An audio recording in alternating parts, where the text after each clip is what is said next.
Hallelujah. Hallelujah. Hallelujah. Hallelujah. Hallelujah.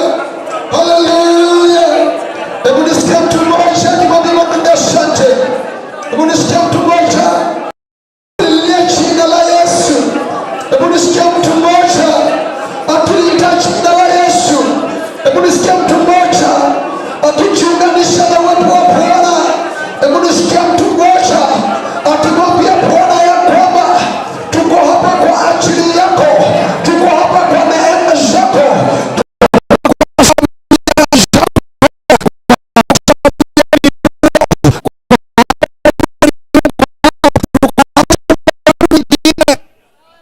Nataka anayemwambia Bwana asante, anayemwambia Bwana stahili, anamwambia Bwana hakuna mwingine kama yeye. Hebu nione mtu mmoja mwambia Bwana hakuna mwingine kama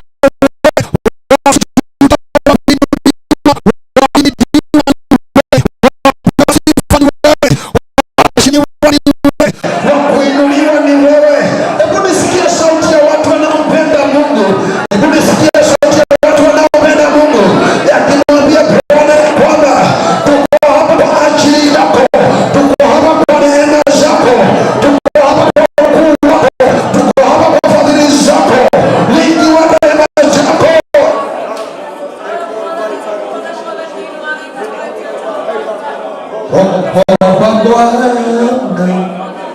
Pokea sifa milele, Roho Bwana. Pokea sifa milele, Roho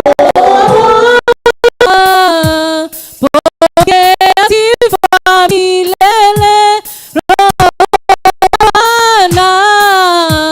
Pokea sifa milele, Roho Bwana.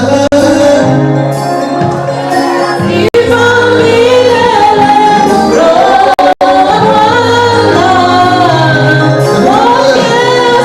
Roho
Jina lako ni ngome imara, penye wenye haki wanakimbilia na wanawa salama.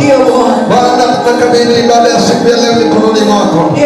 Twahitaji nguvu zako Bwana, twahitaji mwelekeo wako, twahitaji ukaribu na sisi, twahitaji uwepo wako Bwana. Tunapoanza ibada ya leo Bwana, ukaanza pamoja nasi katika jina la Yesu nimeomba na kuamini. Amen. Pigia Yesu makofi mazuri. Pigia Yesu makofi mazuri. Nasema makofi mazuri kwa Yesu.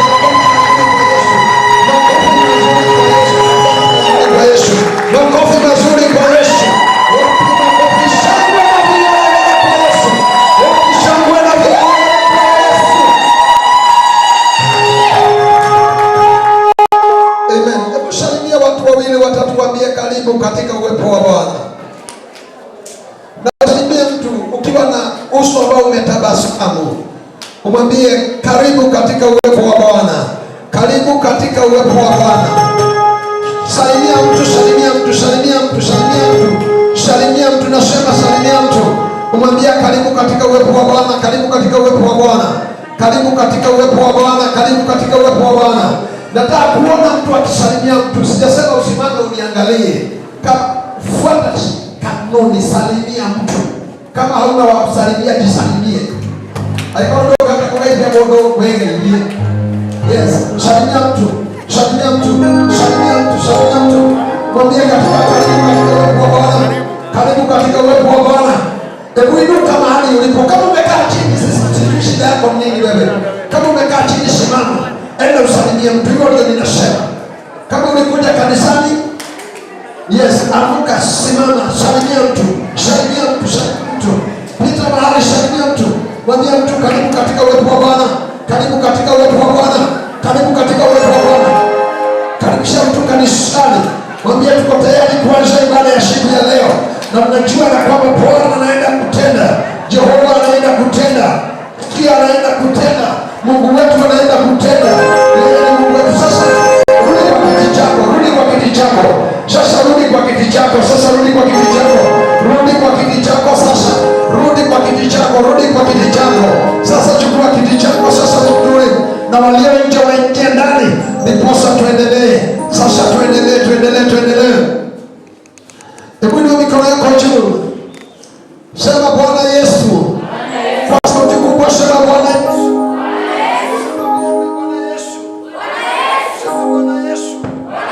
Bwana Yesu. Asante kwa kunilinda. Kwa kunihifadhi. Katika siku 6 ambazo zimerudi nyuma. Leo ni siku ya 7. Nimeona ukombozi wako. Nimeona ukuu wako.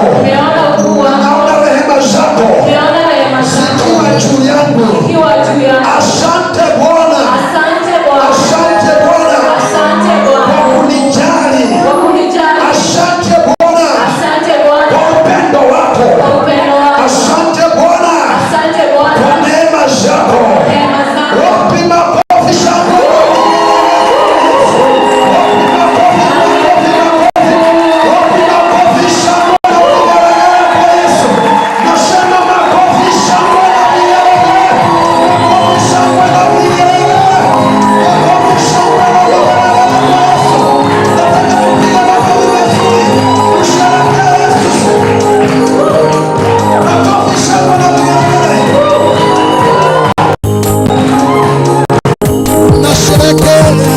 Ushindi wa Bwana, jina la Yesu ni ngome imara. Tunasherehekea ushindi wa Bwana, jina la Yesu ni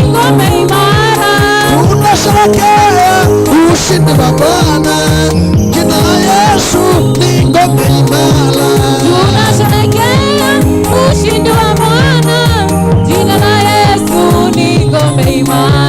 Tunasherehekea ushindi wa Bwana, jina la Yesu ni ngome imara. Tunasherehekea ushindi wa Bwana, jina la Yesu ni ngome imara. Makofi mazuri. Makofi mazuri kwa Yesu.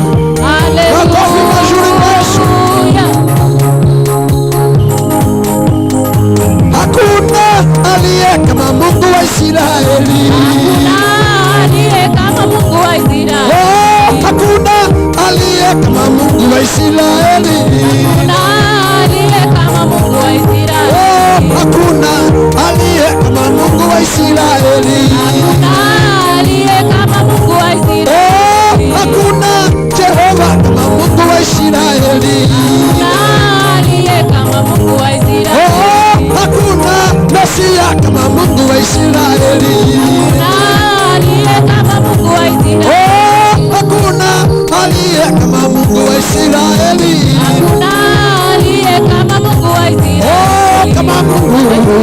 Oh, kama Mungu. Oh, kama Mungu. Oh, kama Mungu. Oh, kama Mungu. Oh, kama Mungu. Wapi shangwe na vigelegele kwa Yesu?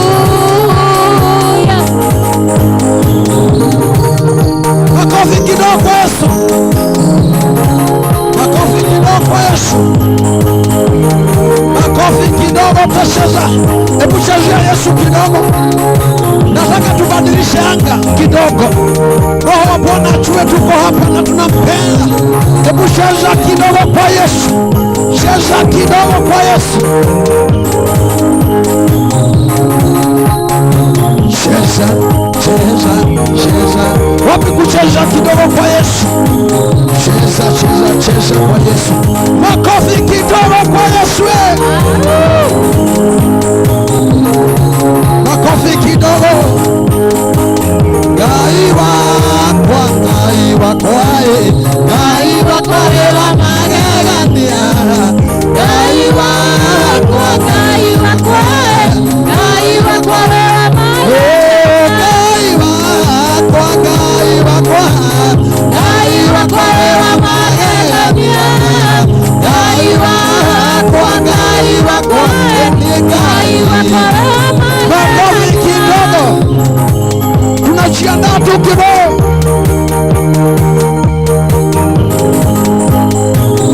Makofi kidogo kwa Yesu.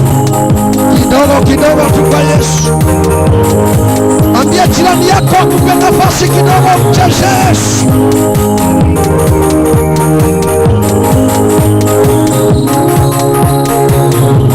Cheza kidogo, nataka kuona tu mtu akicheza. Hebu cheza Yesu. Tucheze. Kwa maana Yesu tucheze. Cheza kidogo. Kwa hapo kidogo ucheze. Cheza kidogo. Nakuona mtu akicheza.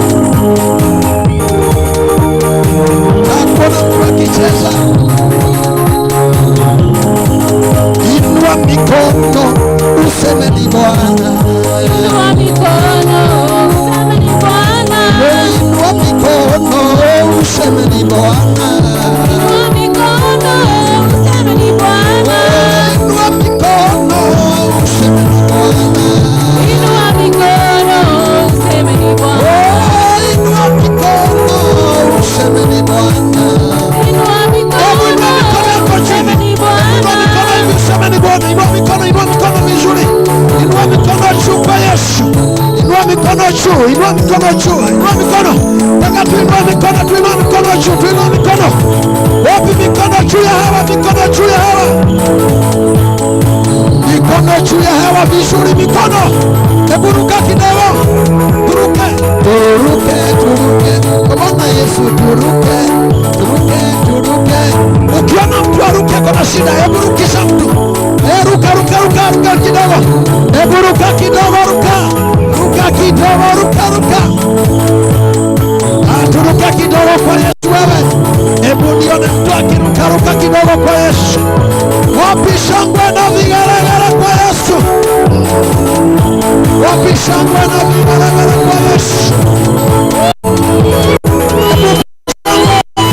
Kwa Yesu.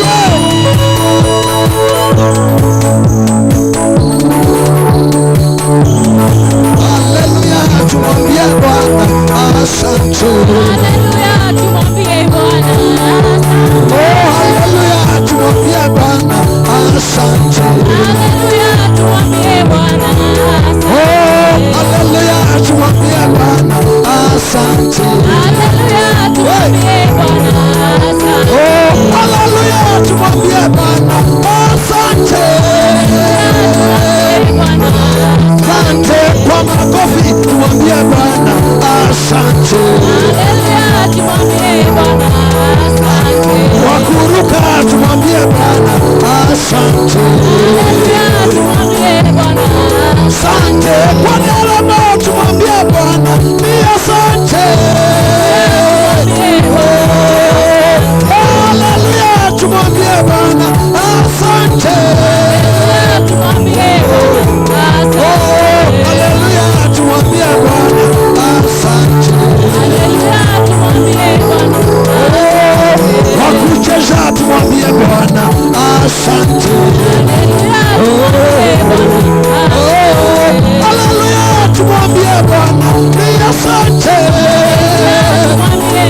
Got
nataka tuombewe sasa hivi, na kama tumesimama tu, nauliza kila mmoja kaweze kusimama. Everybody keep on standing. Nataka kuona kila mtu amesimama, maana nataka tuweze kuombewa. na kila jambo itakuwa sawa. Blessed be the name of the Lord. Nataka kumuita askofu wetu Bishop Brown akuja tuombe. Hallelujah. Karibu sana. Hebu na tuombe. Baba, katika jina la Yesu Kristo, Yes, Lord. tunakushukuru alasiri ya leo. Yes, Lord. Asante kwa sababu umetuhifadhi usiku wote, na Yes. tumekuja katika mahali hapa ili tukuabudu. Ndiyo Bwana. Naomba Roho wako atawale mahali hapa, Tawala Roho. ili wakati tutafanya ibada hii, Yes, Jesus. Roho wako ataenda kulingana na mapenzi yako. Yes, Lord. Tunakemea nguvu zote za confusion Yes. katika jina la Yesu Kristo, Katika jina na kila la Yesu. Roho wako atawale mahali hapa. Tawala. Tutakapoanza ibada hii, Yes, Jesus. hata wakati tutakapoimaliza, Yes, Lord. tutakushukuru kwa sababu utakuwa mwanzo mwema, Yes, Jesus. na hata mwisho mwema. Yes. Waliojiani ili waje tuandamane na wao, Ndiyo Bwana. Bwana tunaomba uwalete, Uwalete, uwalinde na mambo yote ambayo ni mabaya, wasipatane na nuksi jiani, Walinde hata Bwana. mikosi jiani, Walinde hata Bwana. wasikasiwe jiani, Walinde Bwana. lakini walete wafike salama salimini. Yes, Jesus. Tunajifunika na damu yako Yesu Kristo, The name of hata Jesus. malaika wako atawale mahali hapa. Tawala Yoyote mahali atakaingia na mahali pale, Tawala kwa Jehova. yule mlango, Yes. aliye mgonjwa atapona, Tawala aliye na confusion atakuwa timamu, Tawala Jehova. walio na mashida wataokolewa. Tawala Tunajikabidhi mikononi mwako, Yes. kutoka yule mdogo hata yule mkubwa. Yes. Tunajileta mioyo yetu kwako Bwana, Ndiyo Bwana, maana utubariki. utatubariki. Yes. Na ni katika jina la Baba na Mwana na Mtakatifu tumeona kuamini. Amen. Hallelujah. Hallelujah. Pigia Bwana Yesu makofi. Sasa tunangoja Bishop Malibe aingie, akuje ndio atuendeshe mahali pale pengine.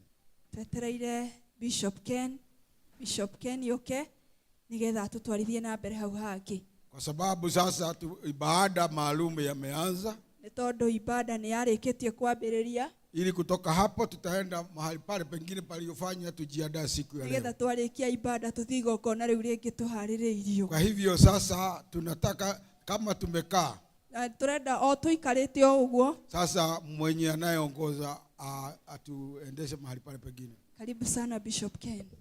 Hallelujah. Hallelujah. For a while you can get seated. Rekei tũikare thĩ. Jina la Bwana libarikiwe. Mwathani Ngai agocwo. Kama uko na furaha nipungie mkono namna hii. Angĩkorwo wĩna gĩkeno nyonia na guoko. Jamani, nauliza mahala ambapo uko, kama uko na furaha nifanyie mkono namna Akorwo wĩ hii. hau uko wĩna gĩkeno ĩka guoko gwaku. Jina la Bwana libarikiwe. Hallelujah. Hallelujah. Amen. Una furaha kuwa katika nyumba ya Bwana siku ya leo? Wĩna gĩkeno gũkorwo wĩ nyũmba-inĩ ya Ngai ũmũthĩ. Kama uko na furaha nipungie mkono namna Angĩkorwo wĩna hii. gĩkeno nyonia na guoko ũguo. Na kama unaweza mgeukia jirani yako mwambie nina furaha. Ĩra mũndũ ũcio ũngĩ atĩ wĩna gĩkeno. Dainama uria Jesu ainamire hindi imwe. Ameinama jinsi Yesu aliinama siku moja. Mwathani Ngai arogocwo. Praise the Lord. Nigetha nyone mundu mukenu ni uriku. Ndiposa akaone mtu akona furaha ni Na nani. ni ugwati muno ngikorwo urakarite withini wa nyumba. Ni husuni sana kama umekasirika ukiwa nyumba ya Bwana. Hallelujah. Praise the Lord. Haha niho wagiriru ni gukena muno. Hapa ni mahali ambapo unaweza kuwa na furaha Nyumba-ini gwaku kuria umire no gukorwo kuma na mathina. Mahali umetoka labda kumekuwa na matatizo No mingi. gukorwo tigire mathina. Labda umeacha mambo mingi. No guku nikuo mathina matigago. Lakini mahali hapa ndio mashida Guku nikuo kombo wothe wohoranagirwo. Huku ndio mahali tunafunguliwa. Jina la Bwana libarikiwe. Hallelujah. Na uguo ukire Na vile ulikuja tiguo kuma guku. sio vile utatoka. Ndauga tiguo kuma guku. Hautatoka hivyo. Ngai no nginya eke undu. Lazima Bwana atende jambo. Ndauga Ngai ni egwika. Bwana anaenda kutenda jambo. Mwathani Ngai arogocwo. Bwana Yesu asifiwe. Service ya muthenya wa umuthi. Ibada ya siku ya leo. Service ta iria ingi. Sio ibada tu. Service ya umuthi. Service ya leo. Ni turerigirira Ngai. Tunamtarajia Bwana. Na magegania. Kwa njia kuu sana. Na ngoja kuja kigoda lilie hado. Anataka kunena neno alinena mahali. Na ni wega njugire haha. Na ni vizuri aseme tena. Ngai no ye kwari. Bwana atanena. Hallelujah.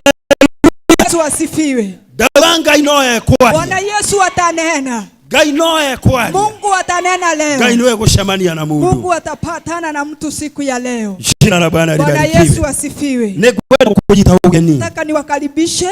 Niwakaribishe nyote ambao umehudhuria ibada siku ya leo. Najua tuko na wageni kutoka baribari. Kwina ageni maumete kodo na kodo. Wageni tofauti. Ageni matiganete. Labda wengine wengi hawajawahi kufika hapa. Ona no kuhotekia ange matire moka. Na wengine wandu bado wamo njiani. Ona ni kuri na ange maroka. Wote makaribisha. Inyuothe ni ndamunyita ugeni. Kama mchungaji wa mahali hapa. Kama ta bishop wa gikaro giki. Na askofu na nikiwa chini ya mtume askofu Joshua. Na aliruguru wa maguta ma askofu Joshua ni amunyita ugeni. Nimesita kwa sababu sijazoea kumuita Joshua. Aratithia ni tondu ndamenyerete kumuita. Nimezoea kumuita apostle. Amenyerete kumuita apostle. Hallelujah. Amen. Kwa hivyo nawakaribisha nyote. Ni kumunyita ugeni inyuothe. Mujisikie mkiwa mahala papo. Muigue mwe handu hari hagirire. Hari hagirire. Amen. Praise the Lord. Usijisikie ukiwa nyumbani. Ndukaigue wina kuu mucii. Tondu nyumbani kunaweza kuwa na shida. Kwa sababu huko kwa nyumba kuna mashida mingi. Hallelujah. Praise the Lord. Tuko katika hali mbaya ya uchumi. Tuithine wa hali iria tuhinyirirekeire. Unga imepanda, vitu vimepanda bei. Indo ciothe ni ciongererekeire muno. Sasa pastor, ukijisikia ukiwa nyumbani, ungigwo wi kuu mucii-ini, utaanza kukumbuka vyenye unga imeongezwa bei. Ukwambia kuririkana uria mutu wina bei ya. Lakini ukajisikia ukiwa katika nyumba la Bwana, no we igwa wi thiini wa nyumba ya Ngai, uchumi kudhoofika hautaona. Na uchumi wathi iguru, hautawaza juu ya jinsi bei ya vitu imeenda juu. Ukwambia gwiciria uria indo cithiete iguru. Utahisi wewe mbarikiwa wa Bwana. Ukuigwa wi murathime wa Ngai, na ukitamania Bwana akutendee makuu. No geterera Ngai agwikire maundu. Kwa hivyo kwa wakati huu kwa ihinda-ini riri, mtume wetu askofu Joshua, ugo ihinda-ini riri Apostle Joshua anapoingia kwa madhabahu, akiingira thiini wa kigongona, akuje atuhudumie kwa kipindi hiki cha asubuhi, na nigetha okia tutungatire ihinda-ini riri. Kabla hatuja ingia kwenye ibada kuu, tanaingira thiini wa ibada, tuinuke sote juu. Nikwenda turugame ithuothe. Kila mmoja inuke juu. Mundu wothe arugame. Kila mmoja inuke juu. Kwa makofi tumkaribishe. Hallelujah. Welcome. Hallelujah. Amen. Hallelujah. Umeinuliwa juu. Umeinuliwa juu sana. Umeinuliwa juu.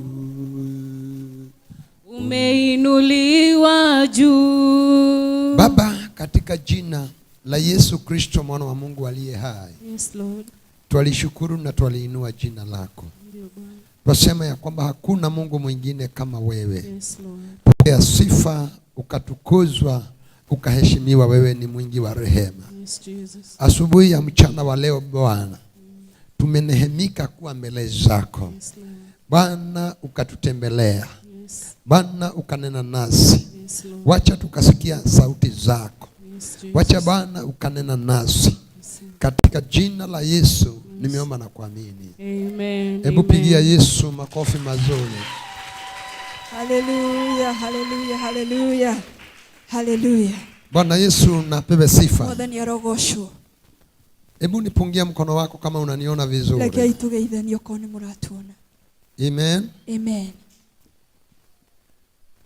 Hebu nisalimie vizuri kama unaniona. Rekei tugeithanie wega ko ni muramuona. Uko na kila sababu. Uri na gitumi giothe cha kumwambia Bwana ni asante. Ya kumwira Ngai ni wega. Kila sababu. Gitumi o giothe. Kila sababu. Gitumi o giothe. Muge ukia jirani yako mwambie uko na kila sababu. Era mundu uri na gitumi o giothe cha kumwambia Bwana ni asante. Ya kumwira Ngai ni wega. Bwana asifiwe. Bwana asifiwe. Na mwajua ya kwamba tumekuwa katika majuma ya maombi. Na nimumenyete tukoretwo twi thiini wa wiki cia mahoya. Na tumekuwa tukiomba Bwana. Na nitukoretwo tukihoya Ngai. You can take your seat in Jesus name. Kei tuikare thi. Nimeambia wachungaji Yeah, it's good you unanitazama vile nafanya. Bwana asifiwe. Amen. Bwana asifiwe. Amen. Praise the Lord. Amen. Hebu shika mkono wa jirani yako. Nyita mundu ucio ungi guoko. Na kwa dakika moja umuombee mambo mawili matatu. Na thini wa dakika nini umuhoere maundu meri matatu. Kile tu Roho Bwana atakuwezesha kumwombea. Uria wothe Roho wa Ngai aguguteithia. Kile ambacho Bwana atakuwezesha. Undu uria Ngai aguguteithia. Fungua tu kinywa chako kwa niaba yake. Hingura kanua gaku ni tondu wa gitumi. Mwambie Bwana jambo kwa sababu yake. Era Ngai undu ni tondu wa mundu ucio nyitete. Na ninajua ya kwamba Bwana atakusikia. Na ndiramenya ati Ngai ni agukuigua. Nataka kuona mmoja Rekei tuhoe. Akifungua kinywa chake. Rekei tuhoe ni tondu wa mundu ucio ungi. Thini wa ritwa ria Jesu. Yes, we are at Life TV, so you should see what I'm saying. Bwana asifiwe. Amen. Fungua kinywa chako tuendelee kuomba. Hingura rekei tuhoere mundu ucio ungi tuthie na mbere na kuhoya. Ndipo tuweze kushikana. Na nigetha tuhote gukorwo twi hamwe. Katika hali ya maombi. Thini wa undu ucio wa mahoya. Ndipo tuweze kupelekana. Na nigetha tuhote gutwarana. Katika hali ya kuomba. Thini wa undu ucio wa kuhoya. Hoya ni mahingura. Maombi yanatengeneza njia. Maombi ni mahinguraga. Yanatia mtu mmoja. Yanaheragia irumi. Yanaheragia meri. Mari hana.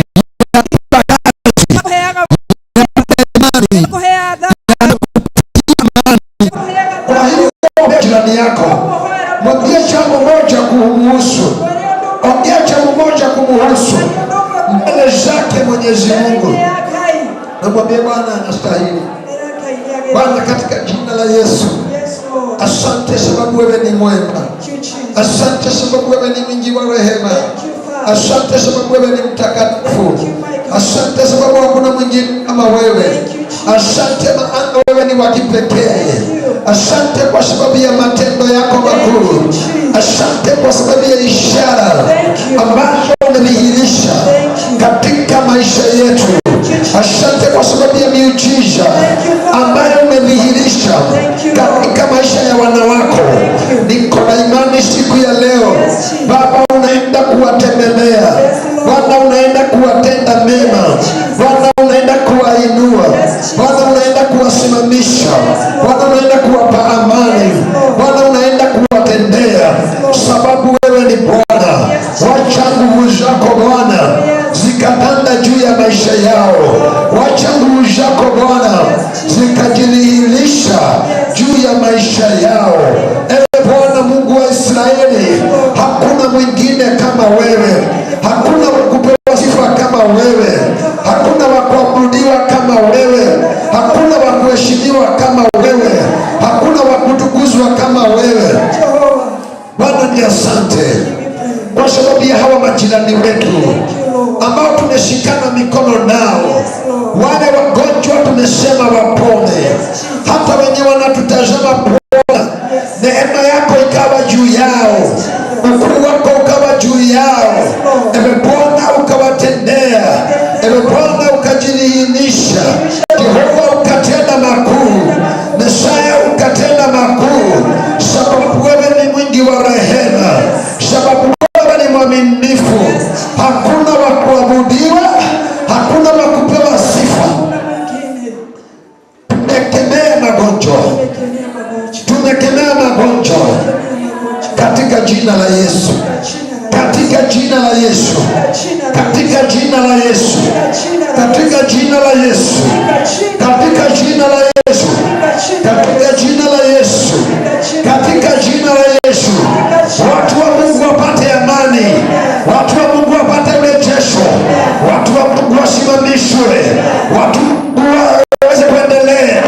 Wahifadhiwe katika neema ya Bwana. Katika jina la Yesu. Katika jina la Yesu. Katika jina la Yesu. Kama unaamini sema amen. Pigia Yesu makofi mazuri.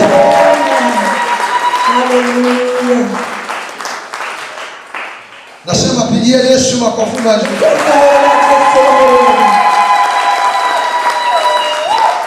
Last Sunday niliwaambia ya kwamba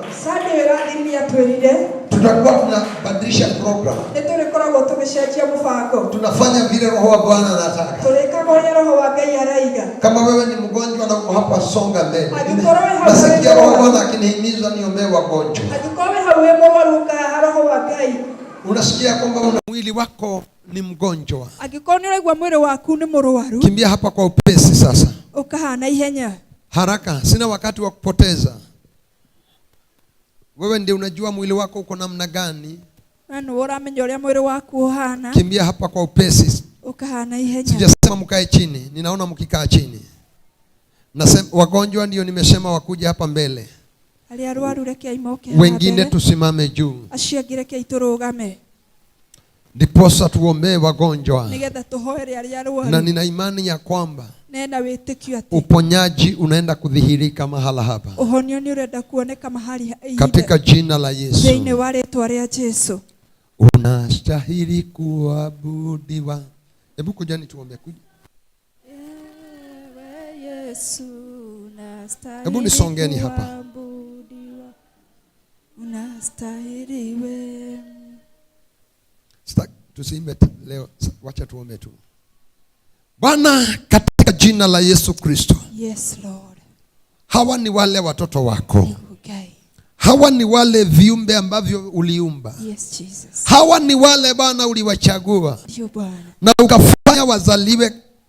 Na Mungu anasema ya kwamba yes, Jesus, utabariki uzao wa tumbo zetu. Ndio Bwana. Baba, hao nimewaita wabarikiwa wako. Yes, Lord. Nimewatabilia ya kwamba hata ingawaje wanapitia hali ngumu ya magonjwa. Yes, Jesus. Ukishawaponya Bwana utawabariki. Ndio Bwana. Ukishawaponya utawainua. Yes, Lord. Ukishawaponya Bwana utawafungulia milango. Yes, Jesus. Wengine wao wanang'ang'ana katika maisha. Yes, wengine wao wanapitia mauzito katika maisha. Yes, wengine wao wamefika mwisho. Yes, alafu watu wamefika mwisho. Magonjwa nayo yakawaingilia. Sasa nataka kunenea hii mili. Yes. Katika jina la Yesu niseme ya kwamba yes, mahala popote na yes, aanze kupokea uponyaji. Kama ni kichwa kipokea uponyaji. Kama ni shingo kama ni mkono uponyaji. Kama ni tumbo ipokee uponyaji. Kama ni miguu ipokee uponyaji. Kama ni mikono ipokee uponyaji. Ewe Bwana Mungu wa Israeli, nimekutuma ndani ya hii mwili. Anza sasa kugusa mishipa. Kama mishipa iko na shida, Bwana ukaponya mishipa. Kama damu iko na shida, Jehova ukaponya damu. Kama nyama ziko na shida, Jehova ukaponya nyama. Kama mifupa iko na shida, Jehova ukaponya mifupa. Hata ngozi ya juu Bwana nimetabiria huu mwili na nimetangaza katika jina la Yesu ya kwamba huu mwili unaenda kupokea uponyaji. Haijalishi jina la ugonjwa. Haijalishi ugonjwa ulikujaje. Haijalishi ililetwa na namna gani. Kile ambacho ninanena, kile ambacho ninaongea, nikiwa na nguvu za kupona, ni ya kwamba magonjwa hayana nguvu, hayana uwezo na hayatastahimili katika maisha yao wapendwa. Nimewaweka huru sasa kutokana na mapigo, ambayo Yesu Kristo alipigwa. Tumepokea uponyaji na sasa nimepokeza hao wapendwa uponyaji kupitia jina la Yesu. Na achilia uponyaji mara ya kwanza, na achilia uponyaji mara ya pili, na achilia uponyaji mara ya tatu, na achilia uponyaji mara ya nne, mara ya tano, mara ya sita, ya saba. Nimetangaza ya kwamba wamekombolewa, wametenganishwa, ya kwamba they are free from the bondage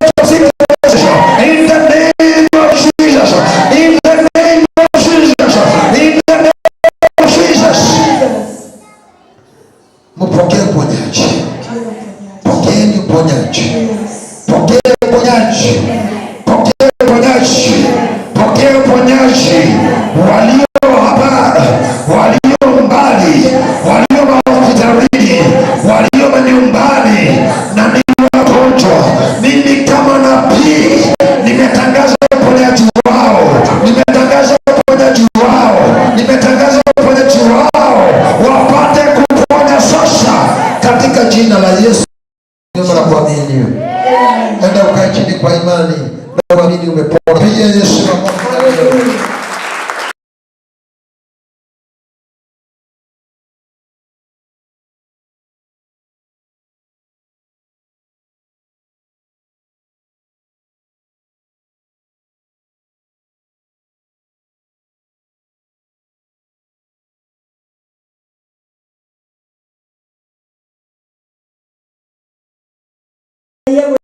Just step forward here. Kanyaga hapa juu. Hapa ni kwa madhabahu. Mchungaji msimame. Tufanye kazi pamoja. Yes, Bishop. Tusimame zote. Zote tuko kanisani kwa ibada. Bwana, katika jina la Yesu. Hawa wapendwa wako mbele zako. Wamekimbilia watu hawajakuwa msaada. Wamekimbilia marafiki hawajakuwa msaada. Wamekimbilia watu wao hawajakuwa msaada. Wamejaribu mawakili hawajakuwa msaada. Baba, wewe ndio msaada wao. Jehova, wewe ndio msaada wao. Mungu wangu, wewe ndio msaada wao. Sasa Baba, hao wako na makesi kotini. It is my prayer today. Kwa sababu ulisema chochote nitafunga duniani, utanifungia juu mbinguni. Chochote nitafungua duniani, utakifungua mbinguni. May the judge rule on their favor. May the judge rule on their favor. Wacha wapokee kibali. Wacha wapate kibali. Wacha wapate kibali. Kibali chako kiwe juu yao. Nimetangaza kibali chako. Nimetangaza kibali chako. Nimetangaza kibali chako. Nimetangaza kibali chako. Nimetangaza kibali chako. Ewe Mungu wa Israeli, uketie katika enzi. Wewe ambaye unatamaraki. Wewe ambaye ni jaji wa majaji. Wewe ambaye ni wakili wa mawakili. Ayubu siku moja akasema, na nikakosa mtetezi hapa duniani, lakini ninajua ya kwamba niko na mtetezi mbinguni. Wewe mtetezi wa wanyonge. Wewe mtetezi wasio nguvu, wasio na pesa mingi. Wewe mtetezi wasio na mawakili. Nimekuita siku ya leo ukawatetea hawa. Ukawatetea hawa. Ukawatetea hawa. Ukawatetea hawa. Ukawatetea hawa. Katika jina la Yesu Kristo. Naachilia nguvu zako. Naachilia nguvu zako. Naachilia nguvu zako. Naachilia nguvu zako. Naachilia uwepo wako. Naachilia neema yako juu ya maisha ya hawa wapendwa. Na declare kwamba it shall be well with their life. It shall be well with their cases. It shall be well with their families. It shall be well. It shall be well. And I want to declare to yale yalikuwa yamepangwa na adui tumeyapangua. Yale yalikuwa yamesemwa na adui tumeyageuza. Na tumetangaza ya kwamba ushindi wako uko juu yao. Katika jina la Yesu nimeomba na kuamini. Pigia Yesu makofi mazuri. Enda uketi chini na umepata kibali cha Bwana. Kama uko pale na uko na deni imekusonga sana, hata umefika mahali pa kudanganya na kusima simu. Unajua madeni yanatupelekanga vibaya sana. Yanatufanyanga tuseme hatuko tukiwa. Yanasemanga mwambie si yuko ukiwa. Kama uko pale na unasikia kwamba leo ndio ile siku ya yule mwanamke alienda kwa nabii aliyekuwa anaitwa Elia na akaambiwa madeni yamefika mwisho, chukua hatua ya imani, kimbia hapa haraka sana.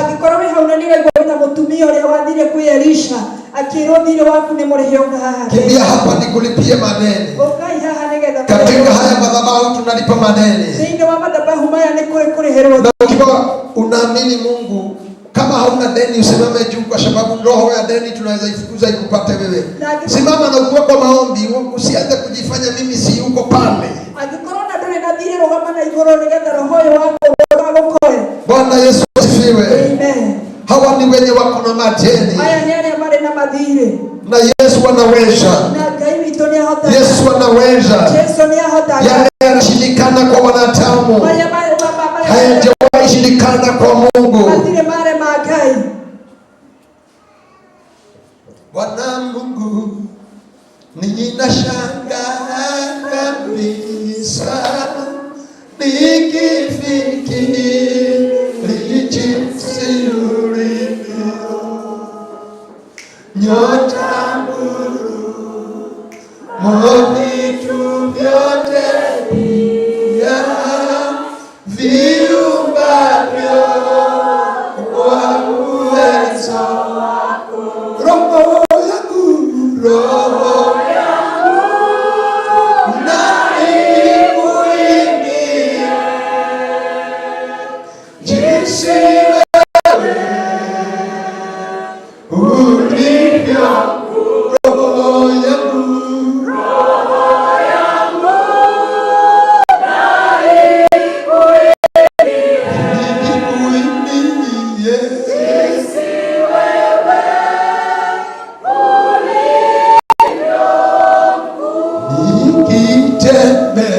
nikitembea kote duniani, ndege huimba na wasikia, milima hupendeza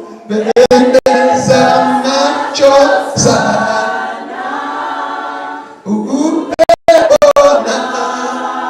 ona furahia. Roho yangu na ikuimbie jinsi wewe ulivyo. Roho yangu na ikuimbie jinsi wewe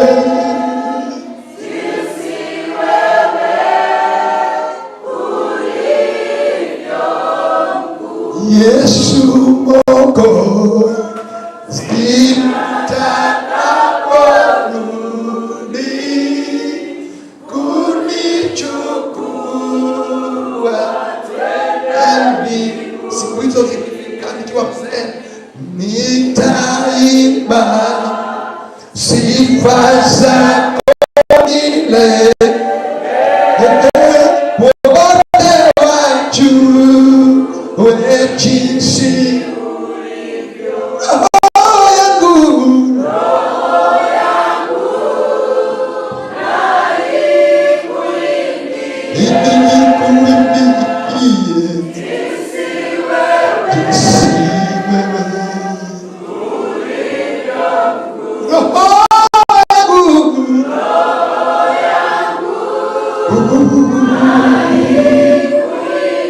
ikuimbie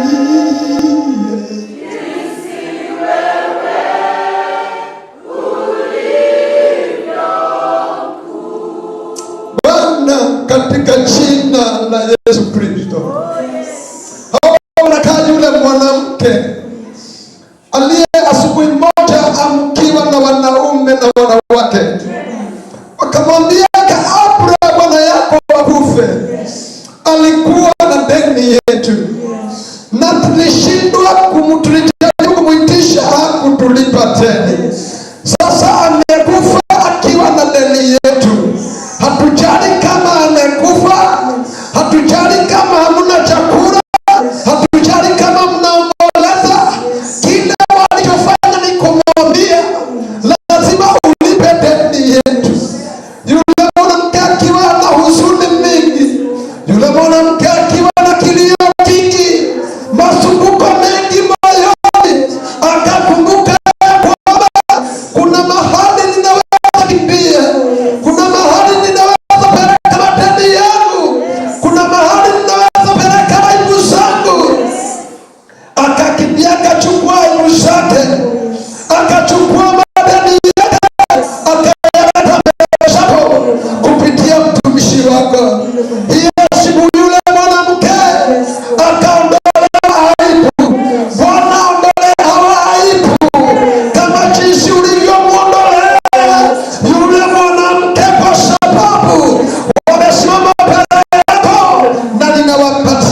mbele zako. Hawakulia tena. Ulimwangamizia kilio. Nimeongelea kilio. Wamelia ya kutosha. Wamejificha ya kutosha. Yawezekana walidanganya kwa sababu ya matendo. Bwana, tuomba msamaha wa haya makosa waliofanya kwa sababu sio kupenda kwao. Ni vile walikuwa wamesukumwa wakajaribu kufanya lile walivyojaribu wakashindwa. Na kwa sababu Biblia yako inasema katika kitabu cha Zaburi 32 ya kwamba kufurahia ni mwenye amesamehewa dhambi nayo makosa yake yakafunikiwa. Hayo ni makosa walitenda, wafunikia makosa. Bwana, watoe katika haya mafungo ya madeni. Watoe katika haya madhabahu ya madeni. Nimewatenganisha na madeni, na nimesema ya kwamba hakuna anayekopa uharibu, hakuna anayekopa kujivinjari.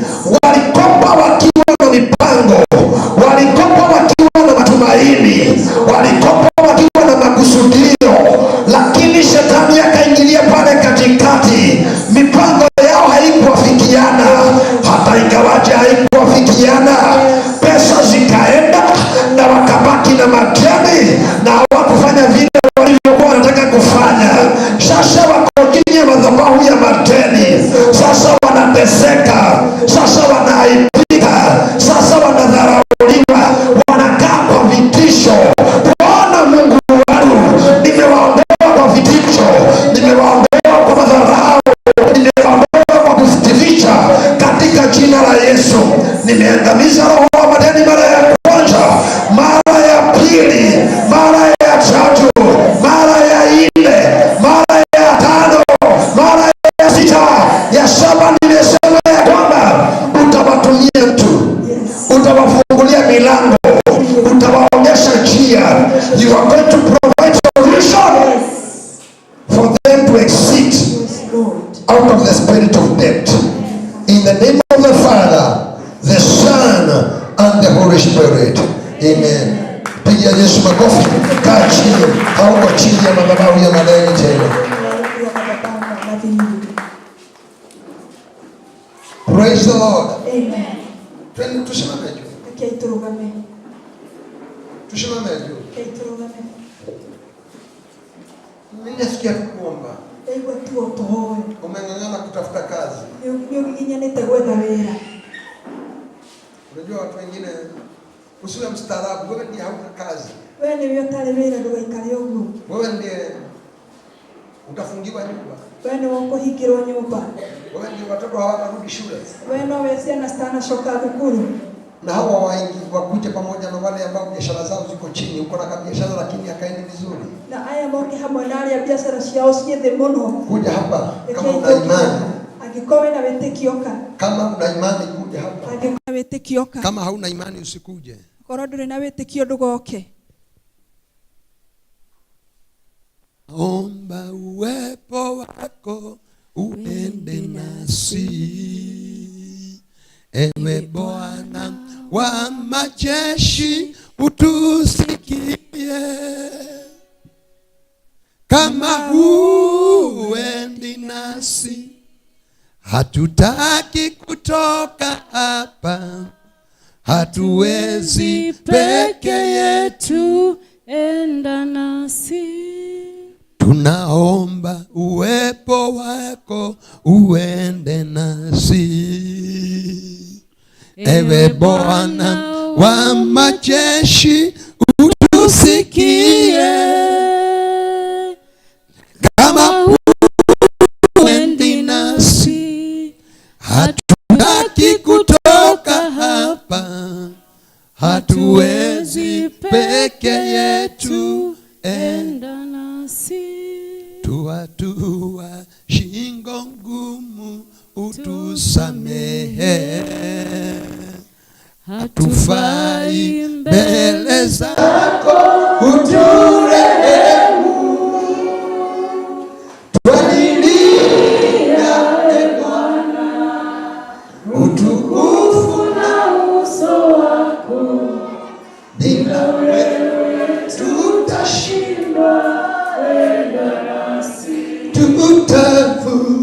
tutavua mapambo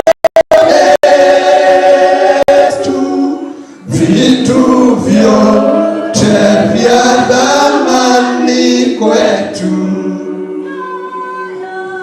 mioyo yetu twaleta mbele zako, tutakase na utende tutavua mapambo yetu, vitu vyote vya thamani kwetu, mioyo yetu twaleta mbele zako, tutakase na utende nasi. Bwana, katika jina la Yesu Kristo, sisi hapa tuko mbele zako katika kitabu cha Kumbukumbu la Torati, na haya maneno ulisema ni ya milele na milele. Hata sisi tuko katikati ya hayo milele. Ulisema ya kwamba utabariki kazi ya mikono yetu. Ulisema ya kwamba Waisraeli hawatatoka hivyo na warudi bure.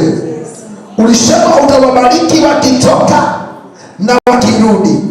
Utawabarikia mashambani na utawabarikia mchini. Sasa ninataka kutangaza neno lako juu ya maisha ya hawa wapendwa.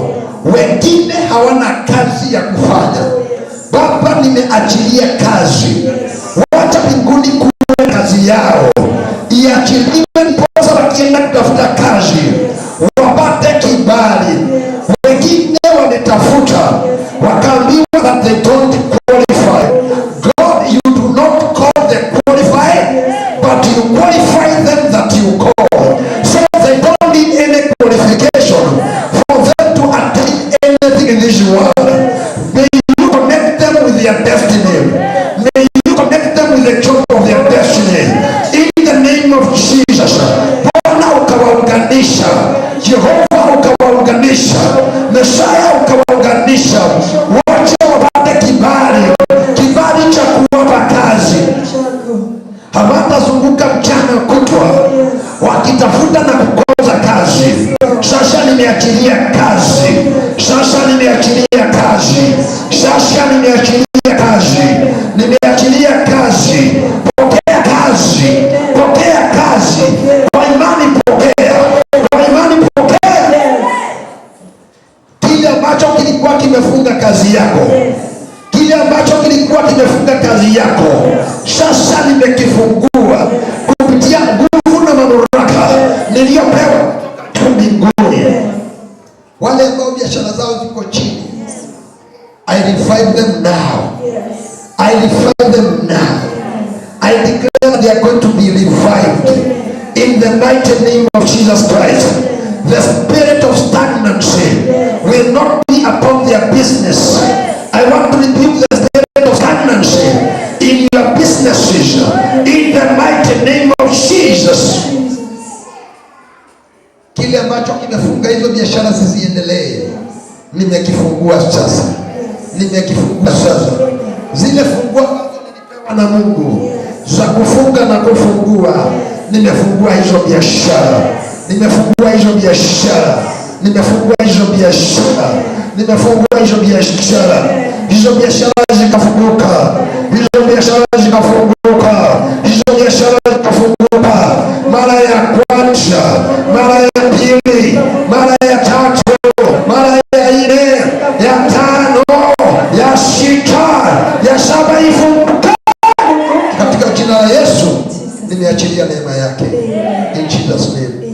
Enda upokee kibali cha Bwana. Na tulie Yesu makofi mazuri.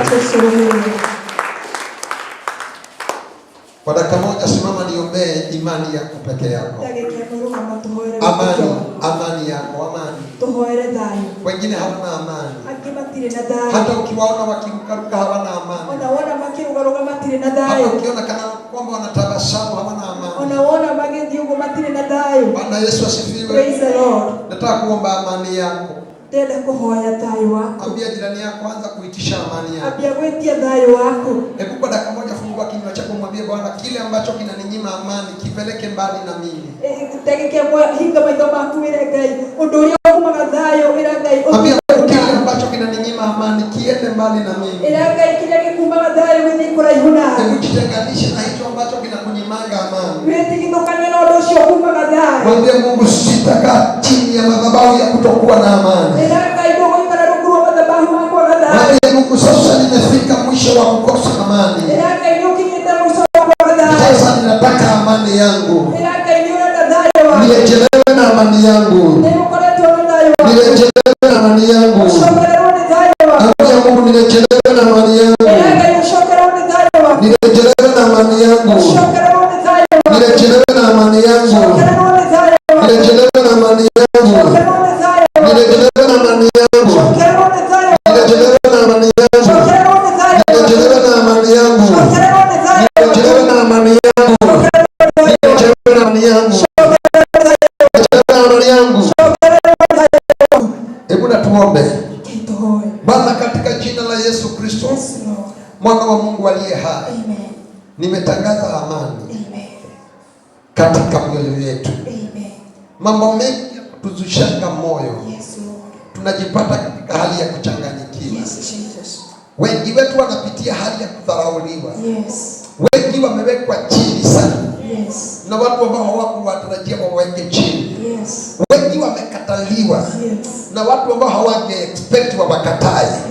Na wakifika pale mioyo yao inainama, wanakosa amani. They lack the taste of anything in this world. Ninataka kutangaza leo ya kwamba kile ambacho kimewakosesha amani nimekilaani. Katika haya madhabahu nimekilaani. Mbele zako Bwana nimekilaani. Na nimetangaza ya kwamba hawa watapata amani. Hawa watapata amani. Hawa watapata amani. Huyu mzee atapata amani. Huyu mama atapata amani. Huyu kijana atapata amani. Huyu msichana atapata amani. Natangaza amani. Natangaza amani. Natangaza amani. Natangaza amani. Amani ya Bwana. Amani ya Jehova.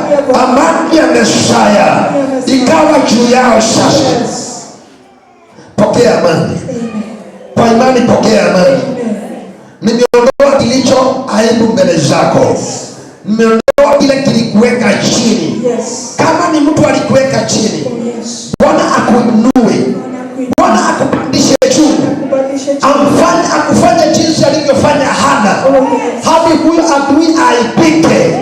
Hadi kinywa chake kitangaze na kiseme, huyu tuliyekuwa tunadharau hatukujua yeye alikuwa nani.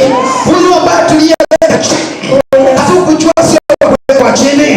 Huyu ambaye tuliyekanyangia hatukujua sio wa kukanyangiwa. Ninatangaza kwamba neema yako Bwana itakuwa juu yao na itawapa amani. Katika jina la Yesu nimeomba na kuamini. Wapi shangwe na vigelegele kwa Yesu? Nasema shangwe na vigelegele. Makofi mazuri basi.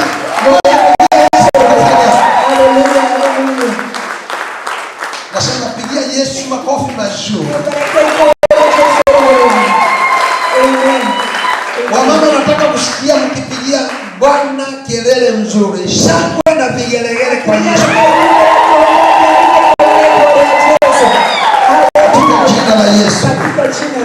Katika jina la Yesu. Sasa shika mtu mkono mkalishe chini pole pole. Leo nyita modo mkono mwikalie dekahora.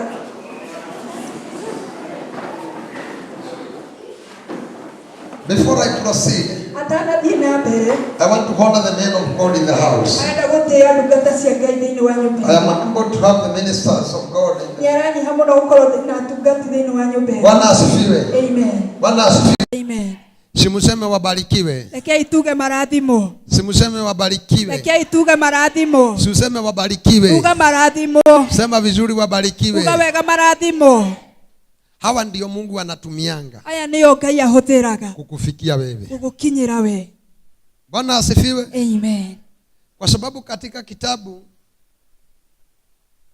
cha Yoeli Nĩ tondũ thĩinĩ wa ibuku rĩa Joeli alisema ya kwamba augire atĩrĩrĩ, sitafanya chochote. ndingĩka ũndũ o wothe. Ambia jirani yako sitafanya chochote. Ndingĩka ũndũ oro wothe. Ni Yoeli ama ni Amosi, mmoja wao. Bwana asifiwe. Amen. Kama sijifunulia Angĩkorwo ndũngũrĩirie mitume zangu za manabii, ndungata ciaku cia anabii, Mungu hafanyi lolote. Ngai ndekaga ũndũ o Na wothe. usidanganywe na mtu. Na ndũkahenio nĩ mũndũ. Mungu hafanyi lolote. Ngai ndekaga ũndũ o It wothe. is unless those words are not true word. Acio maragia ũguo ti kiugo kĩa ma. Nimesema ya kwamba it is unless those words are not true. Tiga ciugo iria citarĩ cia ma. Pengine hayo maneno ya kuwe sio ya ukweli na imani ni ya ukweli. Amen. Bwana asifiwe. Amen. Bwana Yesu asifiwe. Praise the Lord. Kwa sababu hakuna neno ambalo lilinakiliwa katika hii Biblia Na gũtirĩ kiugo na kĩmwe kĩarĩtio thĩinĩ wa Bible ambacho si cha ukweli. atĩ ti kĩa ma. Bwana asifiwe. Amen. Kwa hivyo neno lote ambalo liko katika hii Biblia Koguo kiugo kĩrĩa gĩothe gĩ thĩinĩ wa kiugo kĩa ni Ngai la kutufunza, nĩ rĩa gũtũbundithia, rĩa gũtũhinyĩrĩria, kututia rĩa moyo, gũtwĩkĩra hinya, kutukanya. rĩa gũtũkania. Bwana asifiwe. Amen. And that's why those words are written. Na nĩkĩo maandĩko And they were written by the inspired men of God. maandĩkirwo nĩ andũ maihũrĩrwo nĩ hinya wa Ngai. And those men were working and communicating with God. Na andũ acio marutaga wĩra na mathiaga na maragia na Ngai. Bwana Yesu asifiwe. Praise the Lord. So God nothing. He will do nothing. Ngai ndekaga ũndũ na ndegwĩka So ũndũ. can you hebu chukua mikono yako, we appreciate the men of God in the house. Kwa maitũ tu appreciate. Chukua mikono yako, we appreciate the men of God in the Ngai tu house. appreciate ndungata cia Ngai. Bwana Yesu asifiwe. Mwathani agocwo. Bwana Yesu asifiwe. Amen. Can I tell you something? Rekei ndĩmwĩre ũndũ. This is the greatest office in the land. Ĩno nĩyo ofici ĩrĩa ya hinya mũno thĩinĩ wa mũhuro wa riũa. Bwana Yesu asifiwe. Amen. There is no other great office. Gũtirĩ na wabici ĩngĩ nene ta ĩno. The office, and I'm speaking this and I know I'm on camera. Even the office of the president is below my office. Ona ofici ya mũthamaki ũrĩa mũnene ĩ rungu rwa mathabahu ma. Even the president of Kenya is below me. Amen. Bwana asifiwe. Amen. Because I'm here as an ambassador, as a representative of the kingdom of God. Nĩ tondũ arĩ haha eta mũrũgamĩrĩri wa ũthamaki wa Ngai. So these are the men whom God has entrusted with your soul. Aya nĩo andũ arĩa Ngai ehokeire ngoro ciao. Bwana asifiwe. Praise the Lord. And when that day came, Na mũthenya ũcio rĩrĩa ũgakinya, they will be answerable in the presence of God. nĩo They will have to magacokia answer so many questions. maũndũ maingĩ. Bwana asifiwe. Amen. Actually, they are going to be punished more than you will Nĩ makaherithio mũno gũkĩra ũrĩa tũkaherithio. if they lead you astray. Angĩkorwo nĩ magatũtongoria ũũru. Bwana asifiwe. Amen. But if they are going to lead you according to the will and according to the plans of God, Angĩkorwo nĩ magatũtongoria kũringana na wendo na mũbango wa Ngai, heavens will celebrate. igũrũ nĩ rĩgakena. And they will be celebrated in the heaven. Na nĩ magacerehekeo matu-inĩ. How I wish I will not be celebrated here on earth, Ndakanacerehekerwo gũkũ thĩ. but I will be celebrated in heaven. Nginya agakenererwo kũu igũrũ. Bwana Yesu apewe sifa. Praise the Lord. Bwana Yesu asifiwe. Amen. How I wish Ũndũ ũrĩa ngĩrirĩria is that the work that I do here atĩ wĩra ũrĩa arutaga gũkũ will be recognized in heaven. nĩ ũgatambũrwo kũrĩa matu-inĩ. Bwana Yesu asifiwe. Amen. Bwana asifiwe. Praise the Lord. Bwana asifiwe. Amen. Because there are people Nĩ tondũ nĩ kũrĩ na andũ, whom God will tell them that I never knew you. nĩ kũrĩ na andũ Ngai akamera niĩ ndiakũĩ. Even I never knew your names. Ona ndioĩ nginya marĩtwa maku. I didn't know anything about you. Ona ũndũ ona ũrĩkũ ndiamenyaga waku. Bwana Yesu asifiwe. Praise the Lord. How I pray Ũndũ ũrĩa ingĩhoya is that you are not going to be among those people. atĩ ndũkanakorwo ũturanĩirwo kũrĩ andũ acio Ngai akauga ndamoĩ. Hallelujah. Amen. Pigia Yesu makofi mazuri kwa sababu ya watumishi wema. So nataka watusalimie kwa dakika moja moja, Nĩngwenda matũgeithie ndagĩka ĩmwe ĩmwe because we are are rushing against time. Tondũ twĩ thutha wa mahinda. Bwana asifiwe. Amen. And we know the purpose of today. Na nĩ tũramenya gĩtũmi kĩnene kĩa ũmũthĩ. Bwana asifiwe. Amen. So, Apostle Kamande, I want you to come forward and greet the church. Hebu sipigieni mtumishi wa Mungu makofi mazuri. Atuambia ametoka wapi? Na ni mzuri, si yako smart? Simpigie makofi mazuri. Amen. Amen. Hallelujah. Siri ya maombi yangu ni wewe wajua. Siri ya maombi yangu ni wewe wajua. Siri chozi ni wewe wajua. Siri ya machozi ni wewe wajua. Hallelujah. Praise the Lord. Bwana asifiwe. Hallelujah. Nimenyenyekea zaidi mtumishi wa Mungu. He has humbled himself before God kupitia madhabahu haya through this altar, na kunikubalia niingie kwa madhabahu haya, and for the church to allow him to stand in the altar. Bwana asifiwe. Hallelujah. Hallelujah. Siku ya leo na furaha. Today, are you happy? Muna furaha kanisa? Are you happy church? Muna furaha kanisa? Are you happy church? Bwana asifiwe.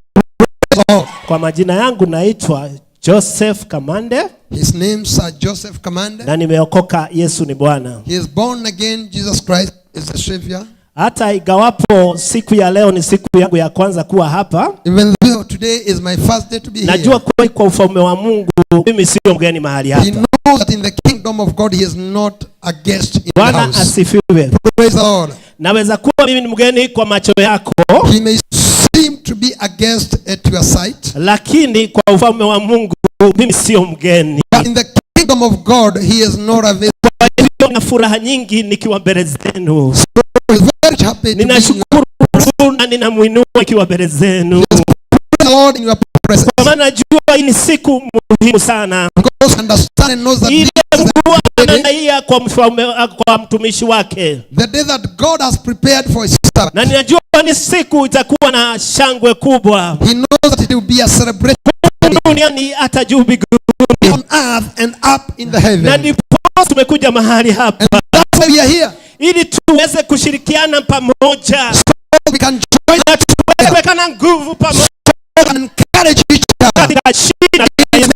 Jesus. Najua ya kwamba he knows. Mnaniangalia sana. Yeah. You are observing him so much. Lakini najua kitu moja. He knows one thing.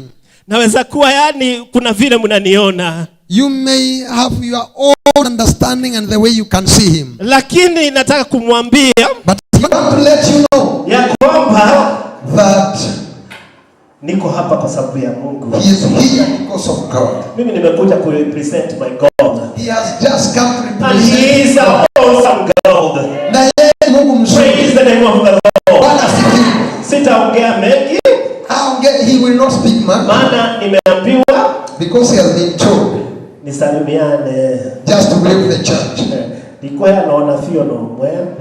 is not going to prophesy. Lakini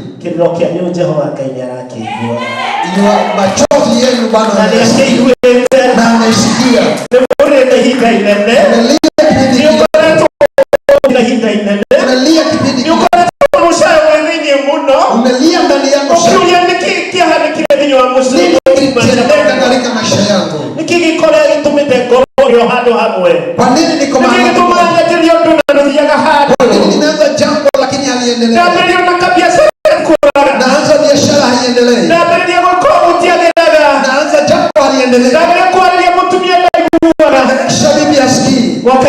umefika wa kuinuliwa na Mungu.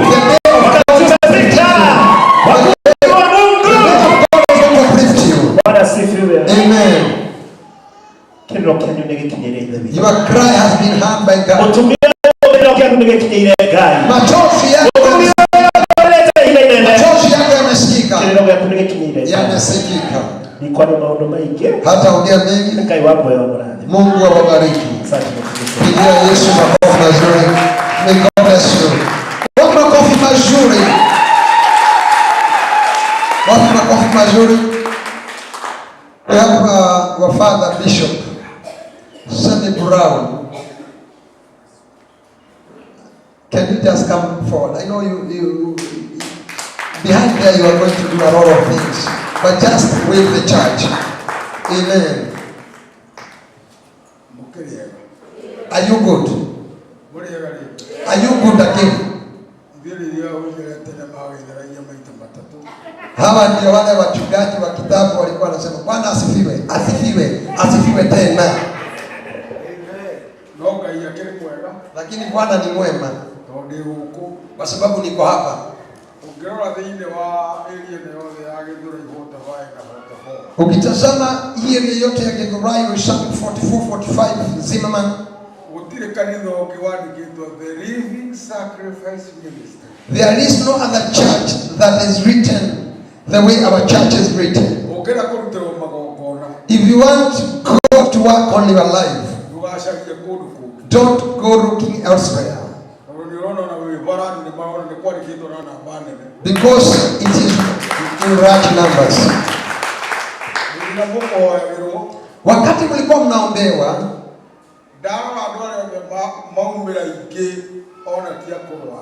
wale watu wengi ambao wametokezea sio wa magonjwa,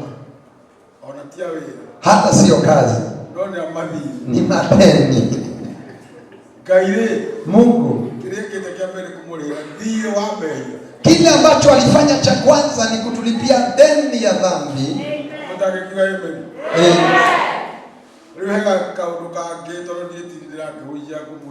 Kuna jambo lingine hata ingawaje hajui kama ni yeye atahubiri, atasema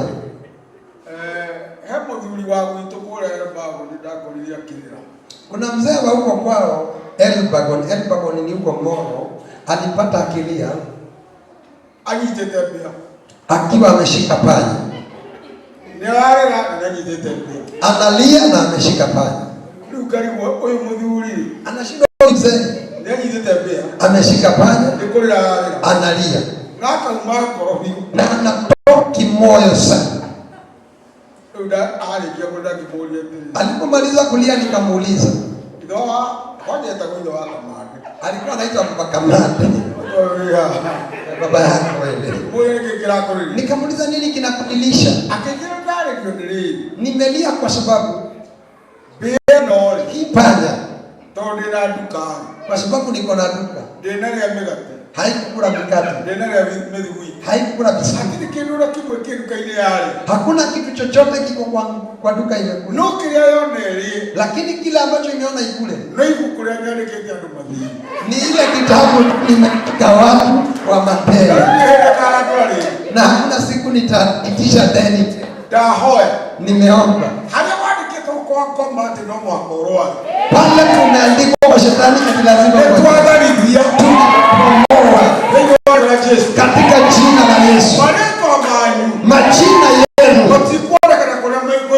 haipatikani tena kwa matendo, haitapatikana hospitalini, haitapatikana kwa makaburi, hata kwa wachawi, katika jina la Baba na la Mwana na la Roho Mtakatifu.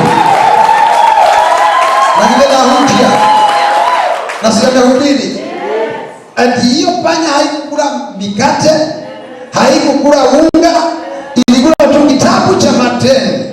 Ninaona kuna watu walikuwa wameenda kanisani wakaobewa madeni ya ondoke.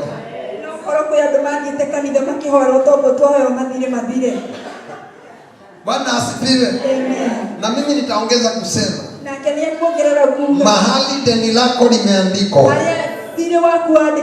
Bwana asifiwe, wacha jina lako lifutwe. Wacha fikira niondoke pale. Thank you, Bishop, for the great word. Amen. Bwana Yesu asifiwe. Amen. Hallelujah. Amen. Bwana asifiwe. Bwana Yesu asifiwe. Si basi muwapigie makofi mazuri.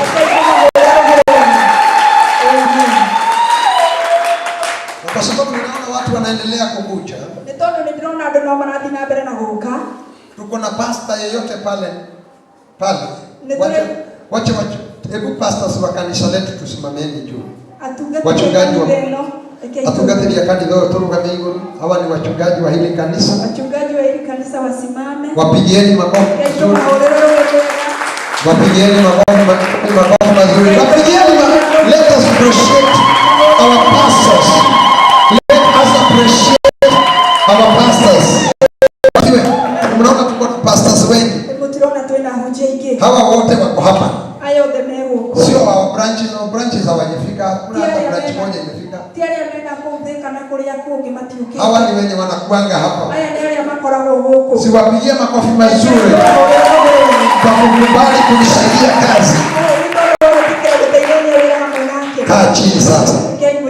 Sasa kama uko pale na uko mchungaji na umekuja, ninapenda wachungaji. Just come forward. Nikupe tu dakika moja, sio ya kuhubiri. Ninajua tuko na wachungaji wasomi. Tukisema ni salamu zinakuwa salamu. Are you there? Maybe I may not know you. If there is none, Bwana Yesu asifiwe. Bwana Yesu asifiwe. Amen. Sasa nataka Bishop Brown akuja hapa. Mpatie hicho kipaza sauti. Kaa chini kidogo upumzike na upewe tu maji. Hebu mpigieni makofi mazuri. Nasema mpigie makofi mazuri. Makofi mazuri. Huyu mzee nilimjua nikiwa mchanga sana.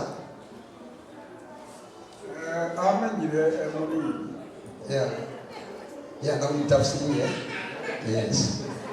Nilimjua nikiwa mchanga sana. Siku moja tukaenda na mama yangu soko pale Moro. Na tulipokuwa tunatoka soko, nikapata mahali kulikuwa na crusade.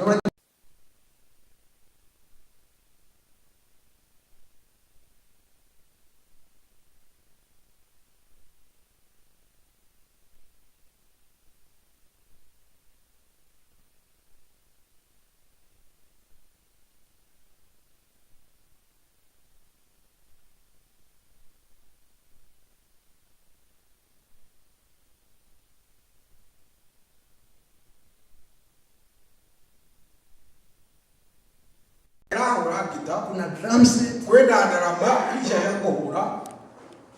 Sasa nikamwambia mama, hebu angalia pale. Gerama biatri ona hali anumara Kajira tigala kanisa hiyo shinda ya dashi. Tiganda wachana na hiyo kanisa zinacheza dance. Bwana asifiwe. Amen. Lakini nikaangalia jamaa mmoja alikuwa pale katikati. Gerona hali akiona hebu mwehado atata ile kano hiki. Alikuwa very smart na alikuwa na masuspender. Smart munai na masuspender tamani. Sikuwa najua suspender ni. Sasa niliuliza mama, modori ya hete mekuwa nikigoko. Nilikuwa nauliza mama, huyu mtu amejifunga makamba hivi ni nani? But he was very smart. And I admired him. Na nini kienda modoshi. So when I grew up, and I joined this great work of the ministry. Bwana Yesu asifiwe. I went looking for him. He never came looking for me. I went looking for him. Bwana asifiwe. And by then I met him at an office. And I tried to introduce myself to him. Gabriel yani kwetabulithia kuriwe. I am from this village. Na thĩinĩ wa itũũra rĩu. So I tried telling him, Dewa gĩcagi gĩkĩ nimetoka hapa, nikaanza kumwelezea. Akambĩrĩria kũnjĩra nĩ wa gĩcagi gĩkĩ ndũraga gũkũ njikara gũkũ njiarĩirwo gũkũ. But little did I know, when I mentioned my father's name, he was my father's friend. Na rĩrĩa anjĩrire kana rĩrĩa anjĩrire ũhoro wa akĩambĩrĩria kũnjerethera ũhoro wa ithe na niĩ ngĩmenya ithe kana baba witũ arĩ mũrata wa Bishop. Bwana Yesu asifiwe. Amen. So, woguo rĩ, for many years that I know him, maituko marĩa maingĩ anjũĩ, I know him as a minister of gospel. akamenya ta ndungata ya Ngai. I don't know what others think and say and think about him.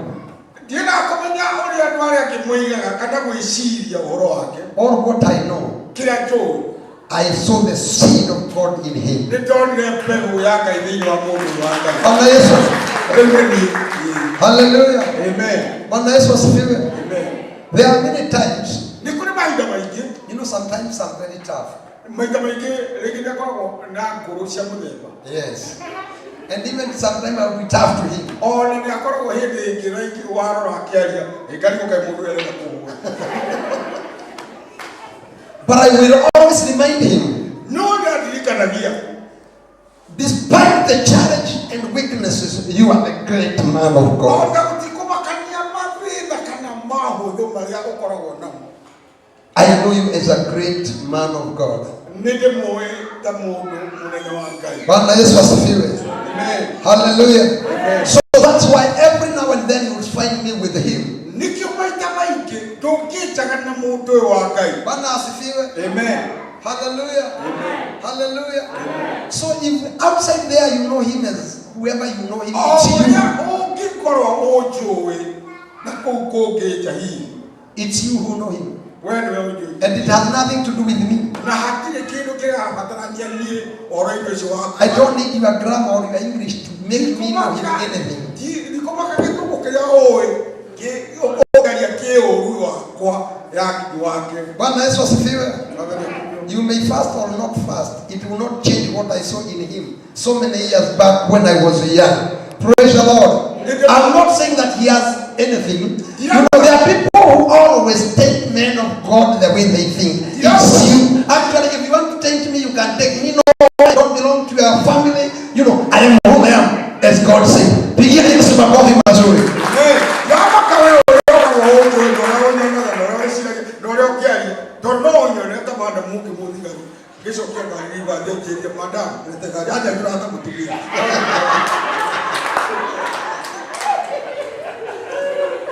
Hallelujah. You know what I'm not bothered is what people say. What bothers me a lot, it's what heaven says about me. Bwana Yesu asifiwe. What does heaven say about you? Where has uigitwo hana iguru? Mbinguni imekuweka wapi? Utwitwo kene iguru? Umefanyika na nini na mbingu? Hallelujah. Amen. Orera Jesu witorero.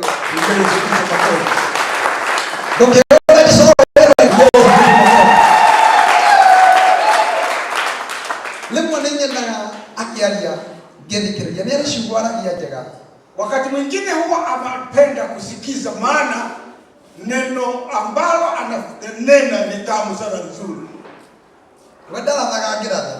Mimi sitabiri, lakini hunena maneno ya mzuri. Basi nikualia leo kwa his eminence ukada ulele ukile mnene na walia githweri nitaongea Kiswahili. Bwana asifiwe. Na nenda gika 10 mutikimuhurira wega wega nigetha atwire ciugo njega ciina Ngai cia 10. Amen.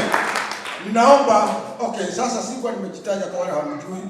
Majina yangu ni Bishop Sandy Brown ama Washira wetu ni Moro ama Nakuru, na nimekuja hapa kwa sababu ya mwito wa apostle ama bishop, na mnajua tulikuwa hapa katika ibada yake ya kuteuliwa kama bishop, na kwa hivyo nashukuru sana kwa sababu sikuwa najua ya kwamba nitanena siku ya leo, lakini kwa sababu ya muda niliyopewa nitanena kama mtu mwenye hekima aliye na neno ndogo, lakini litakusaidia. Naomba nisomee Mwanzo 28 mstari wa 10. Mwanzo 10:28 mstari wa 10 kama sijakosea. Gabriela mirongo ĩrĩ na inyanya muhari wa 10. Mwanzo 28 mstari wa 10. Na akaja kufu akiuma Birishiba. Naye Yakobo akatoka Birishiba. Agĩthiĩ arorete Harani. Akatoka ameenda Harani. Agĩkinya handũ akĩrara ho ũtukũ. Akafika mahali akalala pale usiku kucha. Nĩ ũndũ riũa nĩrĩamũthũire, agĩkĩoya ihiga rĩmwe rĩa marĩa marĩ ho, agĩtira mũtwe narĩo. Kitu cha kwanza nataka mtu akimbie pale nje. Wewe hapana sasa kimbia pale ulete mara moja kidogo tu. Alafu naomba mama moja aniletee tu mafuta kidogo tu. Mafuta. Huko anaongea yeye anatweke. Haraka mafuta kidogo. Akatoka Birishiba akiuma Birishiba. Kumbuka kwamba Yakobo alikuwa anatoroka kwa nyumbani, maana baba yake alipokuwa amekaribia kufa alisema mtu anipikie kanyama ili nikila nibariki. Alikuwa amelenga Esau, lakini Esau akawa mtu ameenda kutangatana. Ni kwa sababu alikuwa mtu wakeleka nini ya Israeli na kona kawe na Yohana. Ngarela. Kijua kanuni. Wakeleka iko kwa leo kwa. Sasa Yakobo alikuwa anatoroka kwa baba yake, maana alijua amewahi yani baraka za Esau. Sasa alikuwa anatoroka. Neno la Mungu linasema kwamba mahali alipofika baada ya kutoroka, yeye mwenyewe alisikia amechoka. Akachukua jiwe moja ya mawe mengine ambaye yalikuwa mahali aliyofika. Neno la Mungu sasa akaiga le mwera maremare yeye ndoma akaiga le mwera maremare akakomera akioya na keja kufu akiuma Birishiba agĩthiĩ arorete Harani agĩkinya handũ akĩrara ho ũtukũ ũcio wothe nĩ ũndũ riũa nĩrĩamũthũire agĩkĩoya ihiga rĩmwe rĩa marĩ ho agĩtira mũtwe narĩo na mũndũ gwĩtira na ihiga tipiru mũndũ ũcio ndarĩgwarege agĩkoma o handũ hau nĩgetha ahĩtwo nĩ toro mahali pale ili awe usingizi umekuwa mwingi. Yes, kama kuikaribia ahĩtwo nĩgetha ahĩtwo nĩ toro na akĩrota na atĩrĩrĩ yeye mwenyewe akawa na ndoto, akiona kazi turumithĩtio igũrũ thĩinĩ, akaona kazi imetoka chini imeenda mpaka pale juu, na malaika akaima kahaicaga magĩikũrũkaga nayo. Kitu cha kwanza malaika wanatoka chini wanaenda na hiyo ngazi juu. Wanaenda magazi wanapanda juu magazi na wanateremka, na wengine wanateremka.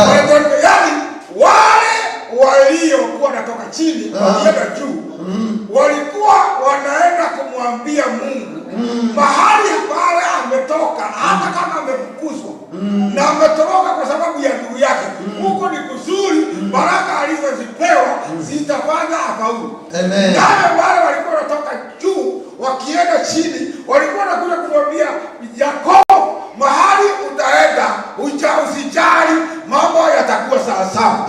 Naomba siku ya leo hata kama watu wanakuwa mbaya, tunataka kutangaza siku ya leo mahali tumetoka na mahali tumefika na mahali tunaenda, baraka za Mungu hazitatuacha.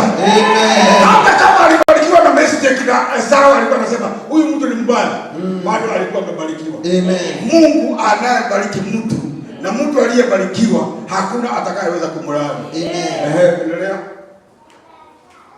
Yokira yako manga wapere gaina rageria mundu uratwarithia ngari kana mundu urathi kuhura mboco etagirira okomia hakiri iguruke akwarithia Na atere akiona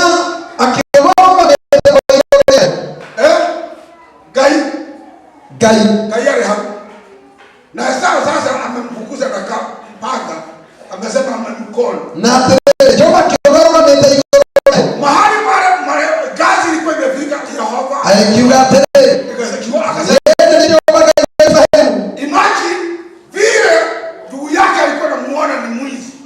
Mungu anaongea na mtu aliyebarikiwa. Akamwambia nini? neno ni Jehova Ibrahimu. Mimi ndiye Mungu wa baba yako Ibrahimu. Na kaiwa Isaka. Mungu wa Isaka. Hapa uliyelala hata kama kuna mashida.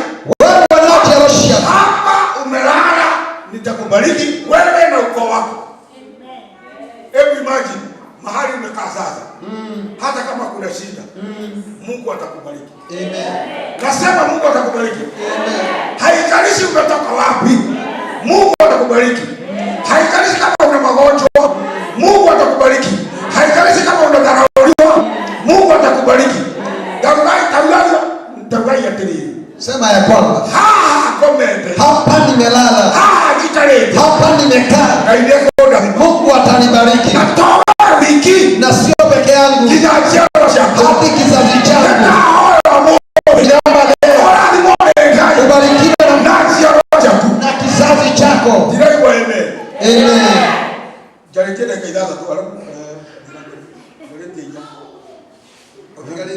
hari ukurathima haha ukomete Nego kurathima wewe ukutukubariki wewe mwanajaro ciaku nacio njaro ciaku igatuĩka o ta rũkũngũ rwa thĩ na nĩũkaharaganĩra bũrũri ũrĩ mwena wa ithũĩro ũihũre kuo na wa irathĩro ona wa gathigathini ona wa gũthini na ningĩ-rĩ njaro ciothe cia thĩ ikarathimwo nĩ ũndũ waku ona ũndũ ũcio. Nimeomba sasa kupitia kwako watu wengi watabarikiwa. Kupitia kwako watu wengi watainuliwa. Kupitia kwako watu wengi watatajirika. In the mighty name of Jesus.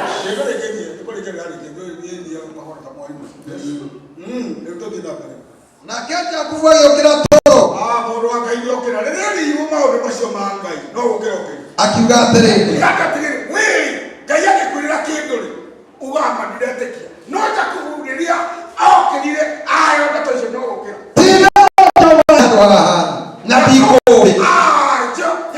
Jakubu alipatirĩria ũkĩra. Tino Ngai handũ haha. Na siku anajua. Na bikobe. Na siku anajua. Na sauti nene. Nasema kwa sauti kubwa. Tino. Sina shaka. Wewe kwa sababu wewe jitangu utale wa mshiriki. Uatere wote kwa. Hebu mkono wako juu useme. Uatize ukaya. Sema sio shaka Bwana yuko hapa. Na siku anajua.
Ukikaa hapa kama uko kwa maombolezo, wewe unaleta nuksi mahala hapa, lakini mahala hapa ni pa kushangaza. Na tigetia gotweka ne nyumba ya Ngai.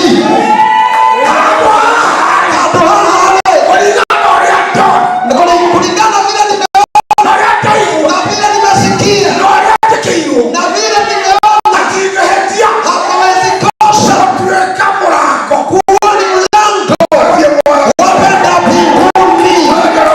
Amen. Mahala hapa hapawezi kosa. Leo nyumba ya Ngai. Ona kehiko keigoro makuine ne haha. Ona kehiko ya gothio Makuine kwa Ngai ne haha. Ne haha.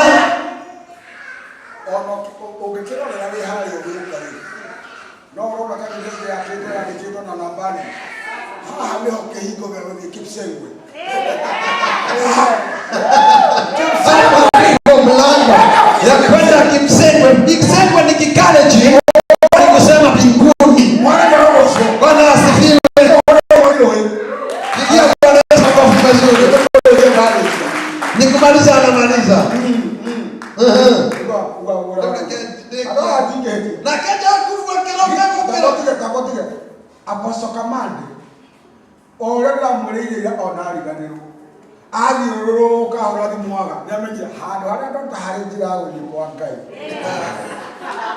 Anjĩra onekũragia rĩa mũico ainũke no aimbane gũkũ.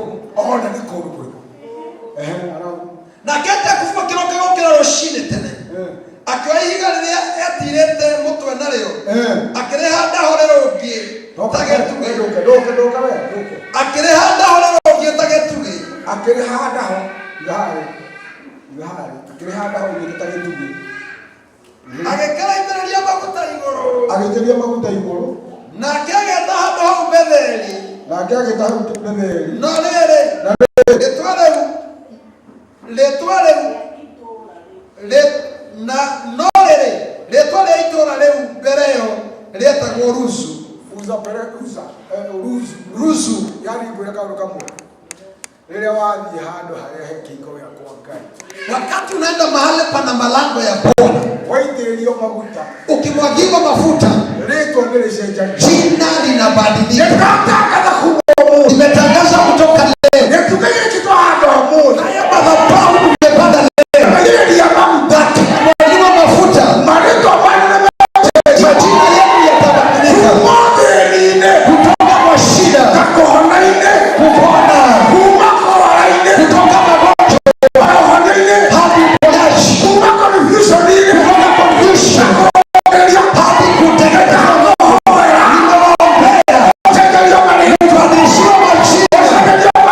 Badilishiwa majina katika jina la Yesu. Kuna kitu nataka tufanye. Kuna kitu nataka tufanye. Saa hizi kwa sababu kuna kazi inakuja nyuma yetu. Nitaomba mtu yote anataka kubadilishiwa jina, mtu yote anataka kubadilishiwa jina, mtu mwenye anataka kupanda madhabahu katika maisha yake, katika maisha yake na watu wao.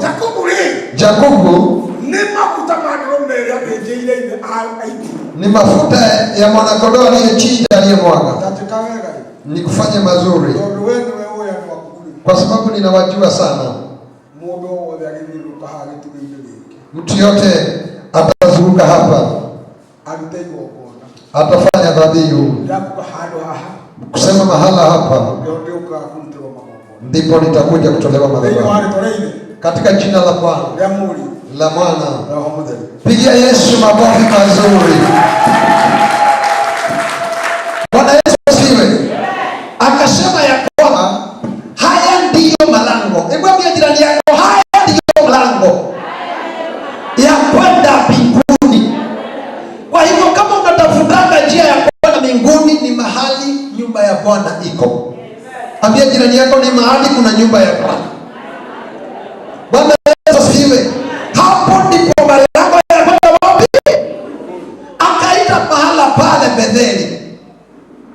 Eti hado hau Betheli.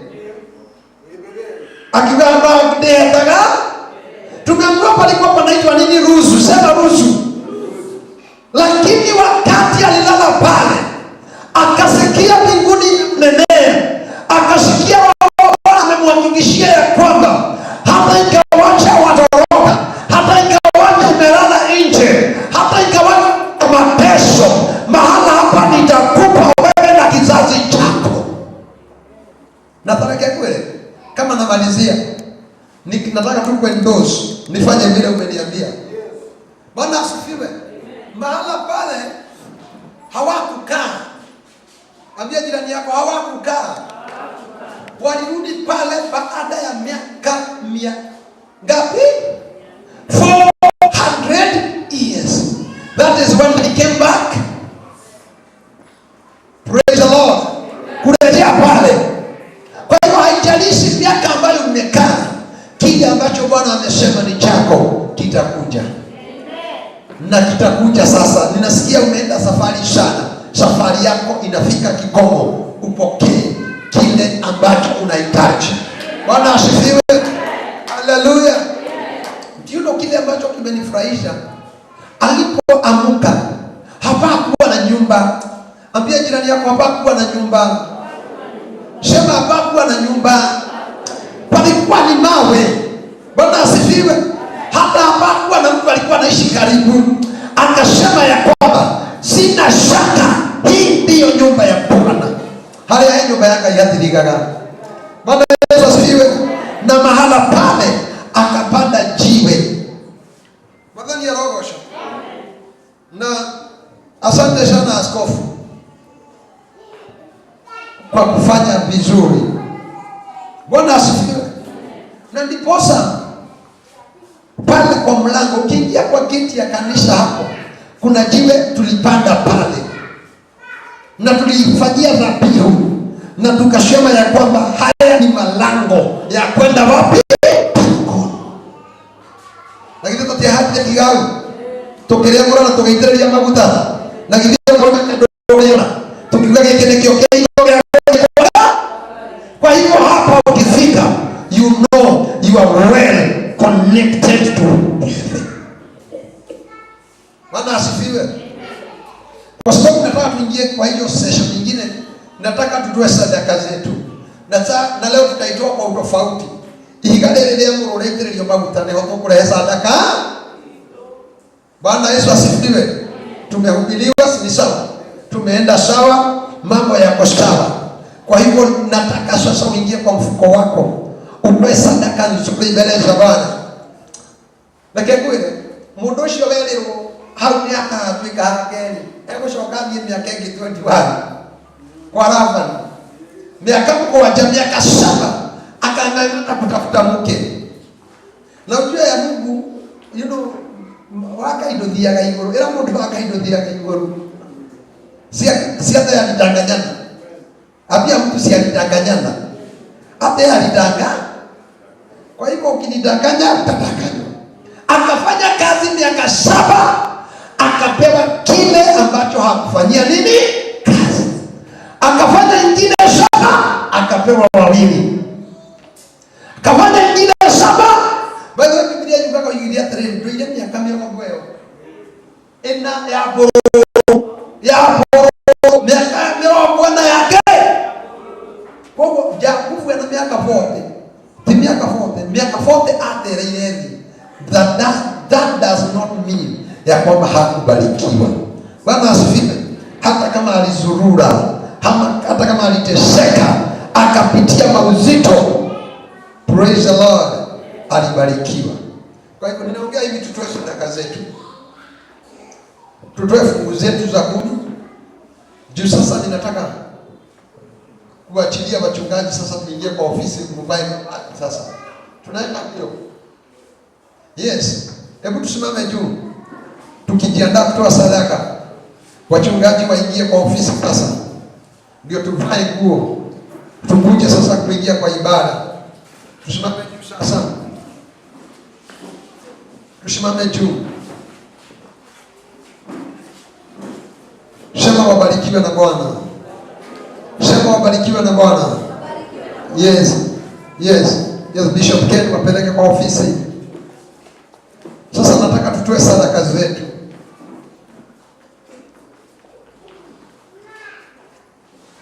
Nataka tutoe fungu la 10.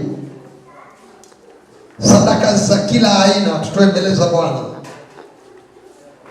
Bwana Yesu asifiwe. Na niende hujagia mkono wa Mungu. Noni wego kahothaga. Bwana asifiwe. Praise the Lord. Bwana Yesu asifiwe. Yesu hayaogoshi. Kwa sababu sitaki tukue hapa saa 9. Nataka tukue na lisali moja. Bwana asifiwe. La ibada inayofuata. In 1 hour. Kwa hivyo chukua bahasha yako sasa. Chukua sadaka yako.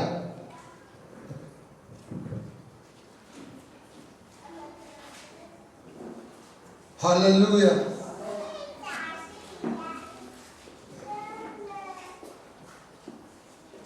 Tukishamaliza kutoa sadaka zetu, tutaimba tu nyimbo 2 za kuabudu. Tukishamaliza kuimba nyimbo 2 tu za kuabudu, tutaingia kwa hiyo ibada nyingine. Hatutagawanya ibada. Kuja hapa Pastor Jeremy. Ndio mkiona ni atukuhile na akigia na ndani. Bwana asifiwe. Huyo alikuwa ni kijana yangu miaka mingi sana. Na alifanya kazi kwa uaminifu. Tamuolea hilo.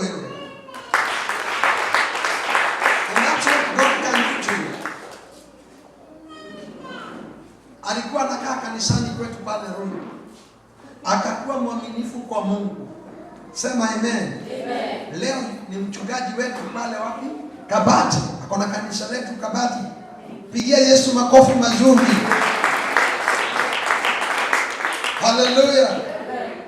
Najua mimi ni mzazi mzuri, sipotezangi watoto. Praise the Lord. Amen. Hallelujah. Amen. Sasa ndiye nataka atuombeshe, tutoe sadaka. Juu yeye anajua. Yeye ndiye alikuwa anaongoza kanisa. Kwa hivyo yeye hakuna kitu ajui.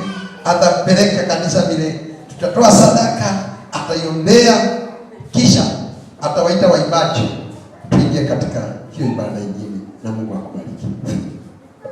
Pigia Apostle makofi mazuri. Hiyo ni yako. Pigia Apostle Bishop makofi mazuri. Tena tuchangilie Yesu kwa makofi na mashangwe na vigelegele.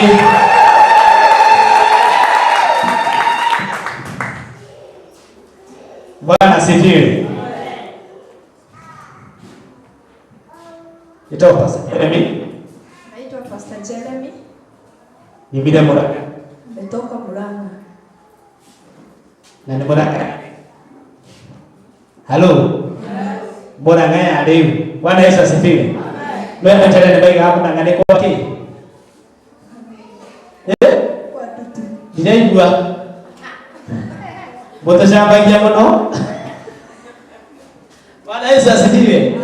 Mkalimani wangu anasema Murang'a ni kwa tende kwa Chiga, wengine wanasema ndugu, wengine wanasema sijui. Bwana ni arogosho. Ndio Murang'a ni twende tengai. Na Murang'a tunampenda. Bwana Yesu asifiwe. Kama vile Apostle amesema, nimehudumu kwa haya madhabahu. Tolea Apostle iga nyatugatete madhabahu ni maya. Tukiwa Roiro. Tumekore ya Roiro. Na tumetoka mbali. Na tumete kuraihu. Na tunaenda mbali. Na turathio kuraihu. Bwana Yesu asifiwe. Bwana arogosho. Nataka tutoe sadaka. Baada turute sadaka. Bwana Yesu asifiwe. Amen. Na hatutaibia sadaka. Na tutikoinera muhothi. Leo hatutaibia sadaka. Ama mnaibiaga? There's no need. Hatutaibia sadaka. Tutikoinera muhothi. Kwa hivyo nataka uingie kwa kipato chako. Kwenda uingie mfukoni wako. Watu wanielewe. Uingie walletini yaku. Uingie kwa mfukoni na wallet. Ndio tare wallet hali uitagia pesa. Ingia huko. Urute sadaka yako. Na utoe sadaka yako. Usoke mbele na iguru na guko gwaku kwani. Uchukue mchuna mkono wako wa kulia. Nataka niombee. Nataka kuiombea. Bwana Yesu asifiwe. Bwana ni mwongozo. Lakini tukitenda hivyo nataka kusoma mstari mmoja tu. Tunyitete sadaka ugonie gũthoma raini imwe. Bwana asifiwe. Amen. Umekamata sadaka yako? Tunyitete sadaka yako. Nataka kusoma kitabu katika kitabu cha Isaya. Gũthoma ibuku rĩa Isaia. Isaya 54. Isaya 54. Mstari wa 4. Mstari wa 4. Bwana Yesu asifiwe. Amen. Na inasema hivi, nisome kwa Kikuyu. Menya wetigire. Sirudi nyuma yangu. Menya wetigire. Usiogope. Ndio unasodoka. Maana utaibika. Ona kana uiweloni. Hata usikie. Ndio kwa sababu ndio hiko wasonoridio. Hakuna siku utaibishwa. Ndio kariganirwo. Sababu utasahau. Ndio nisi au wasodokine. Uzasile siku uliibika. Onyinyi waku. Bwana Yesu asifiwe. Bwana asifiwe. Wewe akole adena. Kuna mtu hapa hata chakula ni shida. Kuna mtu hata kulipia rent ni shida. Kuna mwingine hata school fees ni shida kwake. Yesu asifiwe. Nataka niwaambie kwamba ibada ya siku ya sadaka ya siku ya hautaaibika.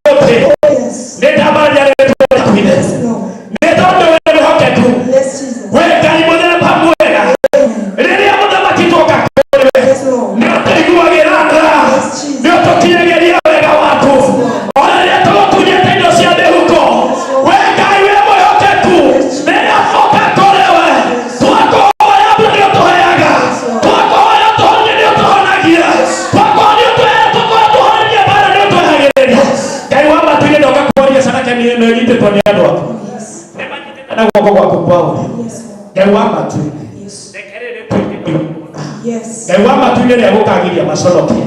Yagukanagiria mahothio thio. Etondo wa mathina. Etondo wa mathire. Etondo wa merimo. Gaiwama tu nile tugera igokona rere. Magia na gwetekereka. Mena gwetekereka. Biashara ile. Mawera ile. Ona mesia ile. Andũ aya metekereka. Na hapo mjomba. Etegeria Yesu na gũcokia ngatho. Ugaĩrĩni. Ugandigaconoka. Sema utaibika. Digaconoka. Sema hautaibika. Etondo Ngai wakwa ni aroka. Kwa sababu Mungu wako anakuja. Rehe sadaka yako. Leta sadaka yako na Mungu akubariki. Ndurehe ukenete. Hata ukiwa na furaha. Utamekuja kuja. Sikuje uso sana.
Bwana asifiwe.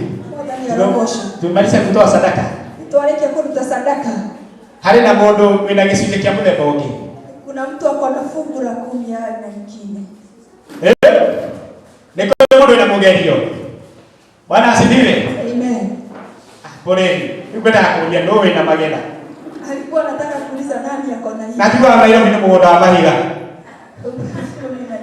Me bado ndio kukisagia nini? Ndio mbona bwana bado ndio roho. Kwa hiyo tunataka bagera. Na yeye ndio bagera. Ndio kama akilutaka. Gĩcunjĩ bwana ndio roho. Na Ngai wa Mungu akũmũrathima. Amen. Na rĩu ningĩ amwĩke wega. Amen. Bwana Yesu asifiwe. Amen. Ni hapo kũhũra ndarama iria. Na watu wanajua piga zile ndarama. Simameni na miguu yenu. Lakini turugame na iguru.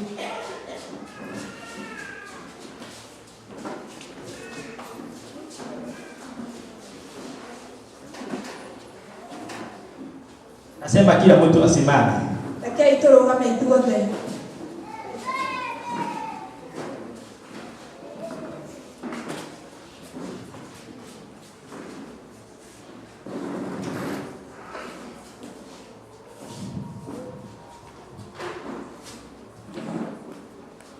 Bwana asifiwe.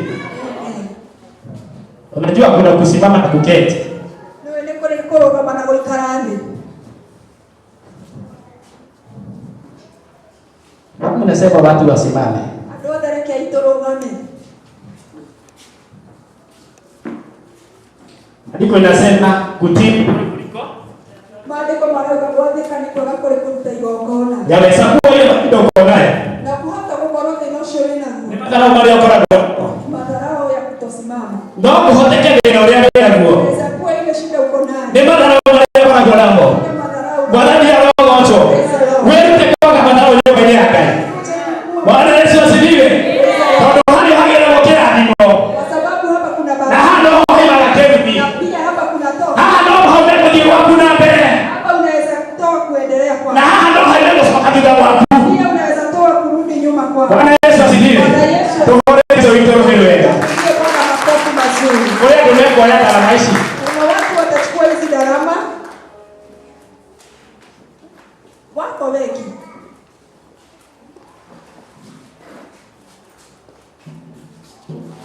Niko karibu kuwaulizia majina. Unajua kuna watu wengine watakao mpaka aitwe na jina. Hebu fanya hivi. Tunataka kuingiza apostle na maskofu wengine ili tuende katika ibada ya pili. Bwana Yesu asifiwe. Hebu simama uruke kidogo hivi, ukaruke hivi. Amen.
Ninaona mtumia wa pastor wale huko.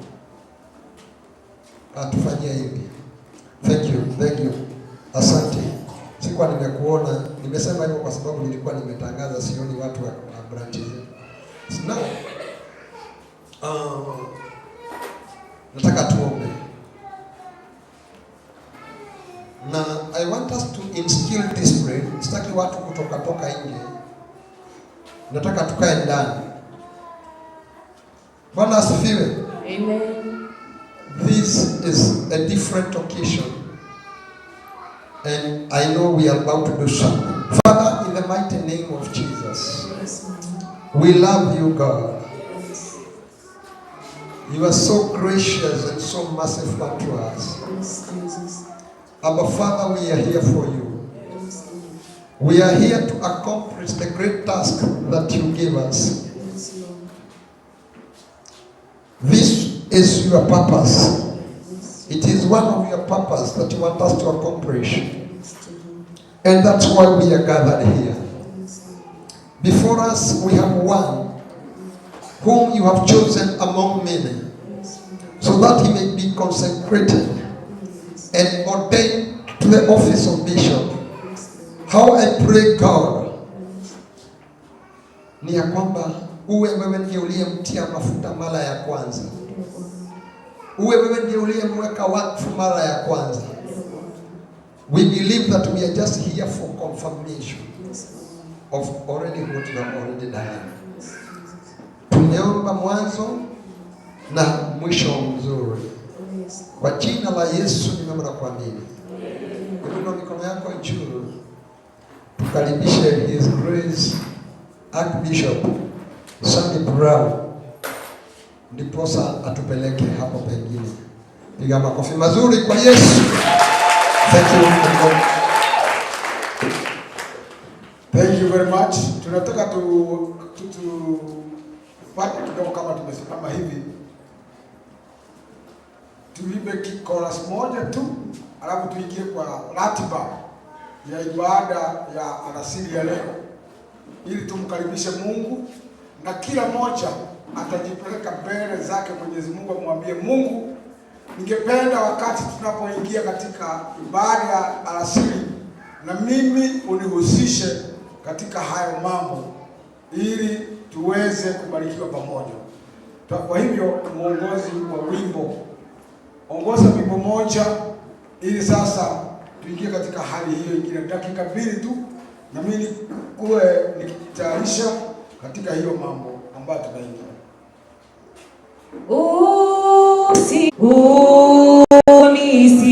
Unisikie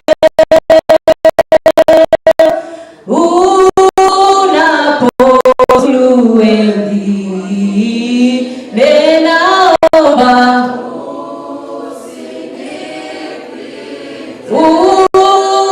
usinipite Mwokozi, unisikie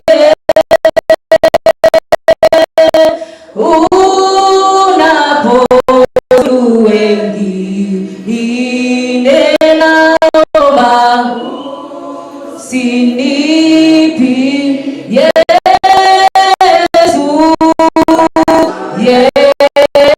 Yesu, naomba unisikie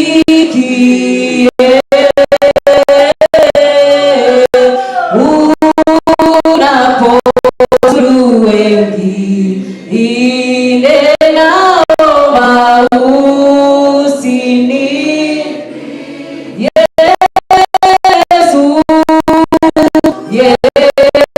Yesu, naomba unisikie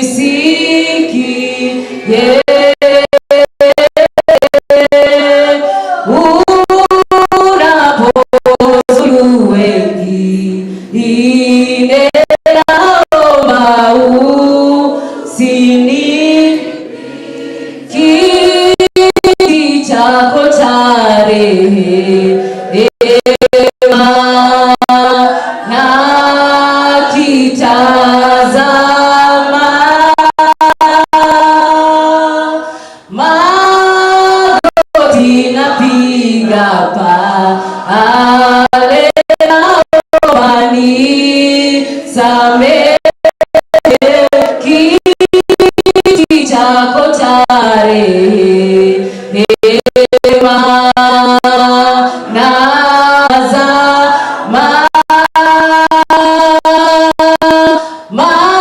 magoti napiga pale, naomba nisamehe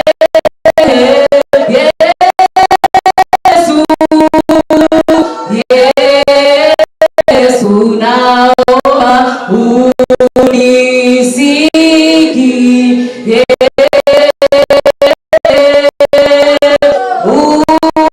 unapozulu wengine, naomba usinipi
ibada ya siku ya leo.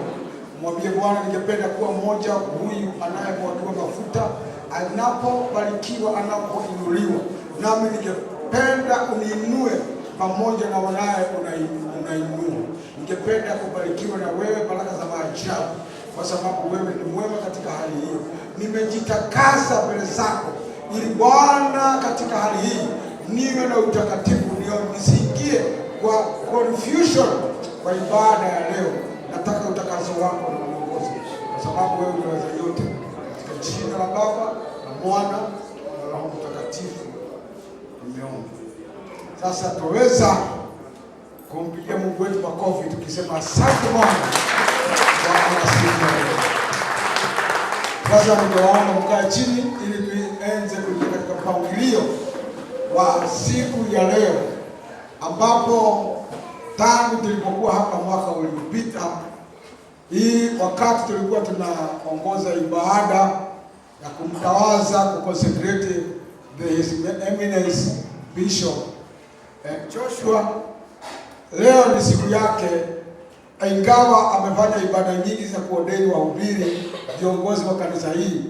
Leo ni siku yake ya kumuinua na kumwagilia mafuta bishop.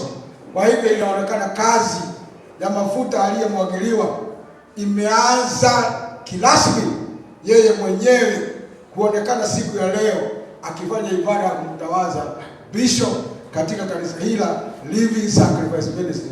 Hebu tumpigie bishop wetu makofi. Kwa hivyo, kwa sababu hatutakaa sana kungoja watu wengine, kwa sababu wengine watatukuta tukila chakula, kitu cha kwanza ningependa wale wahubiri wa hapa, kwa sababu nyinyi mnajulikana washirika wa hapa, mtakuja hapa, kila mmoja anasema jina lake na anatuambia ako katika sehemu gani ya kazi. Na kuna kitu mmoja nataka niwafundishe, ingawa pengine mmefundishwa. Nitakuwa nikiwakumbusha vile watu wanaposimama kila mahali na wameandamana na bishop, hata kama ni kwa mazishi, hata kama tutarajiwa tukufa, hata kama kuna wakati wa harusi, unapojiintroduce unasema mimi naitwa so and so na hudumu katika Living Sacrifice chini ya mafuta ya Bishop Joshua Mwangi, ama His Eminence Bishop Joshua. Hata kama hauelewi kutaja jina Eminence, unaweza sema kitu kingine, lakini lazima usisahau na hudumu katika chini ya mafuta ya Bishop Joshua. Hiyo itaonyesha kwamba huyu mtu kuna watu anafanya kazi nao. Lakini ukisimama unasema jina lako ni hii na unaenda inakaa wapi na unaenda, hautajulikana ni nani, hautapaka mafuta mtumishi na hautajenga jina la hili la Living. Kwa hivyo mapasta wa haraka, wa bidii, usimame mkuja hapa useme majina yako. Unaweza kaa posho chini hata leo wewe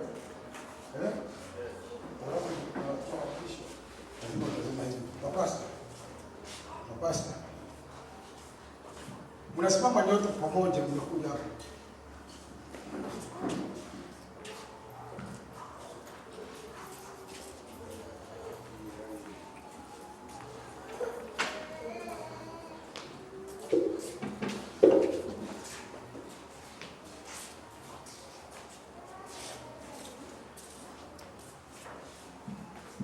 Bwana sifiwe. Amen.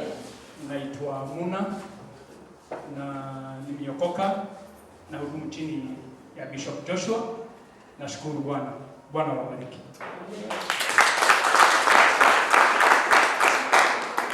Bwana sifiwe. Amen. Naitwa Pastor Mungai na hudumu chini ya mafuta ya Apostle Joshua na amini tutaendelea. Bwana mbariki sana. Bwana asifiwe tena. Majina naitwa Lucy Moringi. Mimi na hudumu chini ya mafuta Bishop Joshua.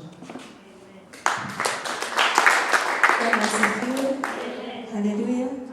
Naitwa Lea Mwangi na hudumu chini ya mafuta ya Bishop Joshua, na Mungu awabariki sana. Bwana Yesu asifiwe. Naitwa Pastor Margaret na ninahudumu chini ya Bishop Joshua. Bwana asifiwe kanisa. Bwana asifiwe kanisa. Naitwa Evangelist Tabitha, nahubiri chini ya mafuta ya Bishop Joshua, na Bwana awabariki. Haleluya. Bwana apewe sifa. Naitwa Reverend Abigail Getao, nahudumu mahali hapa nikiwa chini ya Bishop Joshua. Makofi ya wahubiri wote. Waweza kuwa wewe ni pasta kutoka kanisa lingine, ama wewe ni bibi ama mke wa pasta.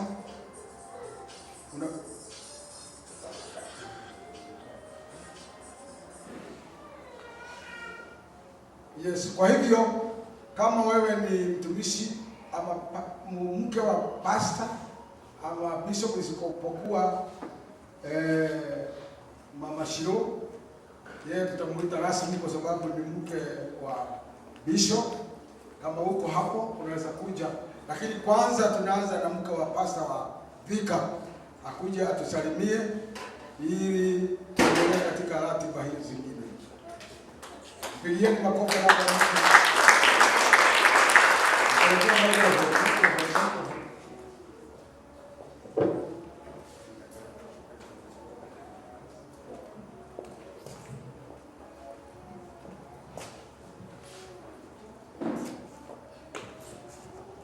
Bwana asifiwe. Amen. Bwana asifiwe kanisa. Amen. Kwa majina naitwa Esther Atiko, nimeokoka, nampenda Yesu.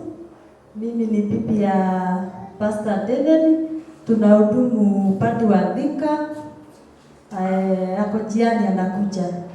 Ninashukuru sana kwa Bishop wetu Joshua. Kuna siku walikuwa kwetu tarehe mwezi wa 5 tarehe 20, nilikuwa nabarikiwa, mtoto alikuwa anarudishwa kwa chati. Wale wote walikuja, ninashukuru Mungu, mbarikiwe zaidi.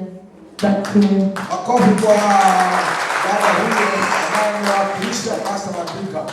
Kuna mama mke wa pasta mwingine ambaye tumefungia. Basi kama hakuna mwingine, ni furaha yangu na kwa heshima kumkaribisha Mama Shiro akuje atusalimie, maana ako katikati yetu, ili tuende katika sehemu hiyo nyingine. Hatutakuharakisha kwa sababu hii huduma na hii madhabahu ile utakavyosema tufanye tutafanya.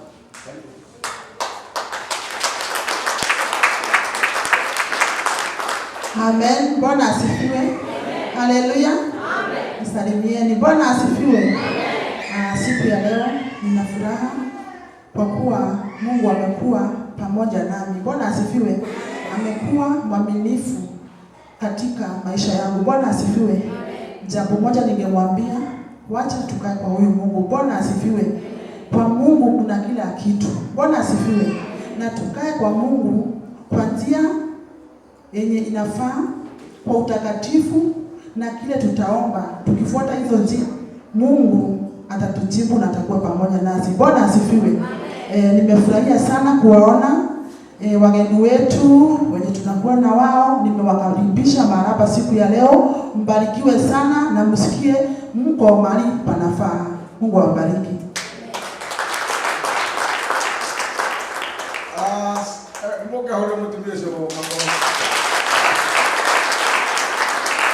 Mimi nashukuru sana Mama Shiro, na kitu ambacho mmoja ninapenda hii familia, sio marafiki, ni watu wa karibu sana na mimi.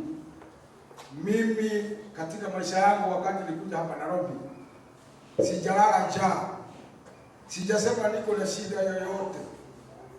Nikishamwambia Bishop, anasema ningoje kwa simu yako utaona kitu cha kwanza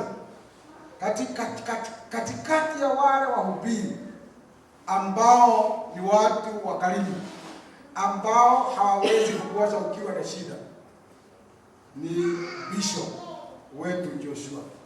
Mimi pamoja na familia yangu, hata watu wangu, bibi yangu, watoto wangu wakinikosa, huwa wanapigia askofu, wanamuuliza sasa, hatuoni baba yetu, na anawaambia mahali yako, hata kama ni simu imekuisha moto, nitamtafuta na nitapata. Na yeye hawezi kukaa bila kutafuta. Kitu kingine cha pili, watoto wao wote mimi walinipa nafasi kuwa ninawabariki, na hakuna mtoto nimeshawekelea mikono ambaye ni mjinga. Wote ni watu werevu, wanasoma kwa bidii na wanapenda wazazi wao. Wapigie makofi hapa. Na sijaanza kuingia kwa mama Shio, ninalala njaa, ninakula, ninalala vizuri na ninaheshimiwa kwa hii jamii. Kwa hivyo nikisimama mbele yenu, nina ushujaa kwamba nahubiria watu. Sijakombolewa, mimi ndio kombolewa tuke ndoga pea. I'm serious about this ministry. Toron ministry ingiroga manayo at the end of the day. Leo sasa nataka kuitia Bishop Ken naye atusalimie, kwa maana kwa muda huo mwingine mafuta atakaye mwagiwa yeye ataongezewa nguvu zaidi kuliko mahali amefika, kwa sababu ya neema ya Mwenyezi Mungu. Ndio ukile moyo wako.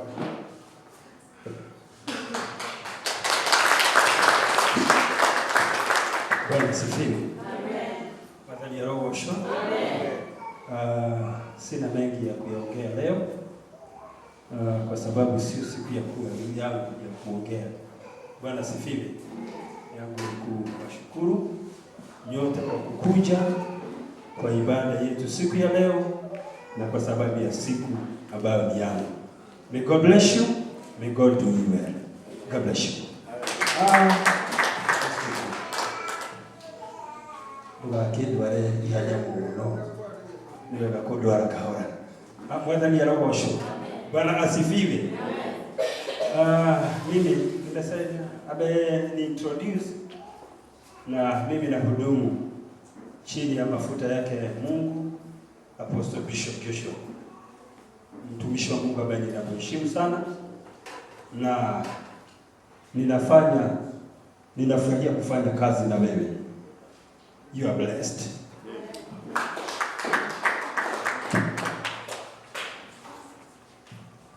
Mugea ule mudusio makofi.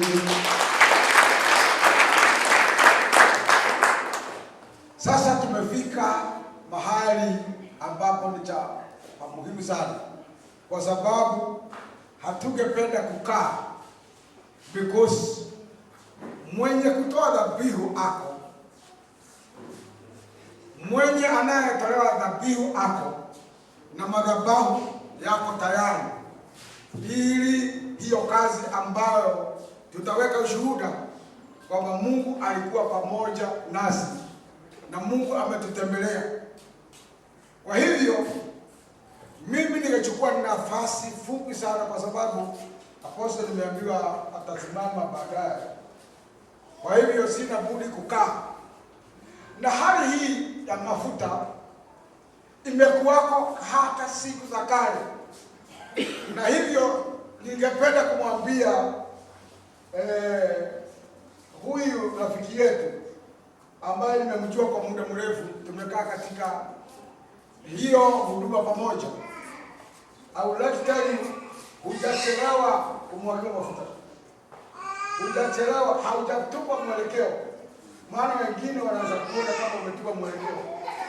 Ninakwambia kama vile nilikwambia wakati wa mwanzo, better a confident in walking, which is more successful than a confused running. Unaweza kimbia kumbe uko confused.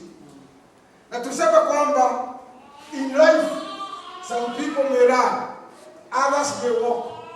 But remember, when Noah announced that every creature and animal to be in the ark, the tortoise and the horse reached the same time. Kwa hivyo haujachelewa katika maisha yako hata wewe. Hata kama hujaolewa, elekea mwendo polepole, ndio mwendo. Kuna kitu kingine ambacho kuwa katika maisha. Kuna kitu kingine katika maisha ambayo shetani kuonyesha kwamba hujafaulu. Everything we say, in every negative situation there is always something positive, because even a dead clock speak the truth twice a day. Ona thaa tare na mahiga yaragia na maita meri mathaa 24. Kwa ti maundu mothe moru. Na kuna mambo mengine shetani kuonyesha kwamba hautafaulu katika maisha. Tunasema katika maisha yako kama shetani amekuandikia fail, F-A-I-L, we turn into positive. The initials F-A-I-L does not mean fail. It means first attempt in learning. Umesoma katika haya. Amen. Mahali amekuandikia capital E-N-D, kwa sababu anaweza kukuambia umefika mwisho. Sio N, it is effort never die. Amen.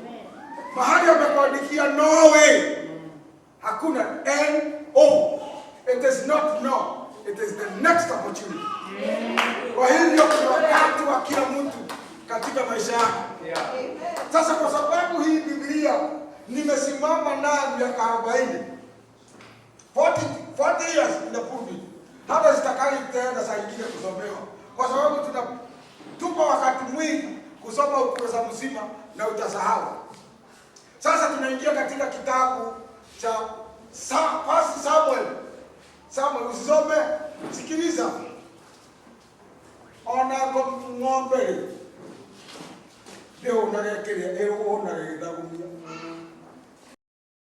katika kitabu Samueli wa kwanza 16, Biblia inasema kwamba kuna wakati Mungu alikuwa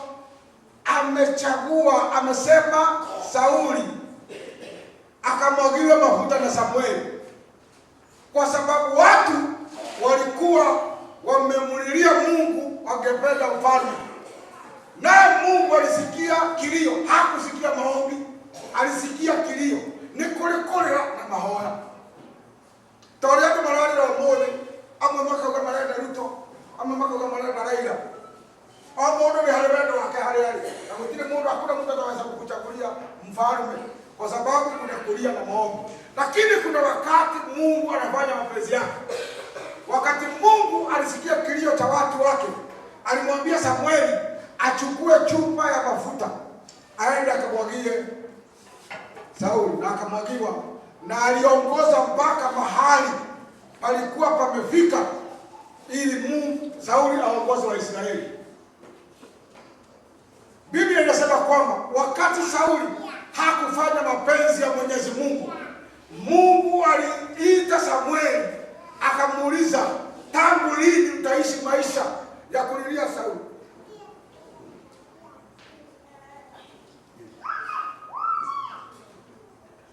Okay, mudurena ngali keyeje bikala tahasa na hadi rabeti no lela ni matundeke mama ya huko ni kwa mai tahasa tukayo kumbura. Sasa neno la Mungu nasema hivi, kuna wakati ulifika mwisho wa Mungu na Sauli.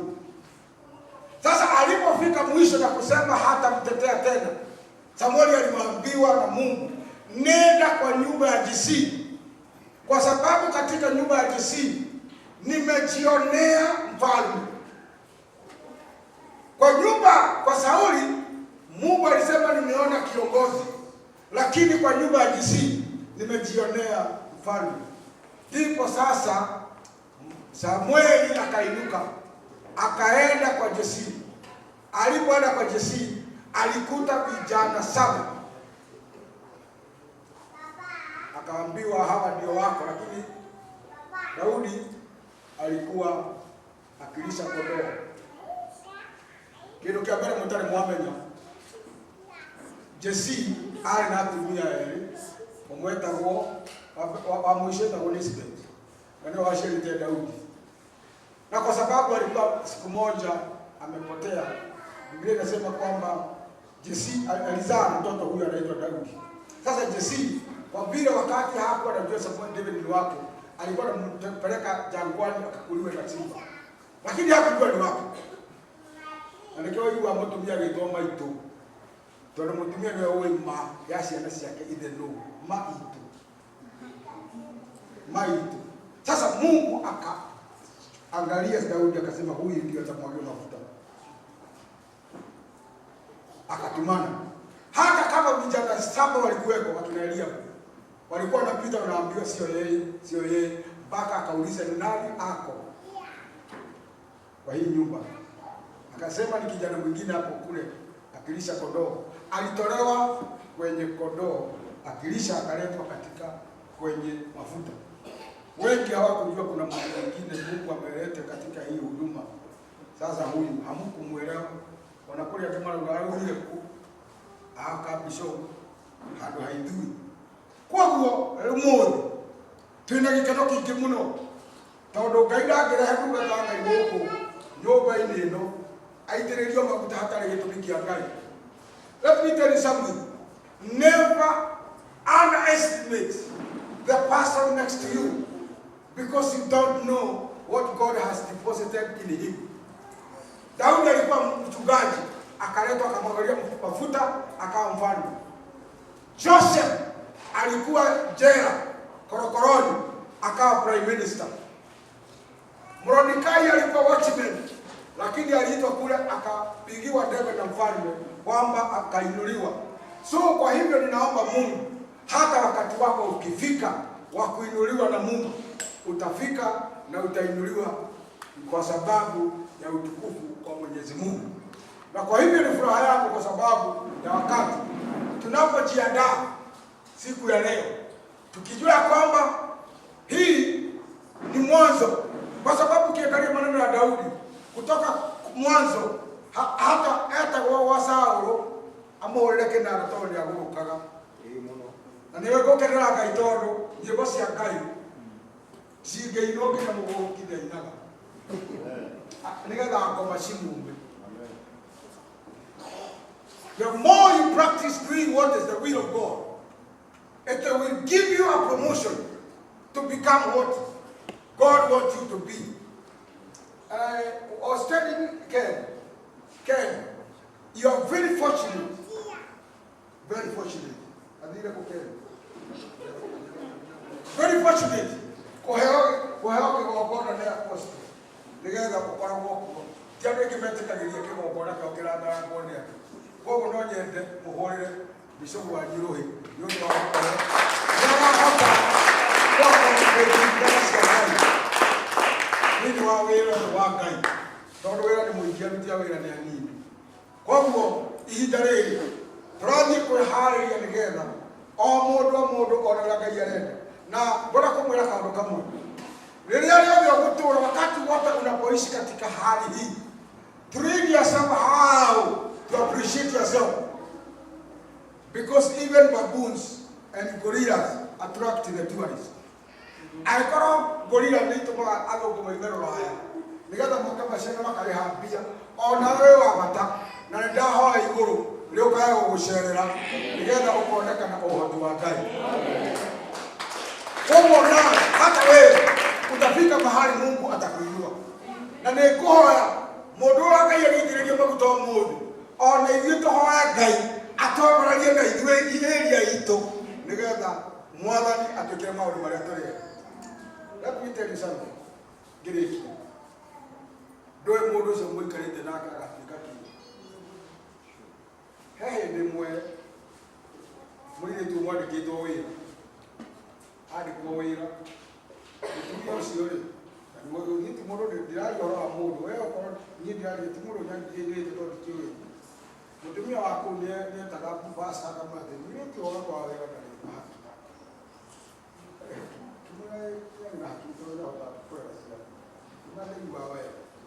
no mũirĩtu ũcio aikarĩte na roho ĩyo ti yake ya wĩra ũrĩa arenda mũthenya ũmwe rĩ o pastor wako ũcio wĩragwo atĩ ũyũ ndarĩ hakuhĩ ũkĩanĩrĩrwo atĩ pastor ũcio nĩarahĩkire mũirĩtu ũcio ndarĩ hakuhĩ. Rĩu thĩna warĩ kũmwĩra mũtumia ũyũ atĩrĩrĩ mũirĩtu wahikio nĩ pastor ĩtuo rĩu ũgatumia othe matigwo ĩrĩndĩ ũkoragwo ho na nini. Rĩu akĩrigwo atĩrĩ egũikara mũikarĩre ũrĩkũ angĩkorwo nĩ arĩa atagwo nĩ ũrĩa. Koguo mũndũ ũcio mũriganĩtie muhenga gĩgĩtio no kamwenda no kamũtĩa tondũ rũciũ agatuĩka Eliabu monaga David kakamũrũ useless kera goka gwĩtĩithia alikuwa watu wanasema yeye amekuja kujionyesha, lakini kumbe Mungu alikuwa na point. May God point you at his work, because his work is much than what we believe. Kwa hivyo, kwa sababu ya wakati nitamsimamisha, tutasimama zote juu, tutasimama zote juu tuweze kukaribisha askofu aingie moja kwa moja. Ngaramenda sera tunapata kitu hota ukihura makofi rokili doimba hii kora twakuinua Bwana niwe Bwana,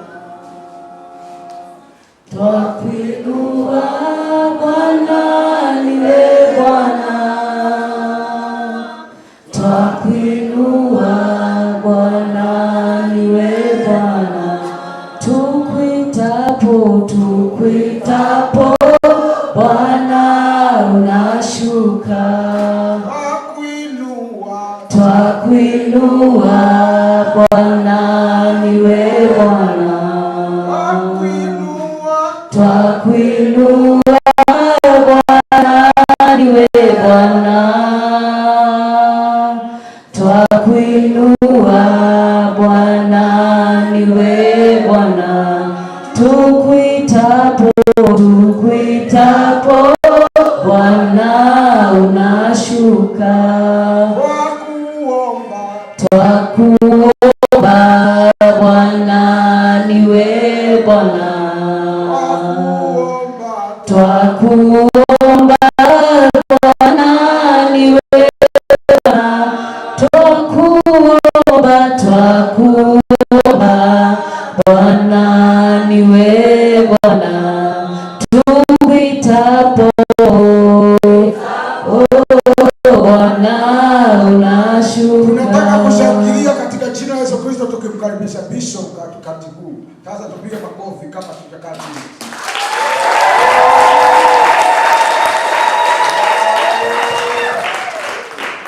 Amen. Sikisema ukae chini, simama vizuri, hata kama uko na mtoto simama. Yes, hata kama uko na mtoto simama. Mwe haki waamini, hata kama una mtoto simama sasa. Bwana asifiwe. Bwana sio wa kudapo na wagia. Na watu wa wote wenye kuigagira muongo. Nataka tushangilie Yesu wenye wana watoto, tushangilie kwa midomo. Yes, Pastor Kilenja nataka ukuje sasa ndio tu. Huyo ni pastor wetu wa kanisa la Thika. Tumesalimiwa na mke wake akatuambia yuko jiani.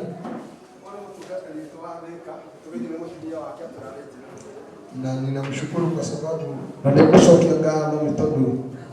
kwa ile miaka yote amenitafsiria. Hao miaka yote hapo akidaulira. Anasemaga vile nimesema. Bwana asifiwe. Amen. Ninampenda sana.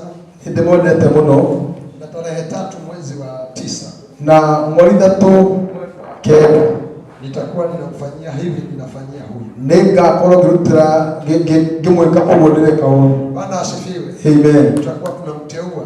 Nitwako tukimwamula tumuingisha katika ofisi ya Reverend. Ndio tumtwe Reverend. Bwana Yesu asifiwe. Amen. Mutigora huyu. Amen. Amen. Amen. Bwana Yesu asifiwe. Amen. Hebu pigia Yesu sasa makofi mazuri. Muona Yesu mwenyewe. Asante. Thank you. Kama kuna watu nje sasa waingie ndani. Aikona kuna ndo mareja ndio magira veini kwa sababu tunataka kuingia kwa ibada. Asante sana Bishop. Nitaona ibada tuingie ndio igongoni. Thank you mno Bishop for being in pulpit for 40 years. Nitaona wako wekigongoni ndio bwana. And thank God because that is siongei hapo. Anakushokia gava kwa ajili ya mwana wangu. Being 40 years in the altar. Kukoroi ikiwa na miaka 40 ni miaka yako. Kuna kitu hapo. Wacha nisiongee hapo. Bwana asifiwe. Amen. Thank God. One day I will stand and say, I am 100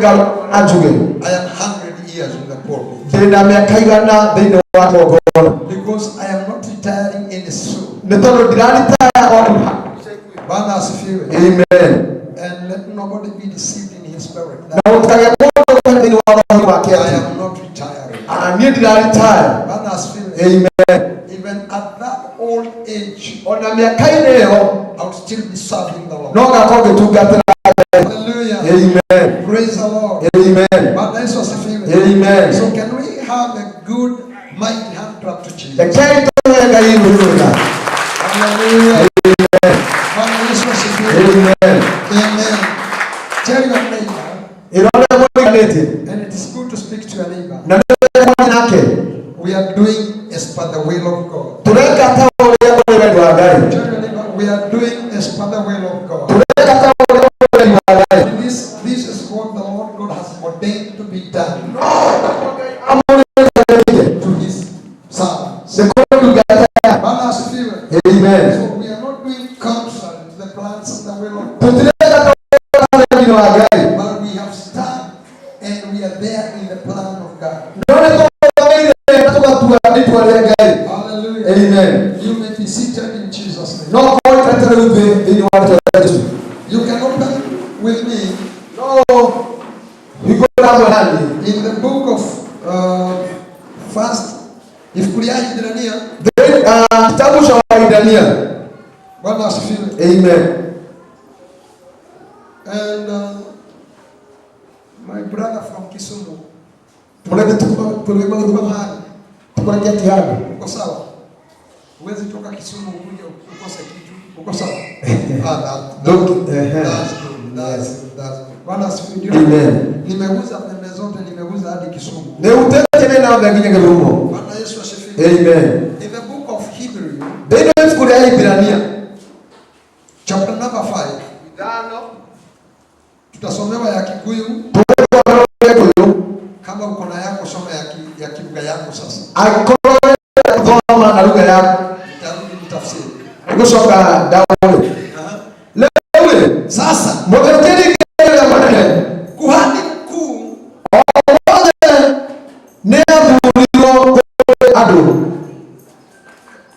muthĩnjĩri Ngai ũrĩa mũnene o wothe achaguliwe kutoka kwa watu weka koma.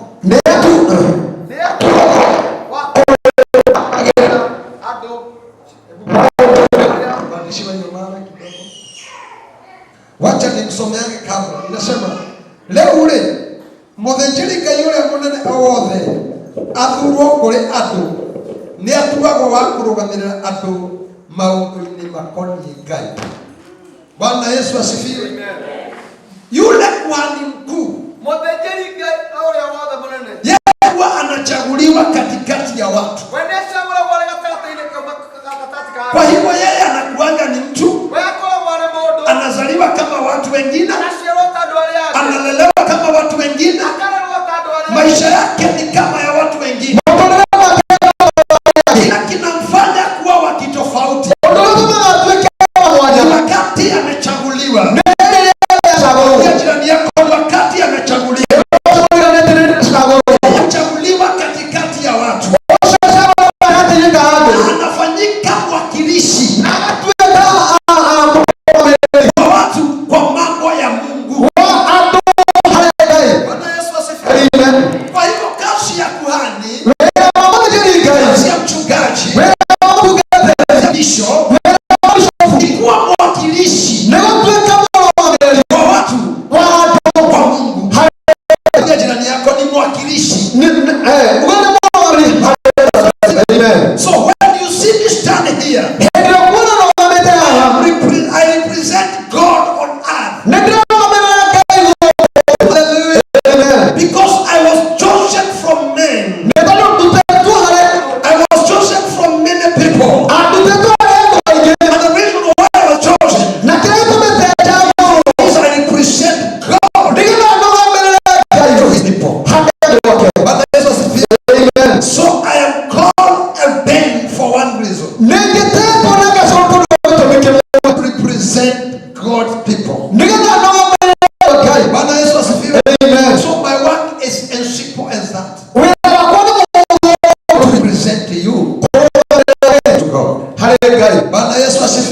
Amen. And that's why the Bible says, Na no any priest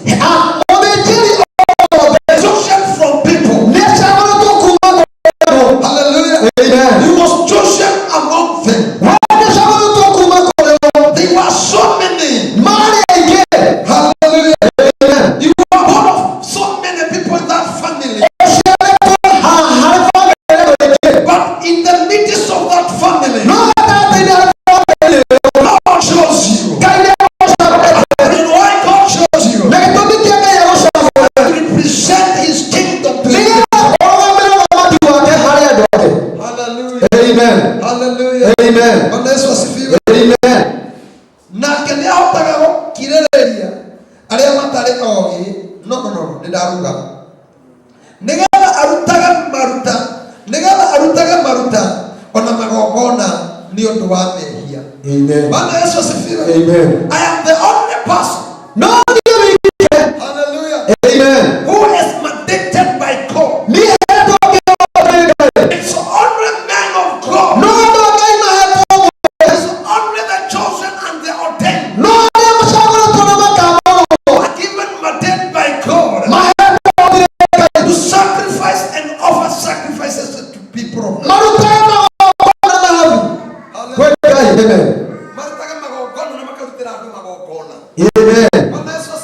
Amen. It is only we. No, This is not the swearing in of a president. This is a different thing. In the office that we are going to take our brother today, the greatest office. And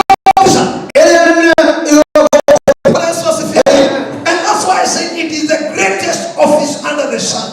And that's why even the kings consult men of God. Amen. Their sacrifices are done by men of God. I'm saying the sacrifices of the kings. They can rule, but they cannot offer sacrifices. Hallelujah. Amen. Amen. No mother make. No mother make na mother ne pio. No magokona makinya. Lakini kifika wakati kwa Makuletwa na makamuri wa magokona. wameteuliwa kwa madhabahu. Bwana Yesu asifiwe. Amen. Hallelujah. Amen. Praise the Lord. Amen. And that is the greatest task. Na hiyo ndio jukumu that is bestowed upon us. Bwana asifiwe. Amen. So our constitution that we are mandated to uphold, that is the word of God. Basi katiba ama ratiba yote tumepewa neno la Mungu. Bwana asifiwe. Amen. We have no option. Hakuna jambo lingine. This is not a voluntary. Basi hii sio bwana anyone who is called by God, like should protect and uphold the greatest constitution of the earth, and it is the word of God.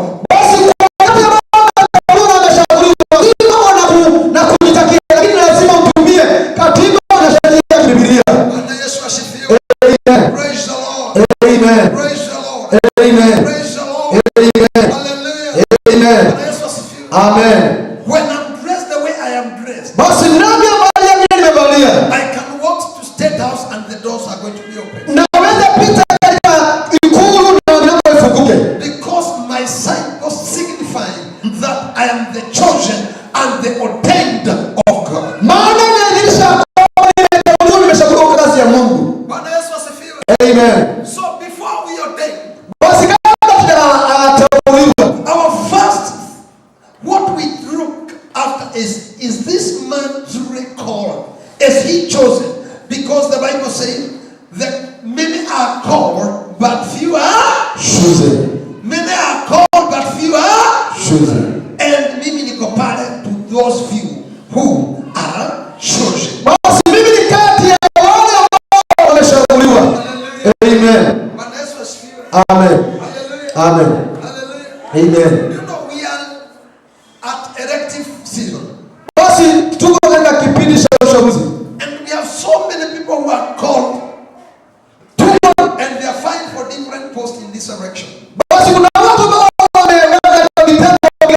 uchaguzi huu. But only few who will be chosen. Lakini wachache sana watachaguliwa. And when they will be chosen, Na wakati watakapochaguliwa, they will become. lazima watatumikiwa. Today they are not yet. Leo bado. Bwana Yesu asifiwe. Amen. Even though they are called, hata kama wameitwa, they are not yet. basi hawajakamilika. And that's why they all manifestos. Basi ndiposa kila mmoja na zile mambo they are called. Amana wameitwa. But nine only few who are going to be chosen among many who are called. So we are few among the many who are chosen. Lakini itakayomaanisha kwamba wale ambao maana sisi ni kati ya wale wachache ambao wameshaguliwa. Na todoshio ni afataletio. We mwene ni atakikage. Sorry, nake ni ahotaga gukirĩrĩria arĩa matarĩ ũgĩ na arĩa mahĩtagia ahoreire. Kuona atĩ we mwene ni atangĩkaga nĩ kwaga hinya, na tondũ ũcio nĩ abataire nĩ kũrutaga horo hiũ nĩ ũndũ wa mehia make we mwene. Bwana Yesu asifiwe. Amen. I am not presenting to you an angel. Basi sileti kwa malaika. And that's why the church, we are messing up. Na ndiposa kanisa tu wakati mwingine tunapitana. And that's what I was speaking about last Sunday. Hivyo ndivyo nilikuwa Jumapili iliyopita. He's a human being. Basi ni mwanadamu. Tell your neighbor he is a human being. Sema ni mwanadamu. Hallelujah. Amen. He is a human being. Basi ni mwanadamu. And once an Englishman said, a man is to err. Basi kama vile anasema kwa mfungo mwanadamu ni kuasi. Bwana Yesu asifiwe. You can expect that the river like kama utumoze ukonaga nemega. Usitarajie kana kila jambo linakufurahisha. Unajua tunapitianga challenges nyingi sana sisi wachungaji. Bwana Yesu asifiwe. Amen. Hallelujah. Amen. Kwa sababu Bwana ukora kwa ujira ukamenda stage wewe bado matuweka nemo uji. Basi unaweza sikia mchungaji amesimama kwa stage mpaka anauliza, "Je, huyu mchungaji?" Bwana Yesu asifiwe. Amen. Ukora kwa ujira kwa gora na nemo uji. Basi unakuta mchungaji katika alfani na ni mhubiri. He was chosen among you. Basi ameshauriwa katikati yenu. So when the mortal, yeye ni mwanadamu. Mwambie mwenzako mwanadamu ni mwanadamu. Mimi ni mwanadamu. Basi mwambie mchungaji askofu ni mtu. Basi nikanyanga kitu kidole hivi. Anaogopa ndio yake kuondea. Amen. Basi baada ya basi ndio natoa mabiu ya patanisho. Amen. Amen. Basi wakati atakapopata katika jambo ambalo tunaishi kabla tutamhukumu na kumwingia. Amen. Amen. Unajua, hebu mtu anifungulie 1 Corinthians 9:13. Mungu alikuwa yako lipo amene kenda ikomeleza tu.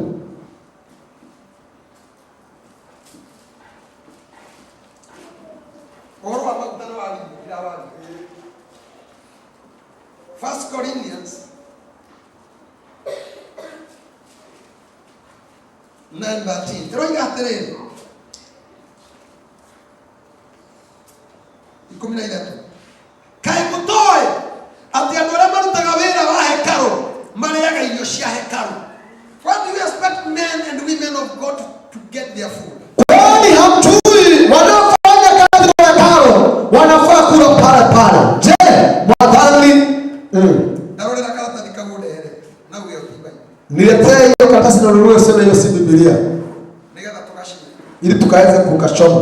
Nigetha mweke ishuje ni thijiri. Ili pitishwa fungu na wachungaji.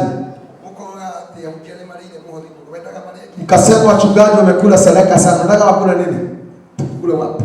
Bwana asifiwe. Amen. La nuera kwamba haiko kwenye Biblia. Kai mutoe. Je, hamjui? Aliyotaka wera wa hekalu baliaga irio cia hekalu. Wafanya kazi kwa hekalu wakula pale. Na arĩa maikaragia wĩra wa kĩgongona onao marĩ na igai rĩao rĩa indo cia kĩgongona. Basi wale wanaofanya kazi kwa wao basi wako na ulipa pale. Nake Mwathani no athanĩte nĩ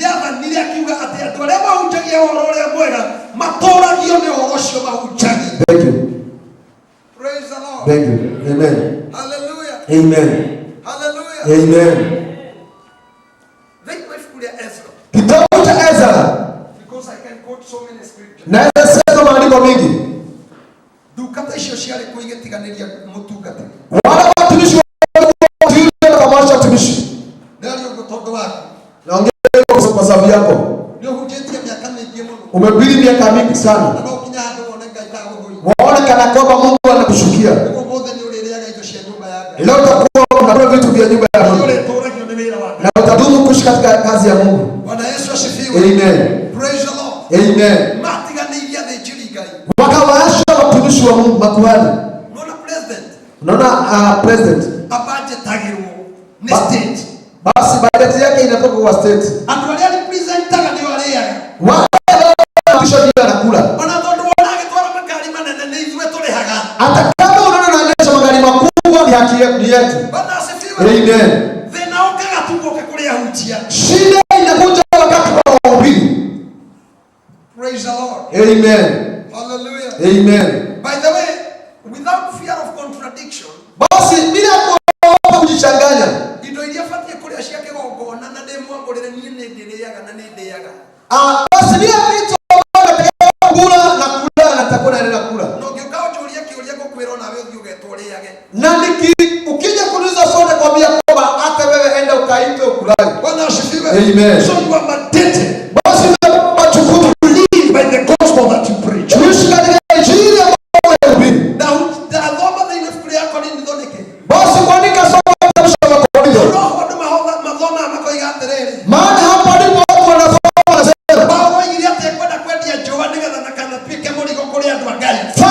Paulo anasema kwamba ndauza ngozi nisiyo mzigo kwa watu wa Mungu. Ona nini ndio biashara iria ndutaga. Hata mimi nina biashara zangu ninafanya. Bwana asifiwe. Amen. Basi itiragiria gũkorwo mũthĩnjĩri Ngai. Anaitendezia kwa kuhani wa Mungu. So as much as you will be in business field, inavyozidi katika huduma ka biashara zako, ukikaa kurutira andũ aya magongona kũrĩa indo cia andũ aya nĩ wa mathĩnia na nĩ mathĩna. Basi kama hutakuwa vitu vya hawa, basi unaelekeza katika shida. Praise the Lord. Amen. Hallelujah. Amen. Bũrũri mũgima ũkĩihũrwo nĩ roho wako, andũ makĩrwara mũrimũ wa kũharwo. Thiĩ thoma ya Ezra. Yes, kwenye kitabu cha Ezra watu wakawa na ugonjwa wa kuhara. Mũrimũ wa kũharwo, andũ othe makĩharwo. Ugonjwa wa kuhara, watu wote wakahara. Magĩthiĩ makĩũria Ngai, thĩna ũyũ nĩ ũrĩkũ? Kaenda wakauliza Mungu, je, hii ni shida gani? Ngai ameenire atĩrĩrĩ. Basi Mungu akawaambia, cokiai athĩnjĩri akwa harĩa magĩrĩire. Rudisheni watumishi wa mabwana mahali wanafaa. Muone kana mũrimũ ndũkwehe. Muone kana kwamba Bwana Yesu asifiwe. Amen. Ndũkanakene mũno atĩ Bishop Kelly akiuga gũkũ atĩ magũrũ kayole. Usifurahie sana wakati askofu anatoka mahali hapa ndio Mungu kayole. Mũragie kana ena tigiti wa kũmũinũkia. Muulize kama ako na fare ya kurudisha nyumbani. Wewe thi magũrũ meinuke na ngari. Afadhali yeye aende mguu na gari wewe mguu. Praise the Lord. Amen. Niguo hau. Hallelujah. Amen. Because tutirĩthomaga mĩhari ĩmwe tũgatigemo. Hatutakuwa tunashiriki kwenye sehemu moja after. Nawe tuike mwĩhokeku kũrĩ Ngai. Na wewe uwe mwaminifu mbele zake Mungu. Tondũ twaugire wehĩta mwĩhĩtwo ũkoniĩ Ngai. Basi ukiapa kiapo unapata na Mungu. Menyagĩrĩra wega ndũkanericwo. Basi chunga sana usije ukaidi. Tuika mwĩhokeku. Kuwa mwaminifu. Ta Ibrahimu. Kama Abrahamu. Erire Ngai nĩ ekũmũhe mwana. Basi alimwambia Abrahamu akamwambia basi baada ya kutolewa anaomba kupatia Mungu. Bwana Yesu asifiwe. Amen. There are so many people meragĩra Ngai ũndũ. Kuna watu ambao wanailia Mungu vitu na mamwĩrĩra na baadaye wakimwailia hawatatimiza. Hallelujah. Amen. Bwana Yesu asifiwe. Amen. Ũndũ ũcio mwingine ndĩrenda tũthome na ihenya na mari ndĩraingĩra kĩamũro-inĩ. Basi nimeingia katika kutawaza na rĩu na sasa ndĩrenda ndeherwo bishop hapa. Nikipenda askofu mmoja hapa mlete msukani. Ũhoro wa gũitanĩrĩria maguta nĩ tũgũthoma mĩhari ĩyo tũgĩitanĩrĩria maguta. Basi kwa baada ya kumwagilia mafuta tutasoma yale ile mistari tukimwagilia mafuta. Bwana Yesu asifiwe. Amen. ningwenda oke na guku mbere. Ningependa kuja pande hii ya mbele. Na ningwenda kanisa muthikiririe. Ningependa kanisa msikize. Bwana Yesu asifiwe. Amen. Nigetha mukamuria uria ngumwira. Ili muulize siku moja nitakamwambia.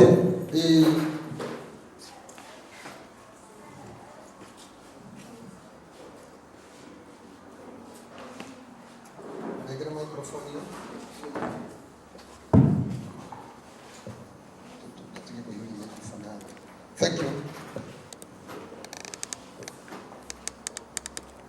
Na kabla niendelee, Bishop, Archbishop,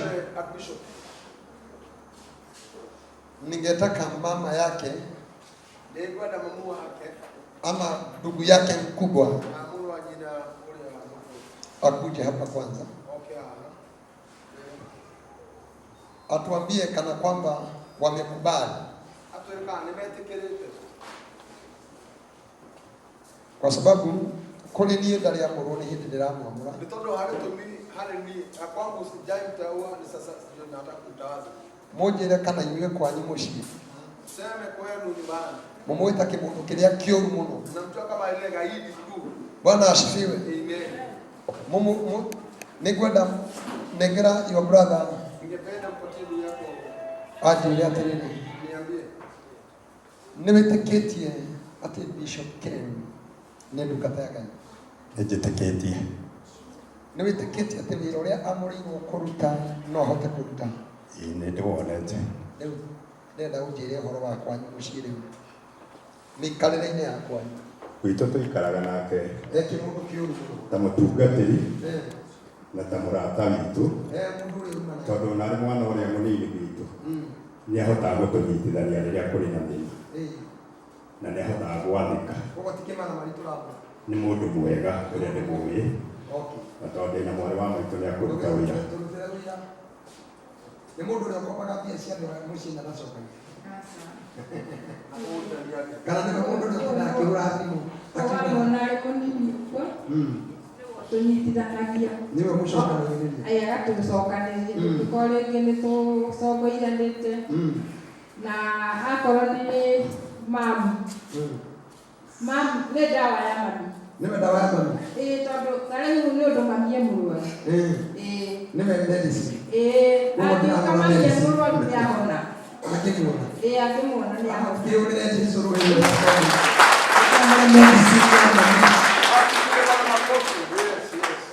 thank you. Na no mũhote kũmwoya mũnengerere Archbishop rĩu mũmũneane kĩgongona-inĩ.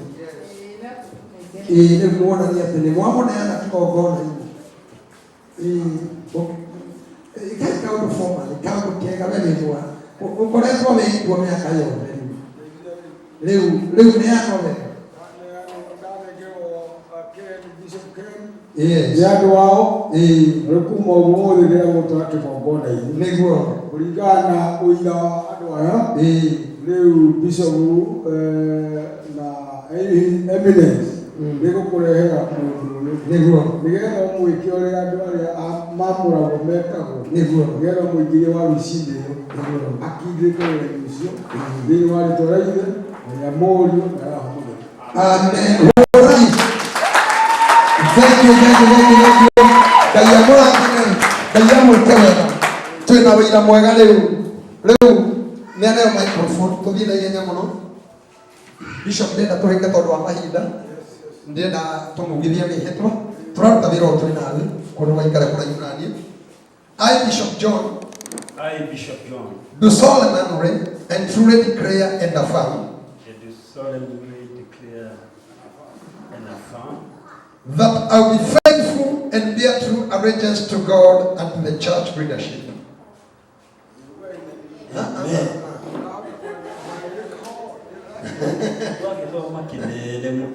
I, Bishop John, do solemnly and truly declare and affirm that I will be faithful and bear true allegiance to God and the church leadership So help me God. So help me God. Are you for real? No. You're not for real. Ndakuria niä Bishop Ken cokera na gĩtũma kĩguni. Niĩ Bishop Ken nĩndeta mbere ya andũ. Nĩndehĩta mbere yaku. I Bishop John do solemnly and truly declare nĩndeta na ndoimbũra atĩrĩrĩ nĩngũtuĩka mwĩhokeku na nĩngũkorwo na nĩngũrũgamĩrĩra nama na nĩngũtĩa na nyende na njathĩkĩre kanitha na ũtongoria wa kanitha na wĩ mũthomu na ndigũthoma rĩngĩ na Gĩkũyũ. I'm thought. Okay. Mama hau. Mweno igere tuishike ni ndia ngomera. Yeah. Yes, gigi. I Bishop John Marifa Mwangi will not by any chance from this day from this day I will be faithful and obedient to the church and the apostle. I will not by any chance do any harm to the church and the church leadership, but I will help them retain and defend the integrity of our church. Can you swear that? I can. Before God? Yes. So may God help me. So help me God. So help me God. I swear that I will work together with the other ministers and will follow the discipline of the church. So help me God. I will serve God in and out of season, and I promise and swear to bring revival in the church. So help me God. I promise before God and church leadership that I will dedicate and devote myself to the work of the ministry without fear or favor. And I do swear that I will be of great benefit to the church and the entire churches of the Living Sacrifice ministry. So help me God. Amen. Bwana Yesu asifiwe.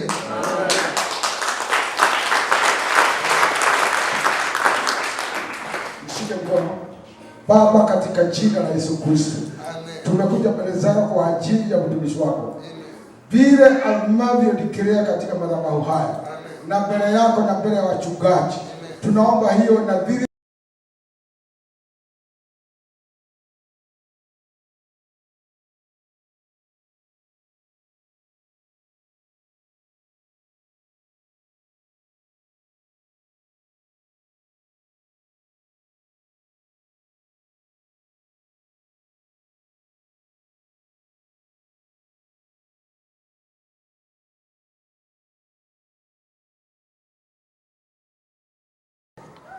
angĩkarĩũka ũguo nĩguo twahoya na twĩtĩkanĩria tũrĩ athĩnjĩri thĩinĩ wa rĩtwa rĩaku Ngai na Mũriũ na Roho nĩtuge amen. Thank you. I Bishop Ken. Now I am ready to answer the following questions. Are you ready? I am ready. Will thou teach both the word? Will thou teach both by word and example for the people whom you have been ordained to serve? And are you going to teach the word through the understanding of the Holy Spirit? Yes, I will. So help me God. Are you going to protect and uphold the constitution of the church and its leadership, and also swear before God and congregation that you will personally treat yourself with respect and dignity to young and old, and you will be the role model to all? Yes, I will, and may God help me. Do you swear before God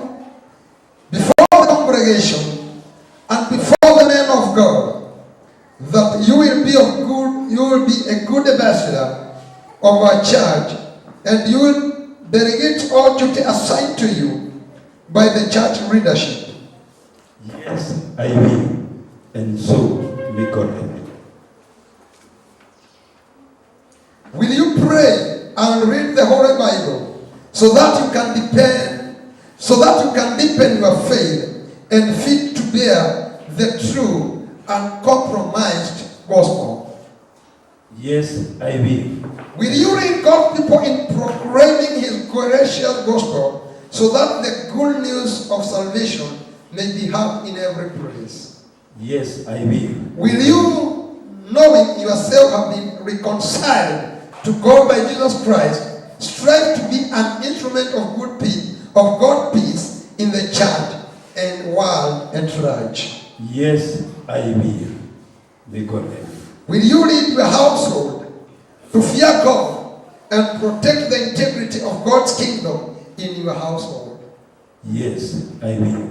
Will you work with your fellow servant for the sake of kingdom enlargement? Yes, I will. Will you encourage people to love the church and support ministry through prayer and contribution? Yes, I will. Baba, katika jina la Yesu Kristo, tumeingia katika nadhiri ya pili na ndugu yetu ama mchungaji amekubali kwamba hayo atatimiza mbele yako, mbele ya malaika, mbele yetu sisi na hata ulimwengu wa shirika walio hapa. Tunaomba kwamba hiyo itatimizika kwa ajili ya upendo wako, katika jina la Baba na la Mwana na la Mtakatifu tumeomba.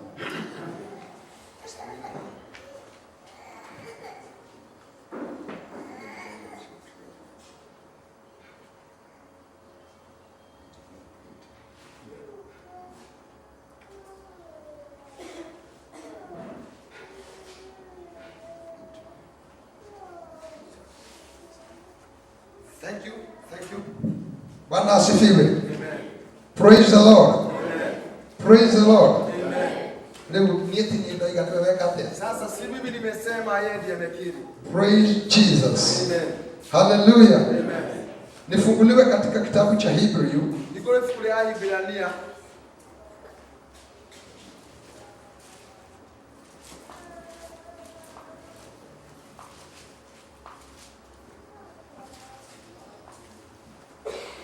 Thank you. Thank you. We are consulting because we want to work together. Praise the Lord. Amen. Hallelujah. Yes. Ule hapo mmoja gani? Rudi na rudi jameno mimi tulie maru. Rudi tulie maru tumia ngara. Moto ndio imagana hii guru wangai doi mara kwa dai kwa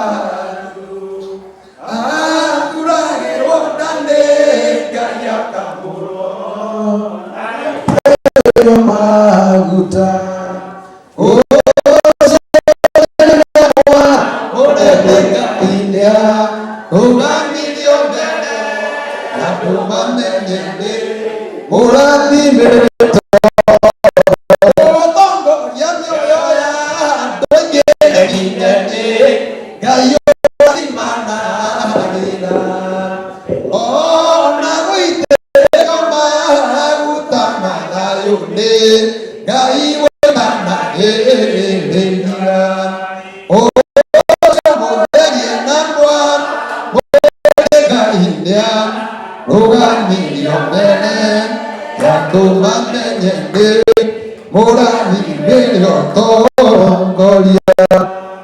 Leviticus 8. Basi kitabu cha Leviticus mambo ya Lawi 8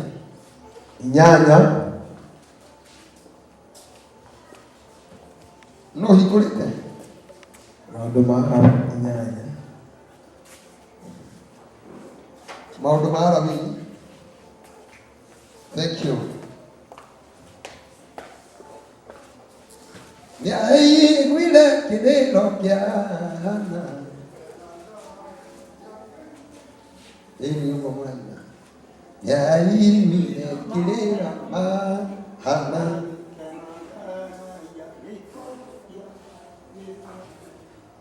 Aroiga ati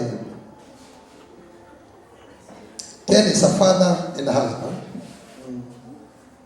Ken ni ithe wa ciana na ni muthuri wa mundu. And we have his wife in the church. Na tuna mutumia wake thini wa kigongona. And he has been a very good lady in the church. Na ni akoretwo ari mutongoria thini wa kanitha. Praise the Lord. Amen.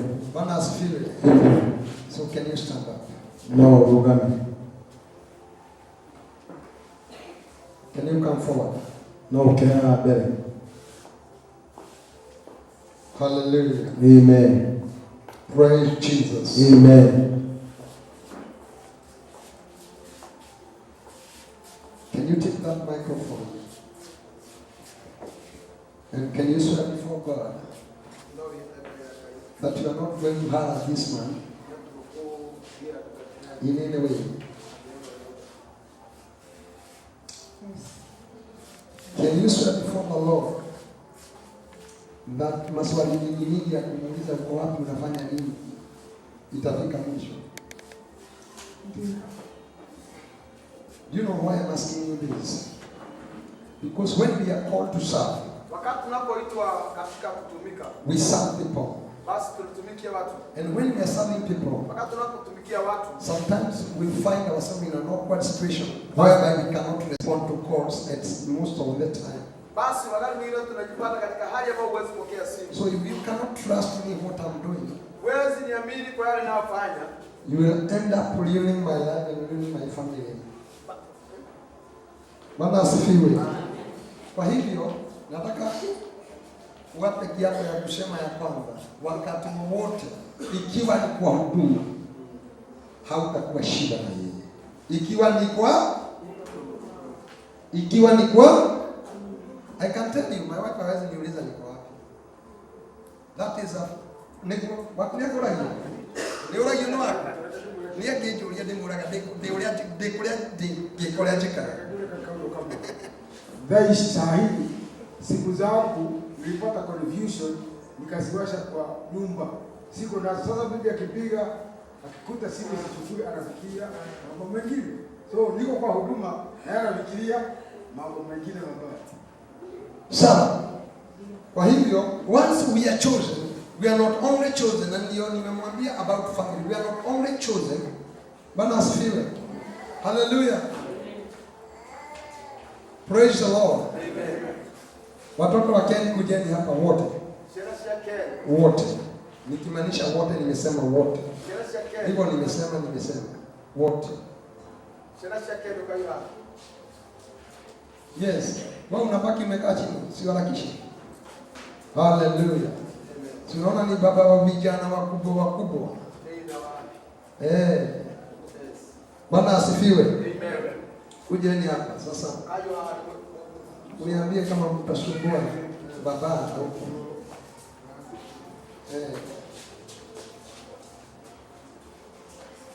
yes, mtakuwa mnasumbua baba akiwa kwa huduma. Nani mkubwa? Nataka kuongea mkubwa. Wewe ndiye mkubwa. Sema unaitwa nani? Bera. Do you believe and trust in your father? Son. Do you believe that he is a servant of God? Son. Can you affirm to us today that utaongoza watoto wenu kumheshimu kama mtumishi wa Mungu? Hata wao wenyewe wanajua. Hata wao wenyewe wanajua. Kwa hivyo hamna shida na yeye. Tuendelee. Hapa kimenga. Asante. Wapigieni makofi. Yes. Bwana Yesu asifiwe. Wewe usiende. Piga magoti hapa kando yake.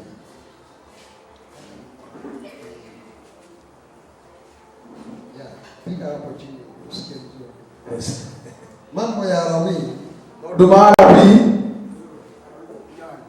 Lawi nani? Inyanya bwana. Anza mstari wa 4.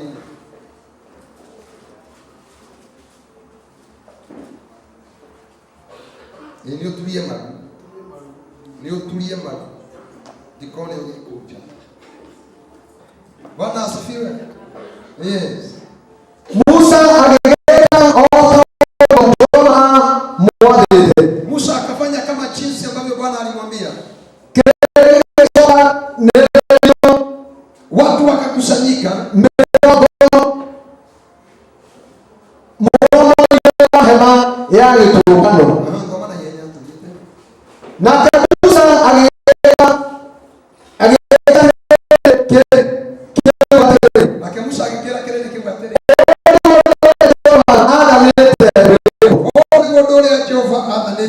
na Musa agigitwara Haroni na ariũ ake hau. Nake Musa agigitwara Haroni na ariũ ake hau, akĩmathambia na maĩ, agĩcoka akĩmũhumba kanjũ na akĩmũhumba mwĩhotoro. Tũgwĩka ũguo na akĩmũhumba nguo ndaya, akĩmũhumba nguo ĩrĩa ndaya, akĩmwĩkĩra ebodi, ningĩ akĩmũhumba mwĩnyitio ũrĩa nĩtio wega na ebodi. Ũcio nĩ ũhoro wa nguo, koguo nĩ mũkũmenya mũndũ nĩ ehumbagwo haha. Akĩmũhumba naguo, ningĩ akĩmwĩkĩra gakuo ga gĩthũri, nako gakuo ga gĩthũri agĩgekĩra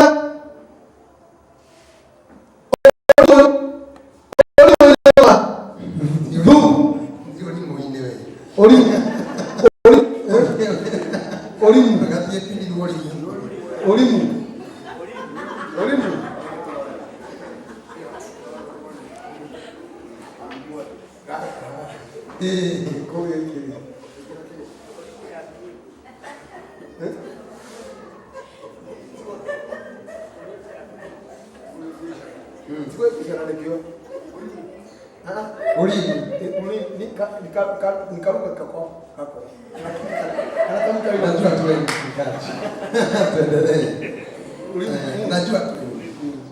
Yes. Endelea. Nenda kunyama mafuta.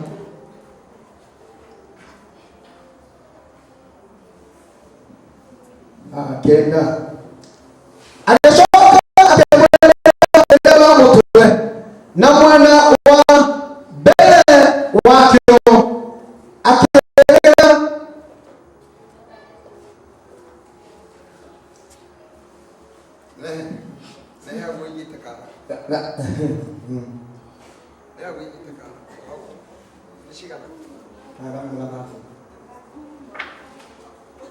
nake Musa agĩkĩoya akĩthomera mũhari wa 10.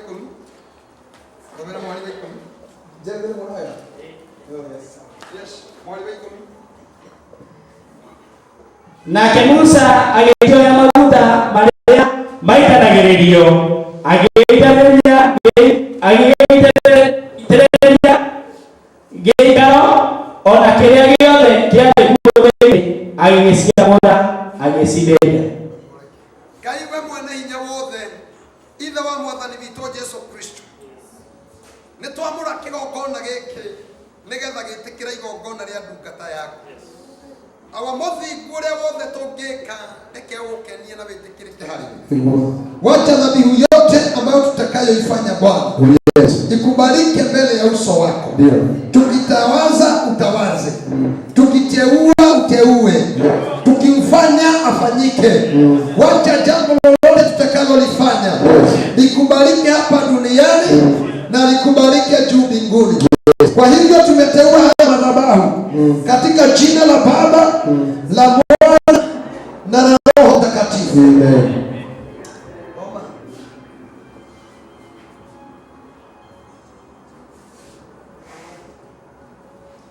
Ningĩ agĩitĩrĩria Haroni maguta marĩa maitanagĩrĩrio mũtwe nĩguo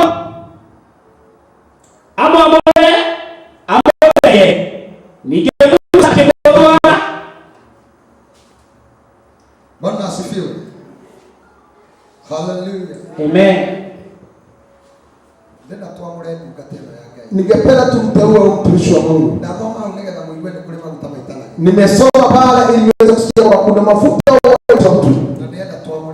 Na tuteue sasa. Tumiamulire wira wa Ngai. Tutenge katika kazi ya Bwana. Na leo nenda tuhoe. Na ndio tuombe sasa. Lile ni igongona. Maana hii ni dhabihu. No ndi hoe turugame na igongona. Ningeomba tusimame juu. Zote. Ningeomba Bishop Brown atuhoere Ngai. Ili Bishop Brown tuombe mbele za Mungu. Alikia kuhoya na ndini muitiririe mafuta. Akimaliza kuomba nami nimwagilie mafuta. Nigenda tuhota kujiwe. Ili tuweze kuendelea mbele. Bwana Yesu asifiwe. Amen. Hallelujah. Amen. Hallelujah. Amen. Hebu changamka kidogo. Ili na derero kawega. Diposha tufanye hii dhabihu. Ndio tutaigongona leo. Baba, katika jina la Yesu Kristo, kwa mapenzi yako na nguvu zako, yes, kama vile neno lako limesomwa kwamba Musa alimleta Harun na akamwagia mafuta. Sasa tunaenda kufanya hivi. Hawa watu tulioko hapo nao tunaomba watawaza nao, yes, ili wawe watakatifu katika maisha yao, na utawaze ndugu wetu Bwana, yes, ili mafuta hii atakayomwagiwa itakuwa ya kufanya kazi, yes, itakuwa ya kumwonyesha njia, kwa sababu atakayebarikiwa atabarikiwa, yes, atakayewainua watainuliwa, yes, watakayofunguliwa watafunguka, ndio, na wale ambao ni maskini watakuwa na utajiri. Yes. Sasa anamwagiwa mafuta, anawekwa wakfu na kutenganishwa na watu wengine. Yes. Ninaomba nikijua kwamba utafanya hivyo katika jina la Baba na la Mwana na Mtakatifu tunaomba. Amen. Ngai nyamuriro uyu. Mwathani nyamuriro uyu. Yes. Ndingihota kwambura utamurire. Siwezi. Ngai reke maguta maya moka iguru riake. Kama alikuwa amekataliwa akubariki. Mahali hangesimama asimame. Asimame. Mahali hangeongea aongee. Aongee. Kile ambacho hangepata akipate. Kubali hangeenda aende. Aende. Wale walimlaani walaaniwe. Walaaniwe. Wale walimdharau wazushwe. Oh yes. Bwana ninatangaza ya kwamba Matangazo. nikimimina mafuta juu yake. Yes. Yataondoa ufukara. Yataondoa mashida. Yes. Yataondoa majuto. Yes. Yataondoa kudharauliwa. Mafuta yako Bwana. Yes. Yanainua mtu. Yanainua. Natangaza mchana wa leo. Yes. Ya kwamba huyu atainuliwa. Huyu atasimama. Yes. Huyu atastahimili. Baba Mungu wangu. Yes. Kile ambacho walisema hatakuwa. Natangaza hatakuwa. Natangaza hatakuwa. Natangaza hatakuwa. Natangaza hatakuwa. Atakuwa. Natangaza hatakuwa. Atakuwa. Natangaza hatakuwa. Atakuwa. Natangaza hatakuwa. Atakuwa. Natangaza hatakuwa. Atakuwa. Natangaza hatakuwa. Atakuwa. Bwana Mungu wangu. Yes. Nimeteua haya masikio. Yawe yanakusikia. Ndio. Matomaya makoirua. Na iguale. Maiguage jambo cia mucukani. Maiguage orua shaitani yogioka. Na maiguage rero kwaria na mushayo. Yes. Maiguage ukiaria na mugambo muceke. Ndio. Maiguage ukiaria na kigothoko. Yes. Maiguage rero kwaria. Yes. Matomaya ni maiguage. Ni maiguage. Ni maiguage. Ni maiguage. Mamuhikora leo. Yes. Mamuthenya womo. Ndio Bwana. Makoiguage ka. God. Eto inira kungaire. Orio na roho mutheru. Amen. Maitho maya Ngai makuonage. Makuone. Monaga wega waku. Niguo Ngai. Monaga moriro na matugi. Yes. Monaga ciama igekeka. Ndio. Mano na thena. Mano na ruo. Yes. Mano na kinyararo. Mano na kuhofio. Mano na uthinekania. Na unetamura. Na maitho ma mwere. Yes. Na maitho ma kiroho. Na ndama hikora. Yes. Ndama hikora. Yes. Ngai mahikora. Yes. Yesu mahikora. Yes. Eto inire kungaire morio. Na roho mutheru. Amen. Kanua gaka Ngai. Ndagekira kirumi na kirathi. Yes. Karathimaga kuria kurabatara kurathi. Niguo. Na gakaruma kuria kurabatara kurathi. Yes. Kiria gakaruma Ngai ugataka kiruneke. Kiria gakanyo kareke gekane. Kiraokanika. Kiria koiga gatweke gatweke. Yes.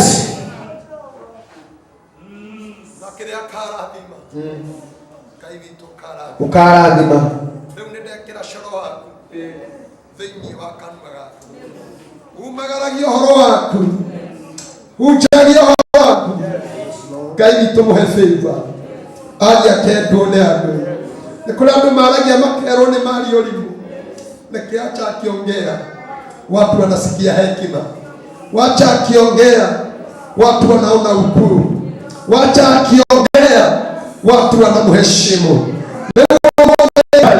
Ndamũra kanua gaka konekanagia na wana atoneka ekaria to na ukaragia ũgima na ukaragia wega waku eke kanua gaka kagĩkaria mbere ya thamaki ũkerwo mũndũ mũũgĩ nĩ aria mbere witũ, mũndũ wĩna ũtaũku na ũmenyo nĩ aria mbere witũ. Eke kanua gaka karagia ciugo ciĩna ũmenyo na ũtaũku thĩinĩ wa rĩĩtwa rĩa Jesũ. Amen.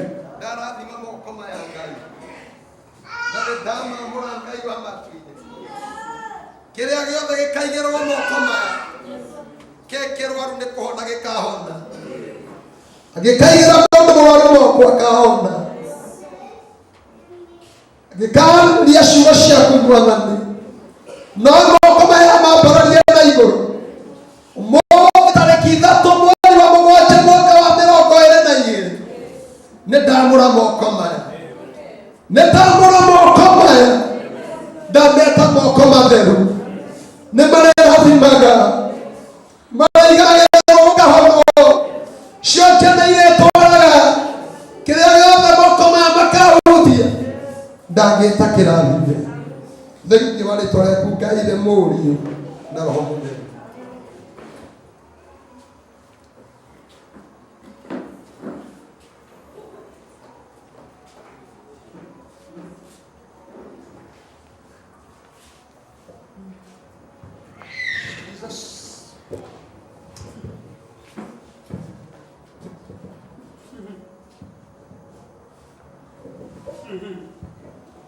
Ngai nĩ ndamũra magũrũ maya kũrĩa guothe magakinyanga akegwatĩra metĩkĩrĩke, angĩkaroga maũru-inĩ ũkania magũrũ make njĩra ya gwĩthara, ũkanareke magũrũ maya mamũtware mwanangĩko-inĩ, ũkanareke mamũtware ruo-inĩ, ũkanareke mamũtware thĩna-inĩ, ũkanareke mamũtware kĩrĩro-inĩ.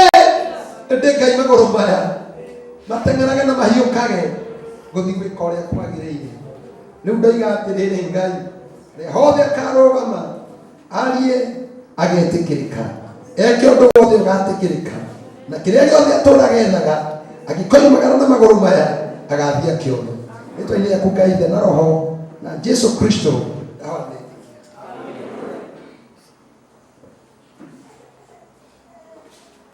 Bishop Ken, this day I ordain you. Nimekuteua katika ofisi ya bishop ukamtumikia Bwana kwa uaminifu na kwa uadilifu, kwa mtiifu na mnyenyekevu. Mungu atakuinua. Bishop Ken ndakwamũra ta bishop ũmũthĩ tarĩki 3 mweri wa 7 mwaka wa 2022 thĩinĩ wa rĩĩtwa rĩa Ngai Ithe, Ngai Mũriũ na Ngai Roho Mũtheru.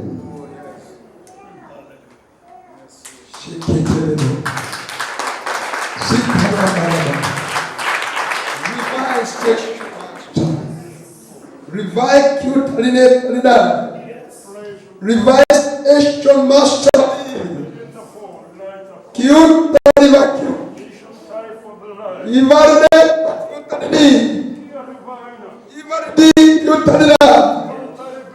First Action Master Riley Q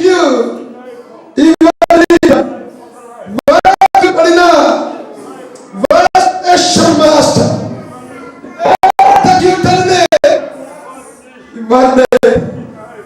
Ngai wale marembo ina wabali tochesho magutama matikana nyaro ole kamanyara ne nyara magutama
Baba, katika jina la Yesu Kristo, mfalme wa amani, nimemteua huyu msaidizi wake. Wakati Bwana atakuwa anamshikilia, amshikilie kwa upendo. Nimeongea ukuu wako Bwana katika hii familia. Nimeongea maelewano katika jina la Yesu. Wacha neno lako Bwana likapandwa ndani ya huyu mama. Wacha akawa mtumishi wako. Wacha akaheshimu mtumishi wako. Pia yeye mteua kama mtumishi kando ya mtumishi wako. Ndiposa wakati watakuwa wanahudumu Mungu, wanakuhudumu wewe Bwana, unajidhihirisha katika ile familia. Wacha watoto wao, wacha familia zao, watu wao wote, ukoo wao wote, majirani yao yote, wajue ya kwamba leo ni confirm na tumemtia wakfu huyu mama. In the name of the Father, the Son and the Holy Spirit. Baba, katika jina la Yesu Kristo mfalme wa amani, nalishukuru jina lako. There cannot be any successful ministry when the family is not united. I pray the unity of this family. Anything that can stand in between, I rebuke it, I curse it today. In the name of the Father. May they find joy. May you encourage them. May you give them hope and encouragement to press on and on and on. Father God, I pray that she become that woman of Proverbs 30, a noble and a wise woman. In the name of the Father, the Son, and the Holy Spirit. Amen. Amen. Pigeni Yesu makofi mazuri. Makofi mazuri, makofi mazuri. Nataka sasa afanyishe nguo na Bishop. Yes. Nataka tuende now the next session ya nguo. Nitaka kufanya the Bishop, I want to work together with him. Yes. Mwathani ndoka mbele ya kunundu wa nguo ici cigĩtwo haha. Hizi nguo zimetengenezwa na material zimetoka kwa watu wengine hawakuamini. Sasa kama vile ulimwambia Musa avalishe huyu Haruni nguo za kupendekeza, nguo ambazo zitampa heshima, nguo ambazo zitampa utukufu. Sasa hizi nguo na zikaweka wakfu kwamba zitakuwa takatifu. Atakapovaa nguo hizi akikuomba, ukiwa mbinguni utamsikia na utatimiza vile maombi yako iliyoko. Atakapovaa hii nguo, zozote anakusudia kufanya itakuwa kukubalika. Na ibariki leo katika jina la Baba, la Mwana na Roho Mtakatifu tumeomba. Amen. Sasa kabla Bishop amvishe mavazi, nilikuwa nataka tujue maana ya mavazi. Leviticus 21:10. Zoma na yenya. Na kemodo ya upeketa muthengeri ngai uria munene thĩinĩ wa riũ wa ithe o ũcio wĩkĩrĩirio maguta marĩa maitanagĩrĩrio mũtwe. Thikĩrĩria, na yeye yule, nataka msikize vizuri. Unaenda kwamba kumrugamia, kiambia kumrugamia. Thank you. Na maguta marĩa magĩrĩire ma igongona. Thank you, thank you, thank you. Tuko kwa Leviticus. Kwa nini tunawavalishanga watu nguo? Amen. Zoma. Ningĩ mũndũ ũrĩa ũtuĩkĩte mũthĩnjĩri Ngai ũrĩa mũnene. Kisha yule mtu ambaye ameteuliwa, sasa huyu ameshafanyika. Ambia jirani yako ameshafanyika. Yule ambaye ameteuliwa kwa Mungu mkuu, thĩinĩ wa ariũ a ithe, katika ndugu zake, ũcio wĩitĩrĩirio maguta marĩa maitanagĩrĩrio mũtwe. Huyo mwenye amemwagiliwa mafuta yenye anamwagiliwa kichwa, anateuliwa, nĩgetha ehumbage nguo cia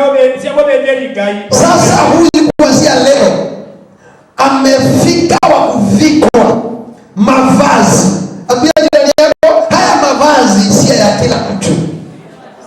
Hebu ambia jirani yako, haya mavazi sio ya kila mtu. Na ndio unaona mchungaji hana kama hii yangu, lakini atakuja. Hata wewe utakuja.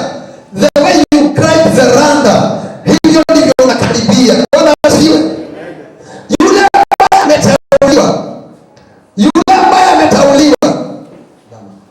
Yule ambaye ameteuliwa, ametiwa mafuta, akatiwa watu, huyo ndiye ana ruhusa ya kuvaa nguo. Ndio amerogo. Bwana asifiwe. Kemo harukia. Kemo harukia. Maganda hii wangai ndoi magakonda yekwa ando agura yeronda ya kamuro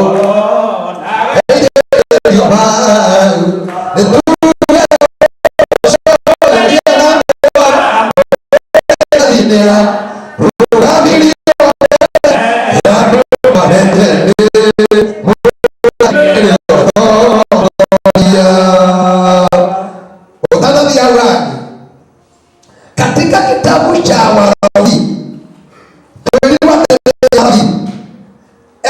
efodi guo ya githuri na by the way guo chini cia maundu meri ni cia kumuthakaria na kumunenehia. Bwana asifiwe.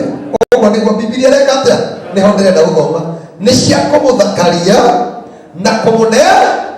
Riria wona mundu augite guo ici ni munene na ni muthaka. Bwana Yesu asifiwe. Ni alane ambia jirani yako sasa anakuwa mkubwa. Haleluya. Bwana asifiwe. Sasa anafanyika nini? Hata mfalme muthamaki anayewa nguo cia jeshi na rũhiũ. Hau nĩho tũmenyaga rĩu atiga gũkĩrĩka agatuĩka amri mkuu wa sasa, na yeye huyu ni amri mkuu wa majeshi ya duniani na ya mbinguni. Bila mbele lakini ya Zakaria ni the archbishop. Thomaga na nguo iria itumetwo wega ireriri, na nguo iria itumetwo wega ireriri, iyo ni thamba na tewani muhari wa 10 Exodus 31:10, na mavazi ambayo yameshonwa vizuri na ni ya kuvutia. Nguo iria itumetwo wega na ni ireriri, na nguo iria nyamure cia Haruni muthĩnjĩri Ngai, na nguo iria nyamure cia Haruni muthĩnjĩri Ngai, ona nguo cia ariũ ake iria marutaga wĩra wa muthĩnjĩri Ngai mehumbĩte. Ici nĩ cia andũ marutaga wĩra mehumbĩte. Bwana asifiwe. Na ndio unasikianga athĩnjĩri nĩ maramenya hĩndĩ ehumbaga. Ithe ndio mnanemea nguo tondũ nĩ cia wĩra. Cia wĩra wothĩnjĩri. Bwana asifiwe. Kwa hivyo kile ambacho huyu ndugu yangu amefanyiwa sasa, amenenepeshwa. Atakuwa anaongea na authority. Ni ndio iko kwa jela kana gethori na authority. Ni kwa neha. Bwana asifiwe. Ndio ndio ni wako.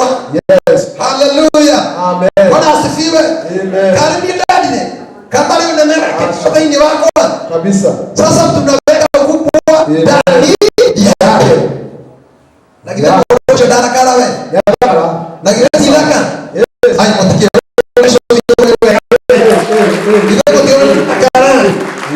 Hallelujah. Hallelujah. Bwana asifiwe. Bwana, katika jina la Yesu Kristo mfalme wa amani, haya mavazi ambayo amevikwa ndugu yangu ni ya kufanya kazi za huduma, za kufanya madhabihu. Sasa Bwana nimeteua tena na nimeteua haya mavazi, atakapoyavaa akitoa dhabihu lolote, lile dhabihu likubalike mbele zako ewe Bwana, mbele ya watu, mbele ya malaika, katika jina la Mungu Baba, Mwana na Roho Mtakatifu. Pigia Yesu makofi.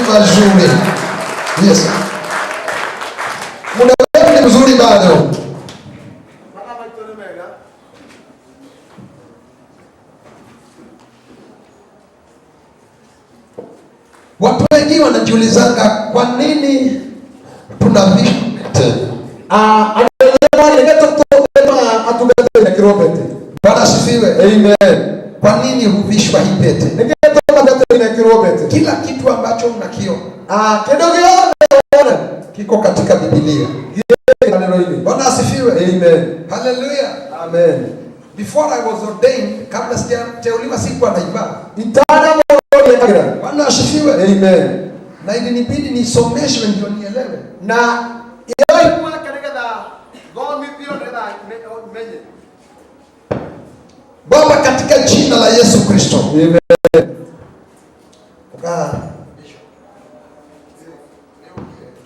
Yes.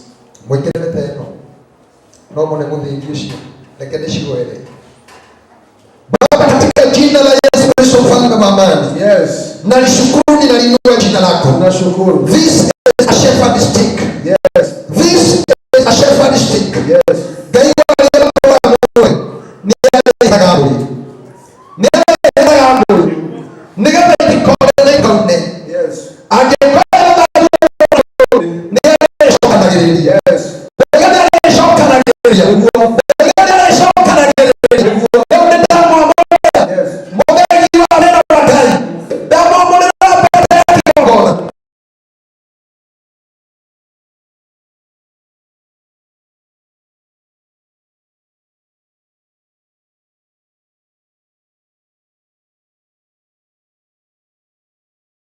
na ndibei kuheana mwate rĩu wahikĩra mwathani ndakũhumba mbete ĩno ya wĩra wa Ngai thĩinĩ wa rĩtwa rĩa Ithe na rĩa Mũriũ na rĩa Roho Mũtheru.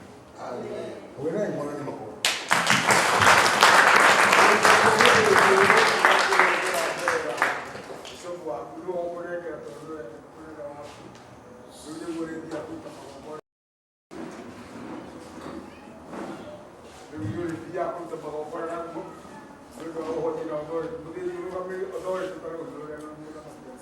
Bwana asifiwe. Bemwende mdhamaki ni anayeagwa asuri. Niliwaambia kwamba mfalme huwa anapatiwa upanga. Ogidi kule yake kwa yuri. Kia katika area wa Kikuyu. Muthuri yule wana ya muthigiri. Yule ambaye mzee anapatiwa hiyo. Utile mondonge waragia. Hakuna mwingine anaweza ongea. Bwana asifiwe. Amen. Utasikia akisema kwamba mimi ndio niko na mudhiri. Yeye anasema kwamba mimi ndiye mkubwa kuliko wengine. Basi hii ndio alama ya kuonesha ukubwa. Bwana asifiwe. Amen. And today, na kutoka leo, I present to you na ipatiana kwako this shepherd stick. Na basi hii fimbo la uchungaji kama ya kwamba unaenda. Bwana asifiwe. Amen. To do the work of God. Kufanya kazi ya Mungu. Bwana asifiwe. Amen. With authority. Kwa nguvu. With authority. Kwa mamlaka. Bwana asifiwe. Amen. Uoya hatiri. Uoga hapa hakuna. Bwana asifiwe. Amen. Uoya hatiri.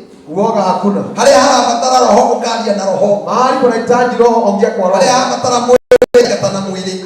Inahitajika mwili wafukuza kwa mwili. No fear in you from today. Hakuna uoga ndani yako tena. Na uogie. Na uniige. Yes, wacha tieno. Wengi. Gweno. Hali ya kuwa yuma. Kana ni wewe. Tiwe hena kofia ya gweno.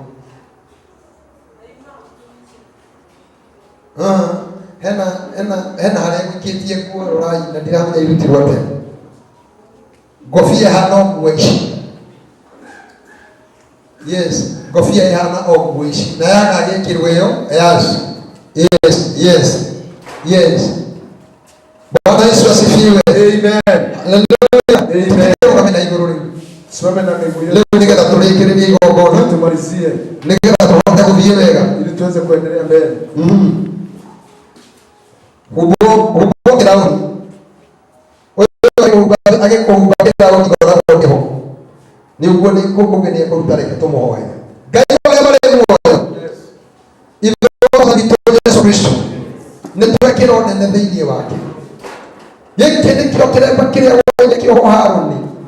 na mbere gikiro gathumuni karori mwathani kega mwathani ndugu gateno ni nginyaniru ya wira waku na magogo maku thingi wa ritwa Ngai ithe muri na roho dawa ndetikia Ngai wewe heanaga utongoria uria ugite mutongoria umaga iguru athigitwo ni Ngai kumagia muthi nitwahoera hinya na uhoti wa kirauri giki ati riria riothe ehumbite ngobia ino ni umuhumbite utongoria na uthamaki nitumuneanite kuri mwathani nigetha umutungatagire na umutongoria nigetha hinya umage na iguru kuri we na uhoti waku thini wa ritwa ria ithe na mungu na ramunetwa ho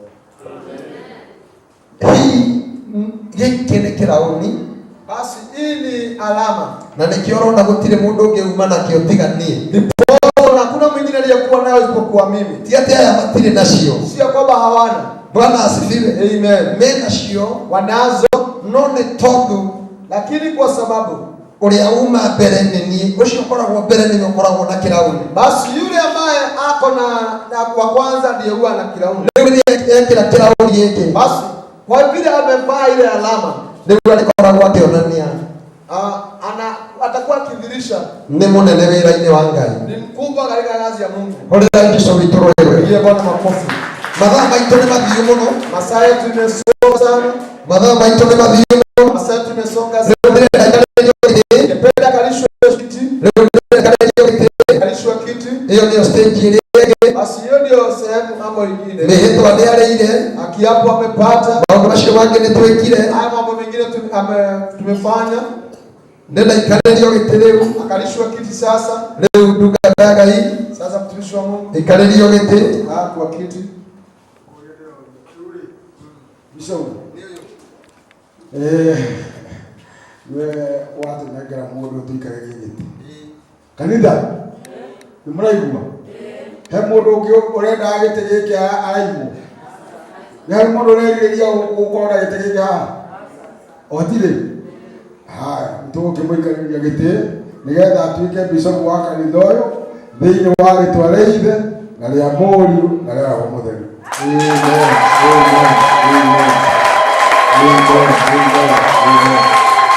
Amen. Amen. Bwana asifiwe. Amen. Hallelujah. Amen.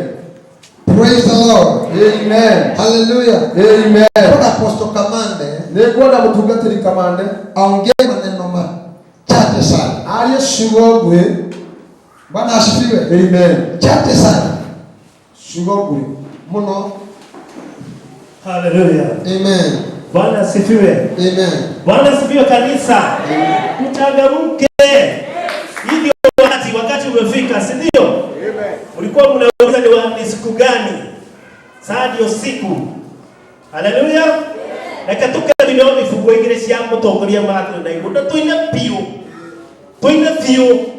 tatutakaina rucio oine tutakaina rucio ukirai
rwimbo akiuga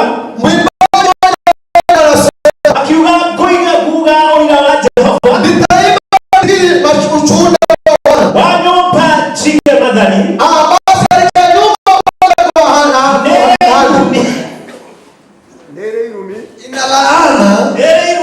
inalaana na ina baraka. Haleluya. Mwenye wangu ningetaka ujihadhari sana ukiwa mbele zake Mwenyezi Mungu, kwa sababu ya jambo la kutendeka ni jambo kubwa sana, jambo la kuteua mtumishi wa Mungu,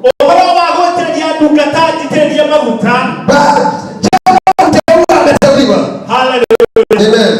Yakumuruta hali akora to yakutoa hali alipo mtaile mali yake aende wamo mafuta ndani yake bateria na igoro peleka juu zaidi kaini wa muragano wake Mungu ndiye mteule watu wake. Haleluya. Amen. Idare wakati huu ni idare unakomea ni wakati mzuri wa kujua ya ulikadhi ni wanyota unakuja katika nyumba hii kama na atikuna dukata unajua kama mtumishi wa Mungu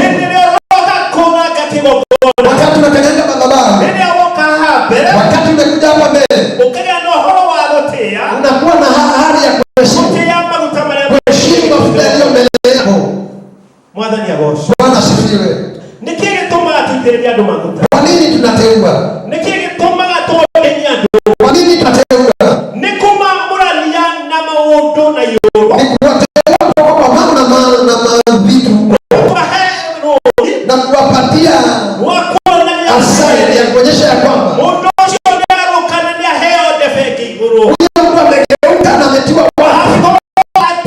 Kama alikuwa pastor amekuwa reverend, kama alikuwa reverend amekuwa bishop, kama alikuwa bishop amekuwa bishop. Hiyo sio mafuta ya kuchezea.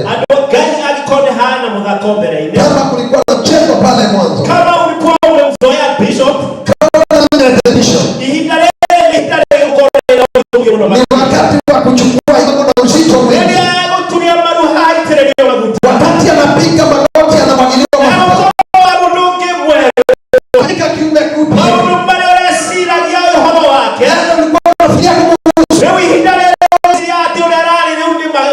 Amebadilika sasa. Bwana asifiwe sana. Amen. Ameteuliwa. Na ndire na mambo mengi kwenda kuokera na ndire na kugatereri. Hana mengi anataka kusema. Etikirai gotea ndungata yake. Shimuni watumishi wa Mungu. Kwa hiyo wageni baikara ndini watu gogo. Wengine wanakaa tu kwa madhabahu. Ndio ni bishop. Wakati wananenewa na askofu. Wana matio na tare kedo. Hawaonani kama kuna mtu anaongea. Mama no bishop kule tu. Anasema ni yule tu tunamjua. Kuma modele kutoka siku ya leo. Kanisa etikirai gotea ndungata yake. Kanisa mheshimu mtumishi wa Mungu. Na utamania mbele wake. Na mheshimu mafuta iliyo ndani. Wenda kutoka. Ukitaka utajiri. Wenda wikara. Ukitaka kuishi. Wenda kuona. Ukitaka lazima uheshimu mafuta. Bwana asifiwe sana. Amen. Hali aradi na mbele. Mahali anaenda na mbele. Ni handu hamwe hanene muno makiri. Mbali sana. Araruto hali aradi na arali omunene. Anatolewa mahali kubwa. Na toro muthamaki ni ungi na iguru. Bwana asifiwe sana. Amen. Hakuna jambo lingine tutasema. Kana tukuongera to maandiko ni muiguite. Kwa sababu maandiko tumesikia. Wende gucaria saneti uthamaki wa Ngai. Yeye anatafuta ufalme wa Baba. Na uthigu wake na utakatifu wake. Maogasho mage yale. Basi si arahe. Yes. Timugemu bishop wa. Ni mugemu. Yongira imuhorera ni. Amen.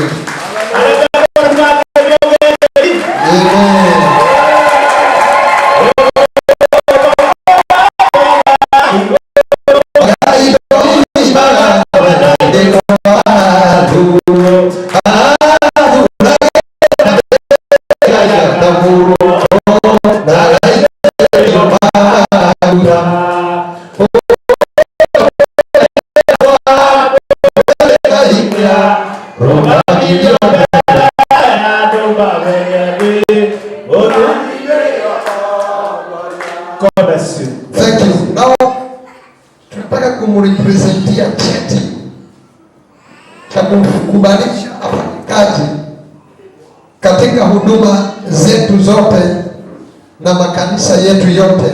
Nitoroka wote wao kugata kanisa yetu na branches tusiwe kama askofu tare ngobikafu. Kwa hivyo unaweza mtuma mahala popote afanye kazi ya askofu katika makanisa yetu yote. Nikiwa na mchungaji Malika, nikitumia Bishop Ken, najua kuja. Unajua Bishop wetu pale.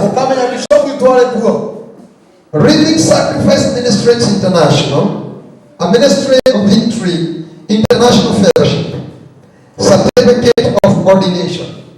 This is to certify that Bishop John Maribe Mwangi of ID number 1065-4666 have successfully been ordained in the office of the bishop and is hereby mandated to preach and pray, to lay hands, officiate weddings and burial, baptism and minimal.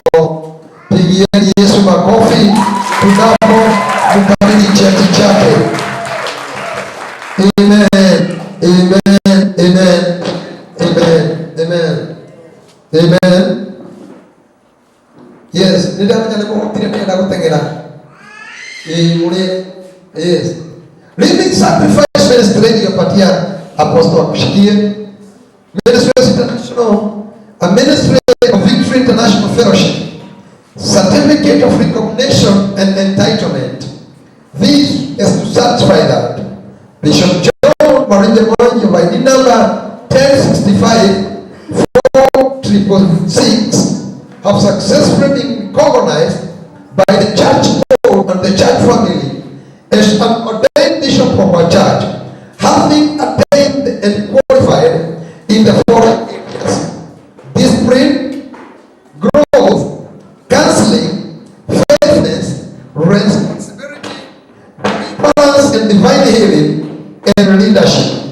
I have represented this certificate unto you this day of 3rd July 2022, signed by our national chairman, our national secretary, and approved by His Eminence Dr.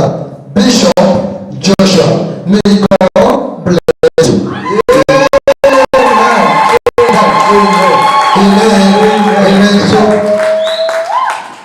is hereby recognized by our church, our church leadership, and he has attained all the areas that I mentioned.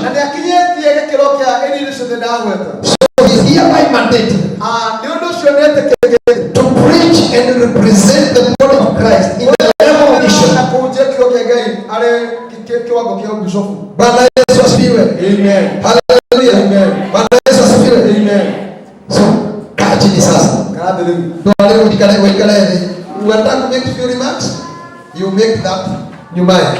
Badala utaweza kusema baadaye. Bwana Yesu asifiwe. Amen. Bwana asifiwe. Amen. Hallelujah. Amen. Mungu apeka ndio kanisa vitoweka hata asili tafana ndio sana mimi ndani yetu. Mungu apeka ni kanisa vitoweka hata ndio vile kanisa letu linavyofanya. Hadi kwa bisi ni kulieleka. Kanisa PC watu. Hadi ni kulieleka anafanya. Hadi kama wengine kulieleka kuna yale wanafanya. And as a bishop of our churches nationally. Na kama askofu wa dini ulimwengu wote. That is our way of doing things. Ndivyo tunafanya mambo. Bwana Yesu asifiwe. Amen. So we have done it to our best. Tumefanya ilivyotakana katika uzuri. Bwana asifiwe. Amen. Hallelujah. Amen. Kwa hiyo ni kule mambo ilikuwa hivi. Kwa hivyo kuna wale ambao walitawazwa wakiwa independent. Ndio tile hivi. Asisi wa hivi. Haiko kule mambo ilikuwa grace, ndio tile grace. Wao walioteuliwa. Haiko kule mambo ilikuwa tile united. Wala living sacrifice ministries, and that is us. Na hiyo ndio sisi. Pigeni Yesu makofi mazuri. Sasa tunajua Jaleni anaangalia mambo ya jikoni sasa. Ndio shule ni yao ambao kwa sababu ninataka tarehe 3 mwezi wa 9 nekwenda mwalira tunaenda tutakuwa tunamweka watu netoka mola huyu. Bwana asifiwe. Amen. Ameng'ang'ana sana. Niagia inyanete muno. Pale tuko na makanisa mbili. Kanisa ndio makanisa mbele. Na sijui kwa nini mchungaji mwingine hakukuja. Akija mwaka. Ni bwana kweli. Mwele okay na kuli. You know I am the father. Mimi kama baba I must discipline them. Na wanajua mimi ni mkali. Lazima niwatie nidhamu. Bwana asifiwe. Amen. Bwana asifiwe. Amen. Tulikuwa tumeita wachungaji wenye wako nearby. Netoka tukatendelea mama na nowe boka. Na no ni wewe tu umekuja. Na umeshauri. Umekuja umeshauri. But we represent other churches. Basi tulikuwa tumewakilisha makanisa mengine. Bwana asifiwe. Amen. Hallelujah. Amen. Bwana Yesu asifiwe. Amen. Na tuonekane ule meka. Na maana Bwana anajua vile wanafanya. Kama kuna mabasha. Utaona hapa na mabasha. Ni ndoka akilendo. Mimi nitakula tu vitu. Amen. Kwa hivyo tarehe 3 nusu mwezi pale Thika Township. Area Thika Township. Hapo next tukia Ndutu. Sema ni kama au ndio moyo au ndio tunaweka. Yes. Hapo ndio tutakuwa. Hapo hakuna mtu wako. Tukiteua leverage to be. Tukiamula leverage wako. Bwana asifiwe. Amen. Tarehe mwezi huo wa 9 mwezi wa kenda pia hapa tutakuwa tuna ordain another pastors. Sasa hapo tukiamula pastors yake huko madela huko. Kwa hivyo kazi ni mingi. Ndio showera ni mwingi. Kazi ni mingi. Wewe ni mwingi. For 2 years we have been at Abigail. Haidara miaka ile tuamorete mutugate Abigail. Na tukamtoa kiwango cha pastor tukampeleka library. Tunamotoa kiwango kia pastor tunamotoa kia level. And she is doing good and she has been faithful in the ministry. Na nyaraka wega they want to get it. Bwana asifiwe. Amen. She is very submissive in the ministry. Bwana asifiwe. Amen. Ndio no modele. Leo ni kitu wote ni akili leo ni mgonjwa begalibu aikale akali. Tuende. Amen. Leo ndio kufia. Nigetha siria ndio munene kuungira. Oga kwalia ta ndio munene. Amen. Ndio skofu marifa. I want you to give a very brief. Basi kwa masharti. Within 2 minutes. Ninataka kumalizia hii ibada sasa. Amen. Hallelujah. Amen. 2 minutes. Ndio leo kuga. Askofu mkuu. Askofu mwenende. Kwa mjibira mwenye nikadha amenyelea kana. Amenye ne munene. Atikugira. Aendelea. Askofu mkuu. Askofu mwenende. Apostle Joshua. Mtumo Joshua. The church. Kanisa. Living Sacrifice Ministry. Wali Sacrifice Ministry. Friends. Alata. And family. Na do family. I'm just humble today. Neko nyiha muthenya wa muthu. Kuja mahali hapa kuwa na sisi mahali hapa siku ya leo. Ukoro mwene dui haha muthenya wa muthu. Kwa sababu ya ibada hii kuu. Nitagwa igongona rinene. Kuona nyuso zenu wote. Na kuona imani inyuo. Familia kuwa nasi hadi wa sasa. Ndimukirireirie kugena iwe. Nahisi kunyenyekea mbele zenu. Na lungu wanyu. Nasema Mungu awabariki. Na gitoro bali.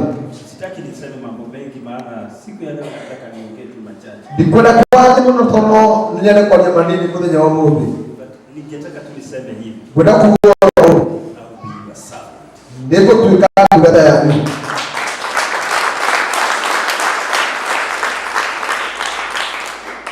Nimesema I will not become a boss. Ndiko tuika munene. But I become a servant. Ndiko tuika ndungata. Bwana wabariki, Bwana watendee Gaito. May all be well with you. Mwe ndo mwana wa mwanyira. Amen. Amen. Amen. Na Jared akijiandaa kuja ombe chakula. Jared akiandaa wale ilio. Ningetaka watu wapewe bahasha sasa. Nikwenda ando mayo bahasha. Kama ulikuwa na any gift ulikuwa umeleta kupresentea Bishop Ken. Kana kwa na kihogo Bishop Ken. Nataka uchukue bahasha. Nikwenda na bahasha. Sasa ndio uweze nitapeana photo session, watu wakikula mkapigwa mapicha na huko. Niko yana endelea bisha ando makelea tuhurane bisha ndio. Yes, photo session za wakati huo, lakini za hapa ni saa hii. Bishashia iko kwa hii ndio kwenye shahida lile. Za hapa madhabahu tu za hawa wenye wamefanya shia kigogona ile mtoto wa. Kwa hiyo ningetaka ndio tulienda Charity akikuja, Charity alioka. Wale ambao wanapewa bahasha wachukue bahasha. Ale ambao hayo bahasha kama kuna kitu ambacho ulikuwa umembebea. Kama kuna kitu ulikuwa umembebea. Aletewe.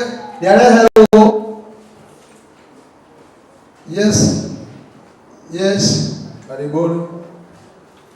Nimeona kuna watumishi wanaingia. Wedukata siingira. Asante kwa kukuja saa hii. Na mutugatiricio nyakarare muno uyu akaibona kuningi thutha uguo ona akiwa itiwa thutha ni akiwa ni arudisho kwa ngurino ndio kemikale. Bwana asifiwe. Amen. Hallelujah. Amen. Asante kwa kukuja saa hizi. Lakini tumeshamaliza ibada. Bwana asifiwe. Amen. Tumemaliza kumteua. Yes, Charity ya bahasha. Iheo shakale hea. Ndio iheo kaikweta la bahasha. Leteni hivi. Hebu nifungue nafasi hii watu walete vitu zao. Kama unaweka bahasha ndio. Kama unaweka bahasha leta cash. Akona na bahasha, ikira bahasha akona hiyo logo ile. Yes, nataka kumalizia Charity msiende mwanzo sasa. Kuja hapa ndio uombe chakula. Charity kwa hali hiyo. Ninasema kama kuna leteni bahasha sasa. Lehei bahasha. Ni bahasha tuletia leo. Ndio wagaja dino kana kanyamu. Ni bahasha tunaitisha sasa. Leteni haraka tumalizie. Nigetha hata kuliha video na unaona ikiwa huko ili aweze kulipa video ambayo inachukua mali hapa. Nigetha hata kwa kama kama ile ili afanye yale mambo anayostahili. Bwana asifiwe. Amen. Hiyo kaga Charity kwa wale.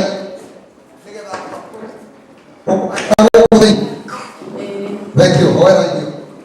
Wona twarikia kuhoya muikare o mundu aikare o haria ari ukurehero irio o hau uri twina itito na niwe gutusafu koguo twarikia kuhoya muikare o hau uri irio kurehero na giciko koguo ndukuga ni guthithio thamba moko kei tuhoye tondu andu ni ahoi awa muthingu na mutugi twoka mbere yaku tunyihite baba tukihoya ni tondu ni tukuonete kumo riria tuikarire thiini wa kigongona giki baba tuonete ugiturathima na ni tuonete ugituhunia na irio cia kiroho Ngai mahinda-inĩ maya baba turenda kuria cia kimwiri twakuhoya citheritie na nigetha ituike kiguni thiini wa ngoro ya citũ ithuothe mũthamaki mwega Ngai witũ igongona rĩa tuma narĩo ũmũthĩ twakĩrĩria kũrĩneana mbere yaku Ngai rathima ndungata yaku Jehova na nigetha nawe tũrathimage thĩinĩ wa rĩtwa rĩa Jesũ twahoya na nĩtwetĩkia amen. Charity amesema ukae hapo, chakula ni hapo. Endeleeni kuleta niguo rehai bahasha cianyu. Endeleeni kuleta bahasha zenu cianyu kiria ukihe bishop muthenya wa mombe. Yes, umletee hapo kaitwe microphone ino ugeithanie 1 minute geithanie hau. Thank you Bob. Mwathani agocwo. Amen. Bwana asifiwe.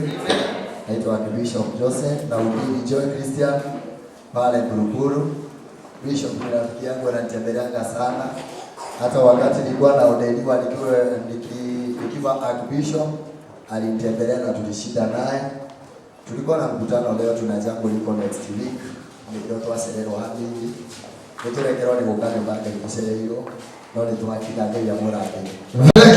Thank you. God bless you. Aya, kuna mchungaji ameingia sasa hivi sijampea nafasi. If you are there and your pastor, come forward.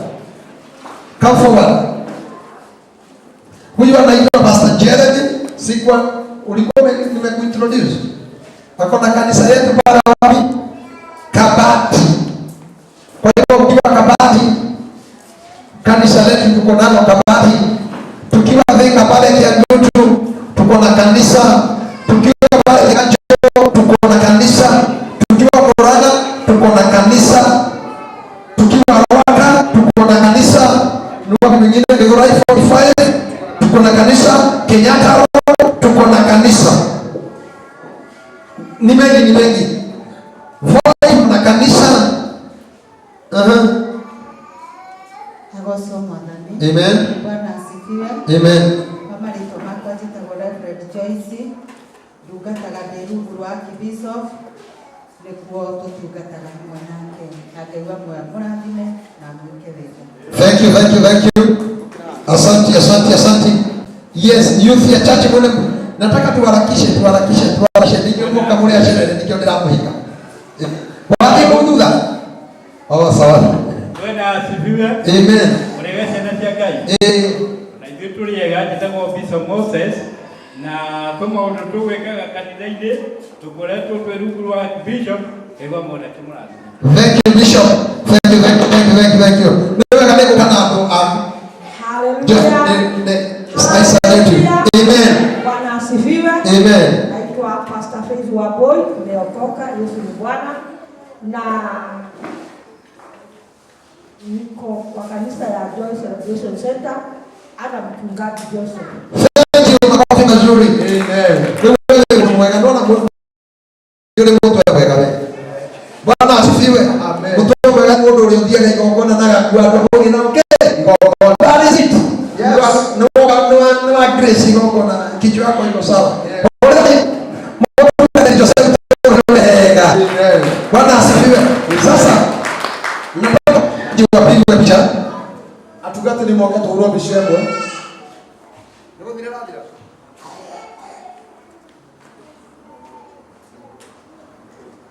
Sawa. Sasa hebu tusimame tumalize. Turugame turekie. Ndio TV itoke on air. Igana TV ime. Era ile. Itoke on air. Sasa tuingie kwa session ya picha. Yes. Baba, katika jina la Yesu Kristo mfalme wa amani. Amen. Siku ya leo Bwana umetuwezesha kufanya yako. Yes.